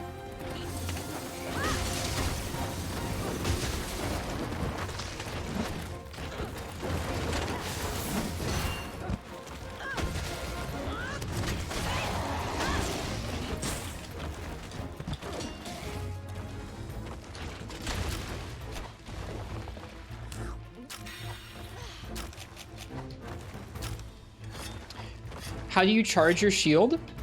You charge your shield by having files loaded. So you see how I have those 3 white files loaded, clarinet. Then you go and try and do your ultra move, or your SAED. You're gonna do triangle plus circle, triangle plus circle, triangle plus circle, and then in this animation, press R2, and it will charge them into your shield. If you let it go, it'll do your big ultra attack, but if you press R2 during that animation, it'll charge them into your shield instead. Didn't know the Switch Axe can do that buzzsaw thing. Jump code, this is the Charge Blade. So Switch Axe can't, but Charge Blade can. They're both similar, sort of similar weapons in that way. Oh, buzzsaw is a switch skill? Oh, okay. You load the files with block plus A? Yes. That's how you load files.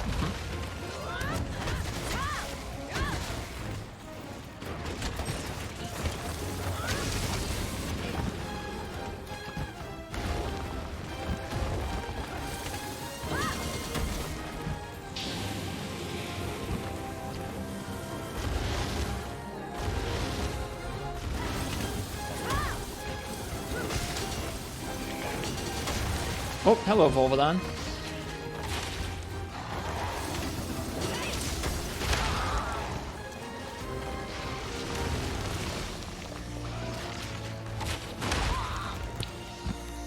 Is that move an instant stun? they almost coordinated very well for that. Gotta wait for Basarios to be fightable again. Dun, dun, dun. Dun, dun, dun.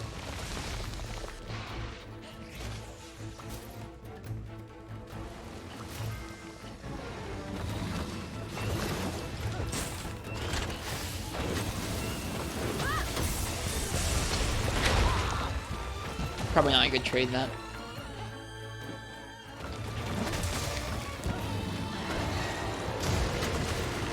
Also, welcome another Earthling and Lance Chua. Oops.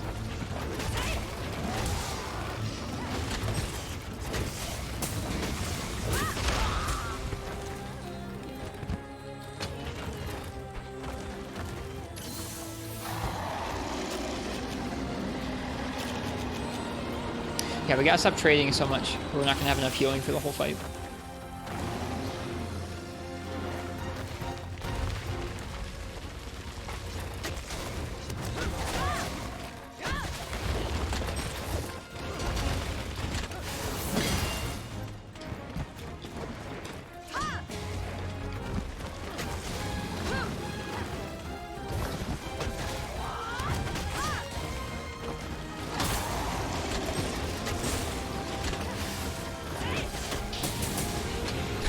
Should stop going for those.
Wow, I had not expected to get that move out so quickly.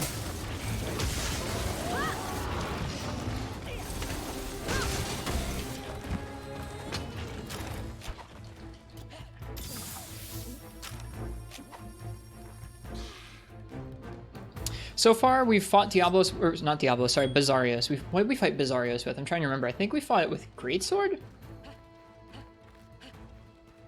I think it was Greatsword. It took us a long time with Greatsword, too. Hello, Saith Vashra. It's been a while since you last joined. Welcome back. How you doing? I hope you've been well.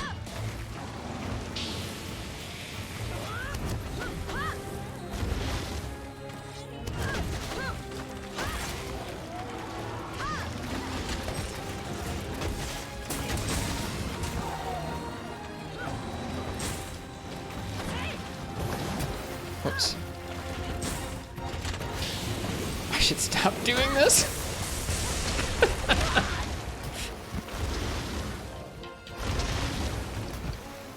One of those things where you know you should stop probably going for the giant SADs, but like, he's so slow.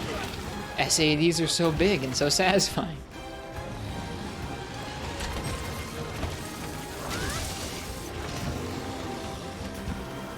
Wondering how to make you listen to your Monster Hunter arrangement without promoting yourself. Huh. What kind of an arrangement is that?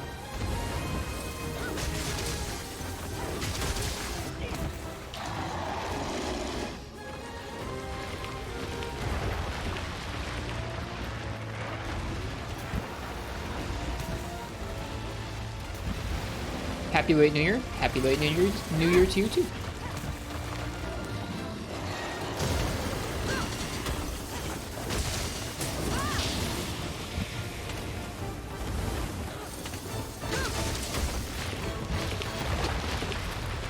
Want to see if you recognize the songs just for fun?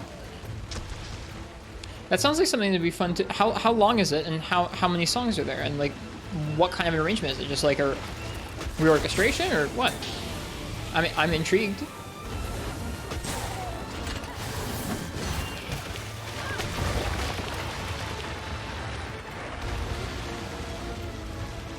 He looks funny when he's wet.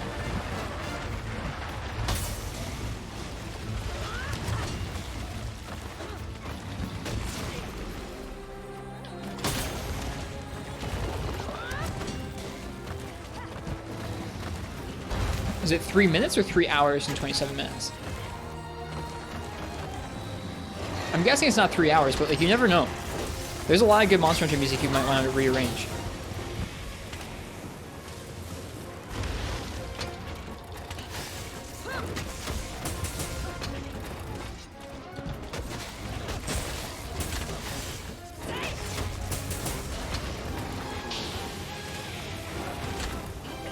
Three minutes? Yeah, we can absolutely listen to it.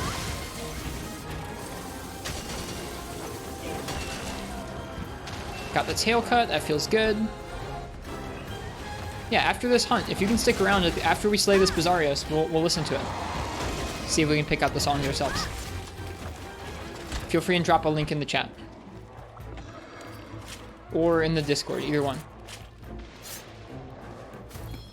Alright, we got the tail. Is he weak? He is not weak. This is a journey. Hunting a Basarios feels like weathering down a mountain.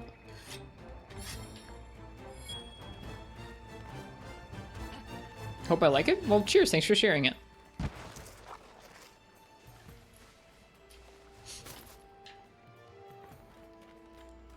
I can't say I've had anyone ask me to listen to a reorchestration of Monster Hunter that they've made before, so I'm intrigued.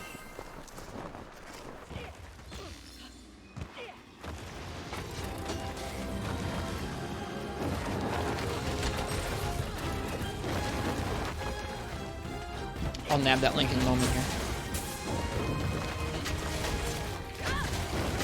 Hello, what's up? Welcome.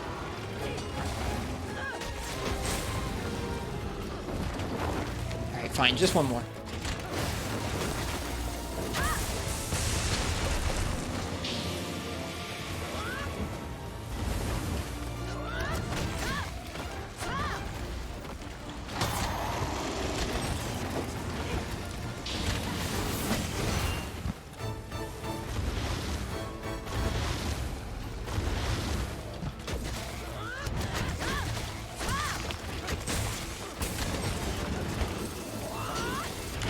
Whoops. Did you cut the tail? We did, yeah. Don't know if it's hiding the UI elements or a different FOV, but this looks nice. We've zoomed out the camera a little bit because that's an option in the settings. You can kind of choose to have your view a little further out, and we've turned off almost all the HUD. Turned off the monster icons and the mini-map and the quest objective and stuff like that. But thank you, I appreciate it. I'm glad it looks nice.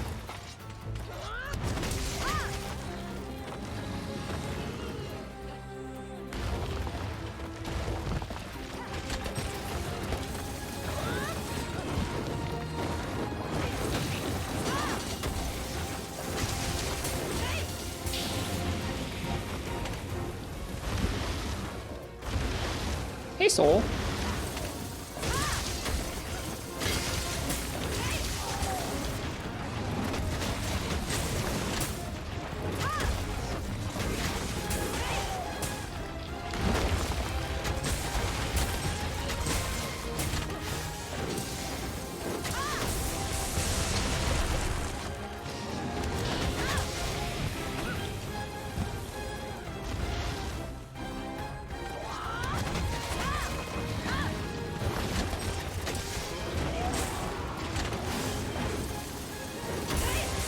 Whoops, missed.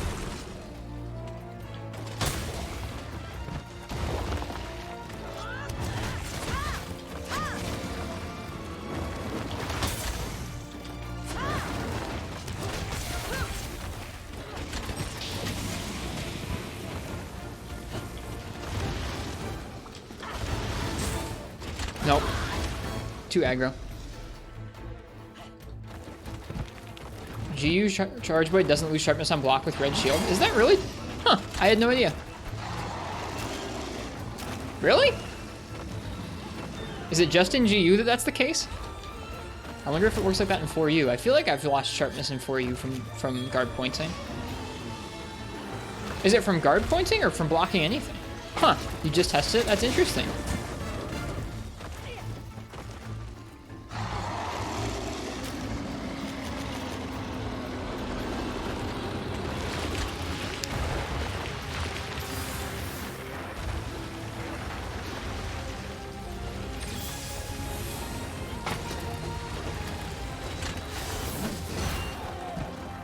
He's weak. We should look at what we need from him and see if we should capture him or finish the fight.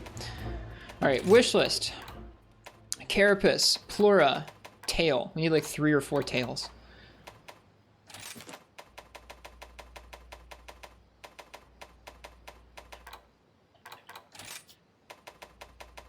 Tail is a capture reward.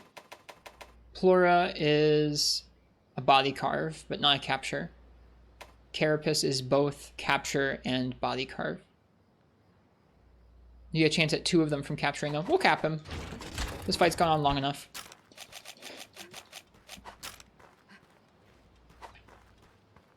So rarely come over this way on this map.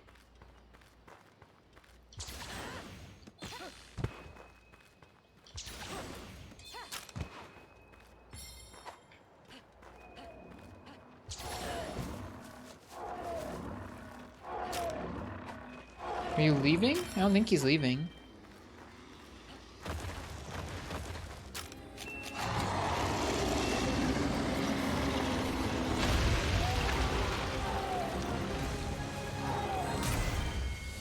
Alright, well, that was that. Dragon Charge Blade? Meh. I'll have to try impact on him next time. Let me find that link.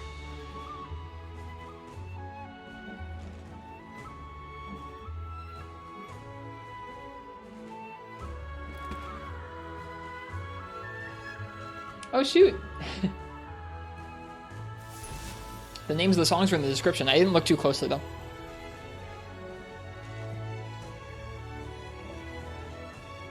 Alright, Carapace, Plura, Plura, Carapace.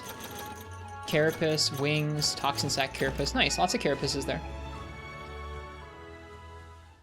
That's good. Alright, we're going to take a quick moment to listen to an arrangement from Safe.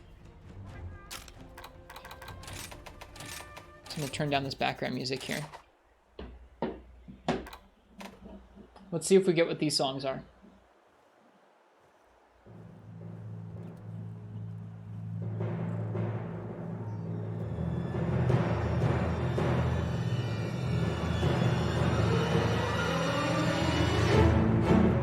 How do you turn down the volume on SoundCloud?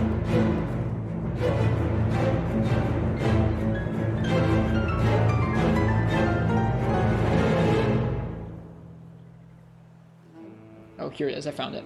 I found it.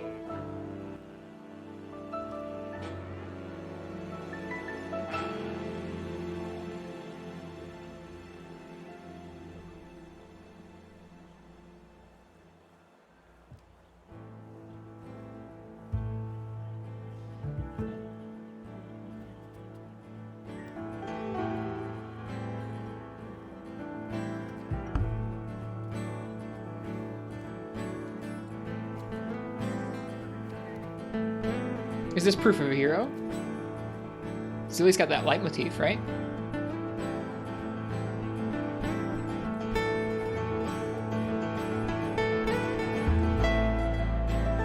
I like how it sounds a lot.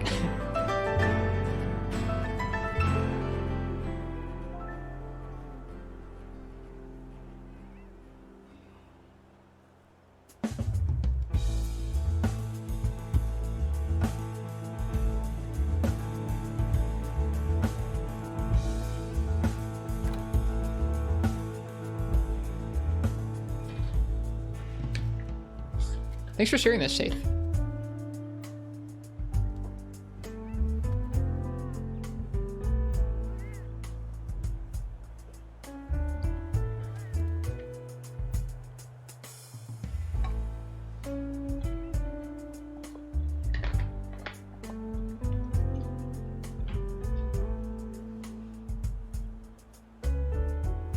I don't know if I know that one.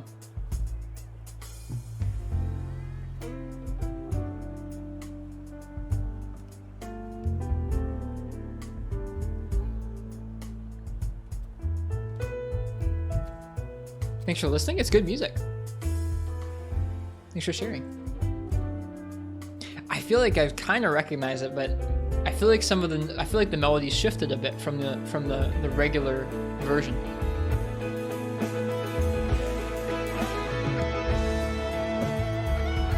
Oh, it's from this game, isn't it? This is for the credit song from this game, isn't it? I'm not super familiar with it. I've only heard it a few times from the credits.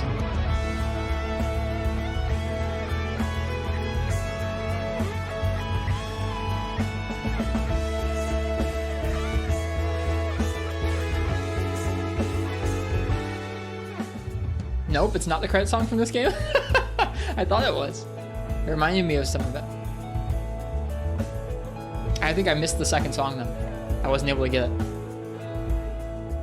Seeing your face closer. Hello, Rock Spider. I just put this scene together like a day ago. I haven't had like a chatting screen before. You heard the reference to the fourth song. Whoa. Is this yours or is this... No, this is somebody else's music. Shit. SoundCloud. Hello, Parsec. How's it going? I was like, wow, that was a big tonal shift. Okay, so the music there, let's go ahead and let you. I'm just gonna switch back over to the game here. The music there was, it says, Proof of a Hero, Monster Hunter 4 Ultimate Victory theme. Oh, and then the Poke Village theme from Monster Hunter Freedom Unite. That's really cool, Safe. Thank you for sharing that. Doing all right. How about y'all? We just listened to some cool music from Safe Thastra here. They did a rearrangement of some Monster Hunter themes, and we listened to it. Let's try an arena quest. I don't think I have enough time to do a whole another hunt here tonight, but I'll do an arena quest real quick before we end. Tomorrow we'll keep making armor and stuff. It'll be fun. Looks like, oh, I don't really have any high rank arenas. Let's do a challenge quest then.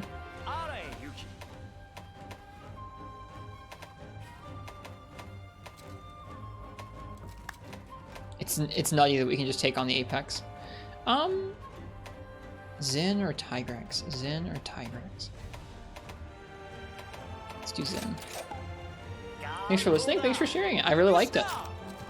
I'm sorry I didn't get all the songs. It sounded really nice though.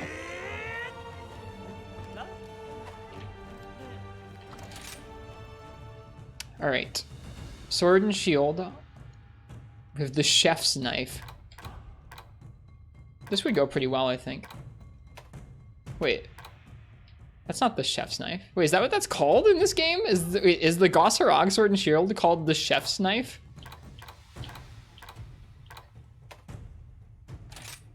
I guess it is. When I hear the chef's knife, I think of a very different Sword and Shield in the series.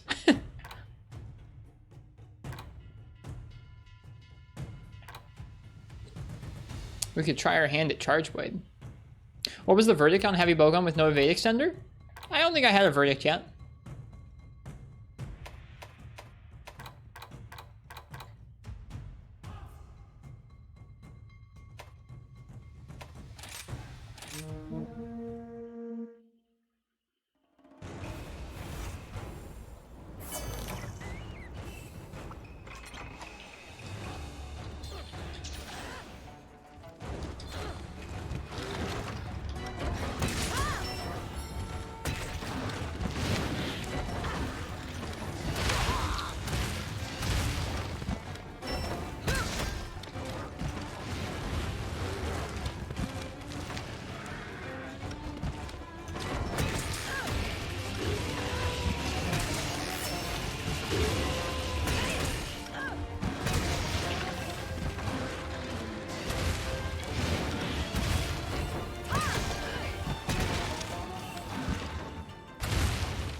Rip.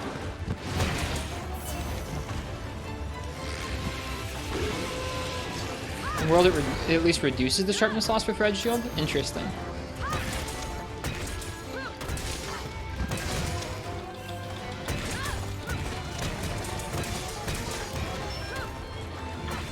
What's up, Nox?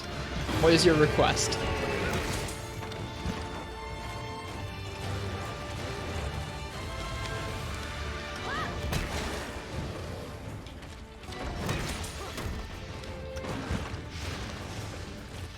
I don't know if I want to, Nox. It seems like a weird request.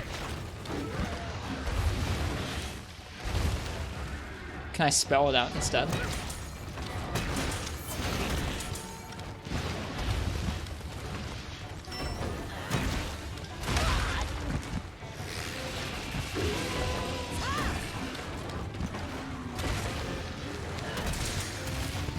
Oof. Getting cornered by Zinogre.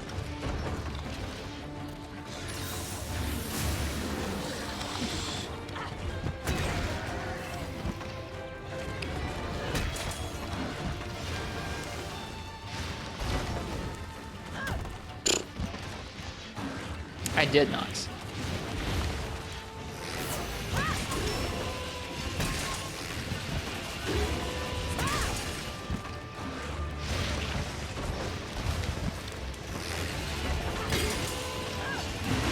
Whoops.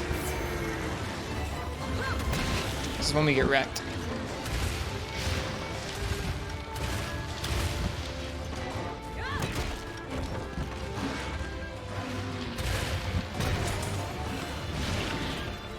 I should quit fighting him by this damn ledge. I don't know why I always do this. I was talking about this earlier tonight. Why do I always bunch up by this stupid ledge?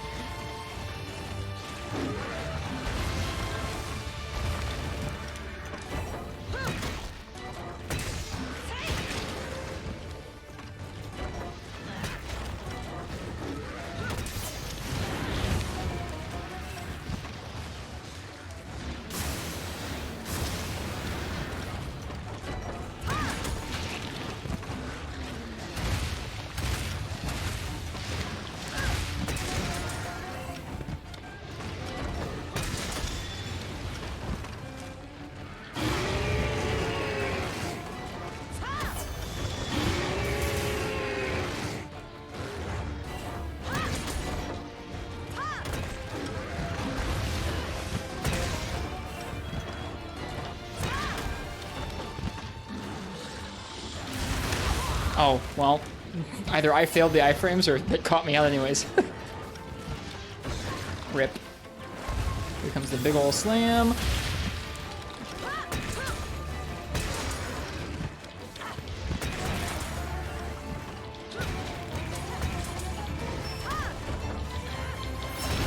I really wanted that to dunk.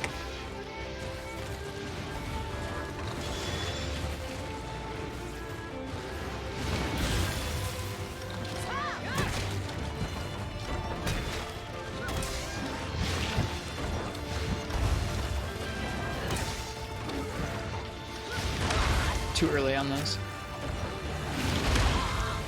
Ow. He's gonna do the uppercut again.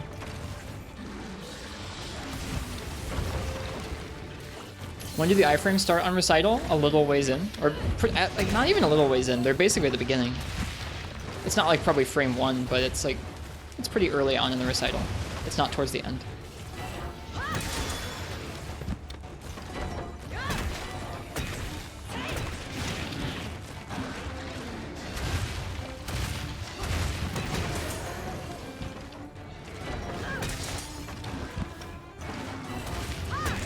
It's 10 frames. We looked it up yesterday. So at 60, it's 20 frames. So like basically a third of a second.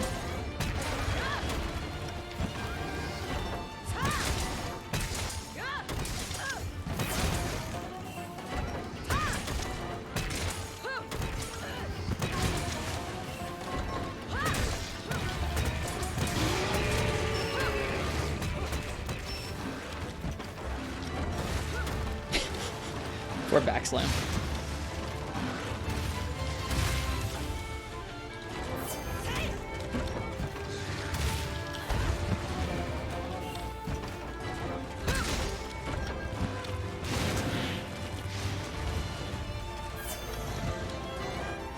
Whoops.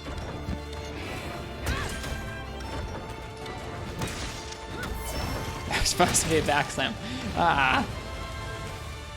I should probably sharpen, honestly, right now, but oh well, whatever.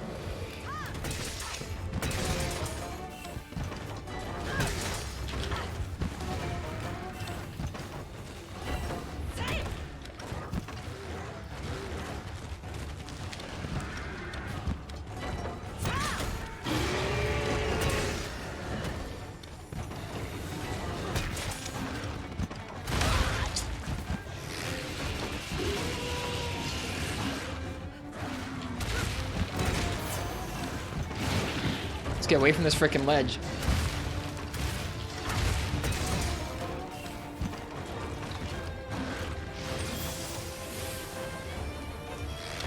It's magnetic? Look at him. He's drawing us over to it. Screw you.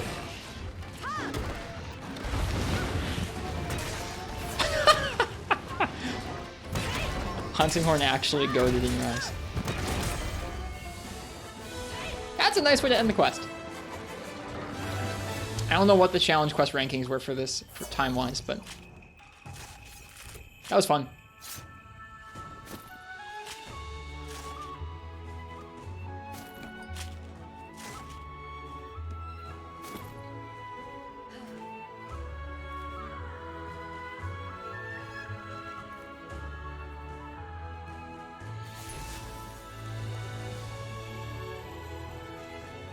That was a good ending. It was. A rank, not quite S. A few minutes off S. Now I'm like, oh, I want to try again. I like want to try again like immediately. But it's 2. I should go to bed. We've been going almost 5 hours. Okay. So, if it was anyone's first time here, thank you for joining me.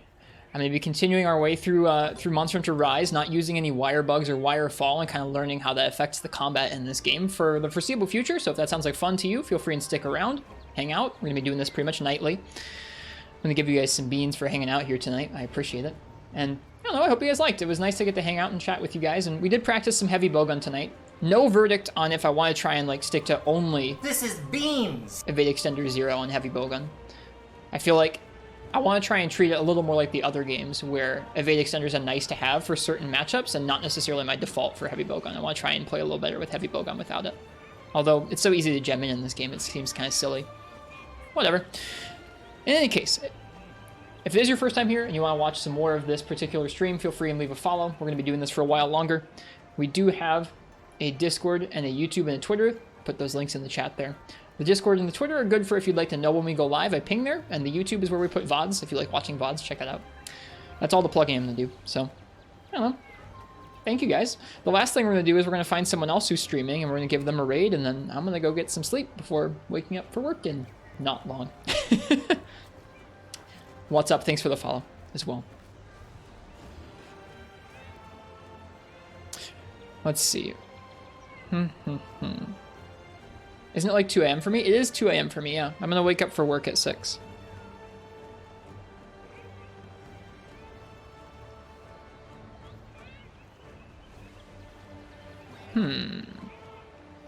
Well, a lot of my regular folks aren't on, so we're going to go ahead and raid Sheikah VT again. They're streaming Generations tonight, which is different. Soul, don't worry about me. I've been sleeping this little for many years now. The infamous split sleep schedule. Yeah, I sleep like between 2 and 4 hours at night and between like 2 and 4 hours in the daytime, and it all balances out-ish.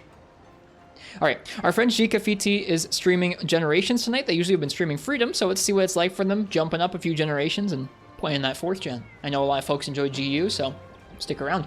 I'll be back tomorrow night with some more Monster Hunter. Until then, I hope you guys have a nice afternoon or a nice morning, whatever time it is where you're at. Cheers, happy hunting, and good night. I'll see you guys again soon. Bye-bye now.